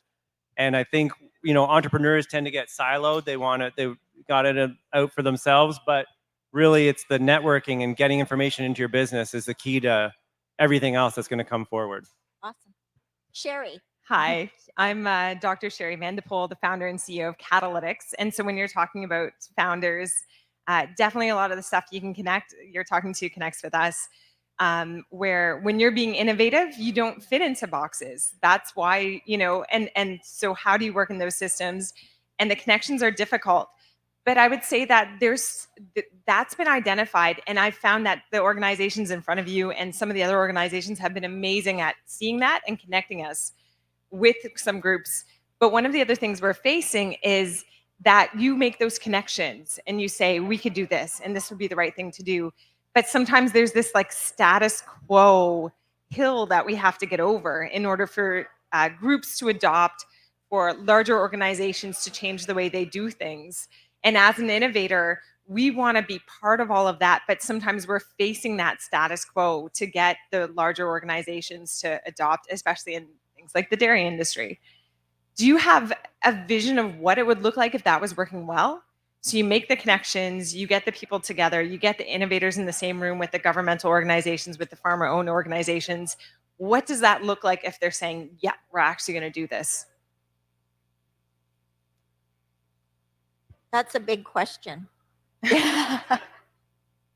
Yeah, I mean, it's a very big question. I mean, I think, you know, if I think about something like pick their protein innovation cluster, like I think that there's opportunities to look at things like that in a different kind of way to, you know, it gets difficult because then, you start talking about, it's hard to distinguish sometimes what might be a applicable kind of use of innovation or technology that can go over a wider range of agricultural operations, or picking types of agricultural operations and then saying, okay, if it's going to be a dairy situation, like what are the kinds of things that we can look to explore and do a little bit more. I do think it kind of goes back to that the discussions about the better integration and discussion about some of these things. And I think you're right. There's a bit of that inertia curve, right, where there's a status quo hump to get over, because I think, you know, as Graham pointed out, it's sometimes hard to distinguish for any group or investors, government, otherwise, like what is the shiny thing that's you're trying to get the attraction from the farmer at the farm show versus something that's going to be maybe legitimately a game changer or could be applied more broadly. So I think I don't know that there's a magic solution, but I think that increased kind of dialogue and discussion is probably the important part. I think one of the challenges that we see, if I put my robotics company hat on, about adoption, about getting groups, like larger groups of people to kind of buy in, is that, there's the adage that the good is the enemy of the great. And so a lot of farmers and a lot of systems have been put in place, and they've been around for a long time. And that inertia wheel in crop agriculture, especially, the sun, it gets warm in May, it gets cold in October. At our business at Haggerty, like, it almost runs on autopilot. Everybody knows in May you deliver fertilizer. Everybody knows in October you start taking soybeans in. And so because of that, it's hard to knock people off that wheel. And we've even had it where two specific producer organizations refused to let us not even pitch a robot. It wasn't even what it was. It was just to have a presentation about robotics, because the farmer members of those producer organizations disagreed over who was going to get it first, and over whether it was the right technology, or whether it was going to promote the big guys were going to get bigger and it was going to choke the little guys out, or whatever that stupidity was. The producer organizations actually blocked some of the funding projects because they wouldn't get behind it. And that's a real challenge to get over. So rather than get mad and get angry and throw my hands up in the air, which I would like to do sometimes, what we have chosen to do instead is we've tried to figure out within the farmer organizations, we're trying to figure out who the peer groups are, and not really about the movers and the shakers. That's a bad way to put it. And I don't even like calling people the innovators versus whatever. Really, we're trying to find, how do we reach the farmers themselves directly and connect to them. And we've had some very successful demonstration events where we've had, the one we had in Simcoe, we had well over 100 farmers at this event. It's probably one of the best ones that we've had. And I think we all, it's going to be a long grind, unfortunately. And really what it's about is being really clear on your message. What is the message you're trying to do, and saying it over and over and over and over again. And, I probably said this before, you almost find that you're selling your company and yourself every time you talk to somebody. And which feels a little bit unnatural, because, like, for me, myself, like, I want to work, right? But I mean, the reality is that's what has to happen. And then you'll find people start coming along with you. And that's what we have found, through the working group and through other companies, that group comes with you over time. So just, be patient. I'm going to have to wrap can- it, can I- unfortunate. Oh, Can I just add one thing that's One thing. really unique to agriculture is there's definitely competition between farmers, but it's really different than a lot of other sectors in terms of neighbors sharing information and production knowledge. And I think when we're trying to overcome the hump of adoption, it's important to consider kind of the cultural landscape of farmers, where they communicate, how they're communicating, and that first impressions matter hugely. And we've seen that with the Wollastonite adoption, that kind of our initial messaging rippled through the community. And we're trying to catch up with that because, of course, our messaging changes. We're learning as we go. And that, leveraging the kind of almost in a sense non-competitive nature of farmer to farmer in terms of how they communicate and share information, I think is really important for adoption. Thank you for that. I'm glad to see it's a vibrant conversation, and I encourage it to continue. The panel is going to be here for a bit. I hope you guys continue the conversation. We thank you so much for your time and for sticking with us late in the afternoon. And thank you for being at GCXpo.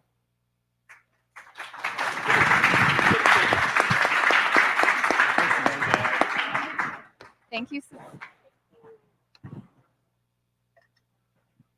Thank you, Suzanne, and thank you to our panelists for this enlightening discussion on smart farming.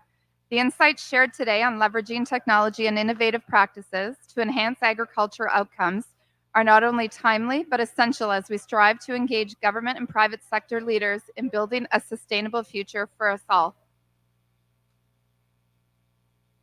We want to end by thanking all of our GCXpo 2024 sponsors and partners. And I've said this before, but really today's event would not take place without their funding, their ongoing partnership, and their services that they have provided. We want to thank our federal government partners, Agriculture and Agri-Foods Canada, the Department of National Defense through the IDEAS program, Innovation, Science and Economic Development Canada, and Transport Canada. We want to thank our Area X.O sponsors, École Catholique, FCC, and Rogers, Area X.O funding parties, the City of Ottawa, and the Province of Ontario through the OVEN network. We also want to thank the specific GCXpo sponsors for today, ANSYS, Calian, Hydro Ottawa, BlackBerry QNX, Compass Rose, Neutron Controls, Bradley Kelly, Indra Robotics, OC Transpo, and OSE. And I want to do a special thank you also to Rebel Tents who built this tent city with us. We would also like to thank the many collaborators and exhibitors who contributed technology, demos, and displays for GCXpo 2024, enabling attendees to experience the impact of smart mobility solutions. It was an honor to welcome everyone in person and our online viewers from across our region, throughout the country, and around the world for our 2024 program. Thank you to core partners, Area X.O, Invest Ottawa, and Kanata North Business Association, as well as Hub 350. And now to close off our program, it is our pleasure to welcome Sonia Shorey, President and CEO of Invest Ottawa, back to our stage for our final remarks.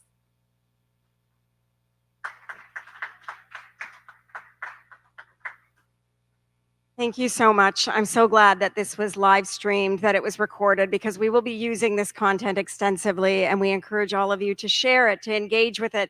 It is one of the ways that we like to contribute all of the learnings, the expertise, inspiration, and actionable insight to the world. My purpose today, just building on Rebecca and Pat's incredible remarks and their amazing job as MC, is to thank everyone who made today so incredibly impactful. They've already touched on all of the government, industry, academic partners that came together to make today possible, all of our sponsors, the clients, the incredible innovators and companies that are the very heart of why we do what we do. But I'm here to give a very, very special heartfelt thank you to the team that put on this massive event. We are a very lean team, and they are incredibly talented. They're brilliant. And throughout the day today, if only I could have captured on my camera all of the incredible comments, compliments, insights that were shared about how professional, talented, gifted, inspirational they are. And I couldn't agree more. I'm so privileged to collaborate with people I admire so much, believe in, and I am very, very grateful. So I'm going to identify them by name, and then the departments that all contributed volunteers, because this was truly a team effort. Patrick Kenny led this event together with Audrey Wilsey, our event producer, and I cannot tell you what an incredible job they did. I am immensely, immensely grateful. Rebecca Thompson, who did a fantastic job as MC and led so much behind the scenes. Rachel Lau, Lindsay Kavanaugh, Suzanne Cork, who was just on the stage, of course, that you had the privilege of seeing as part of our Smart Farm panel. Marie Ainsworth, Joanne Gardner, Kelly Crow, who led all of our sponsorship pursuits. Nishima, Randy, Madison, Gray, Rachel Pound, incredible marketing communications and organizational support. Lotta and Marie from our corporate communication, our corporate services team. Hendrik, our team was here very late last night and early this morning pumping water on this very diverse multi-terrain site so that you could have an incredible experience, because we had that delightful rain shower last night that thankfully did not come beyond this morning. So thank you for all of the extra effort on that front. Jen Provo, Reba and Sophie from our global expansion team who led panels today that were great. Noel Kenny who jumped in and to provide additional support. And then all the volunteers from every single division of Invest Ottawa. This is one of the most special things about our team and most impactful things about our community. We are collaborative, collaboration for impact. Thank you to our venture development team, including the Venture Path and our entrepreneurship services, our global expansion team, both our FDI and business retention and expansion team, our Bayview Yards team with Lisa and the team that were here today working so diligently alongside us, our talent team, our corporate services, and of course, every member of our Area X.O team, which you had the privilege of engaging with in one way or another today. Thank you all so much for your commitment, your dedication, your passion, your leadership. We could not do this without you. It's a privilege. Please now come and thank everyone who made today possible, including our incredible clients, team, sponsors, and partners at our VIP reception just to my left in the tent. We look forward to celebrating with you. Thank you for being a part of GCXpo 2024. Merci.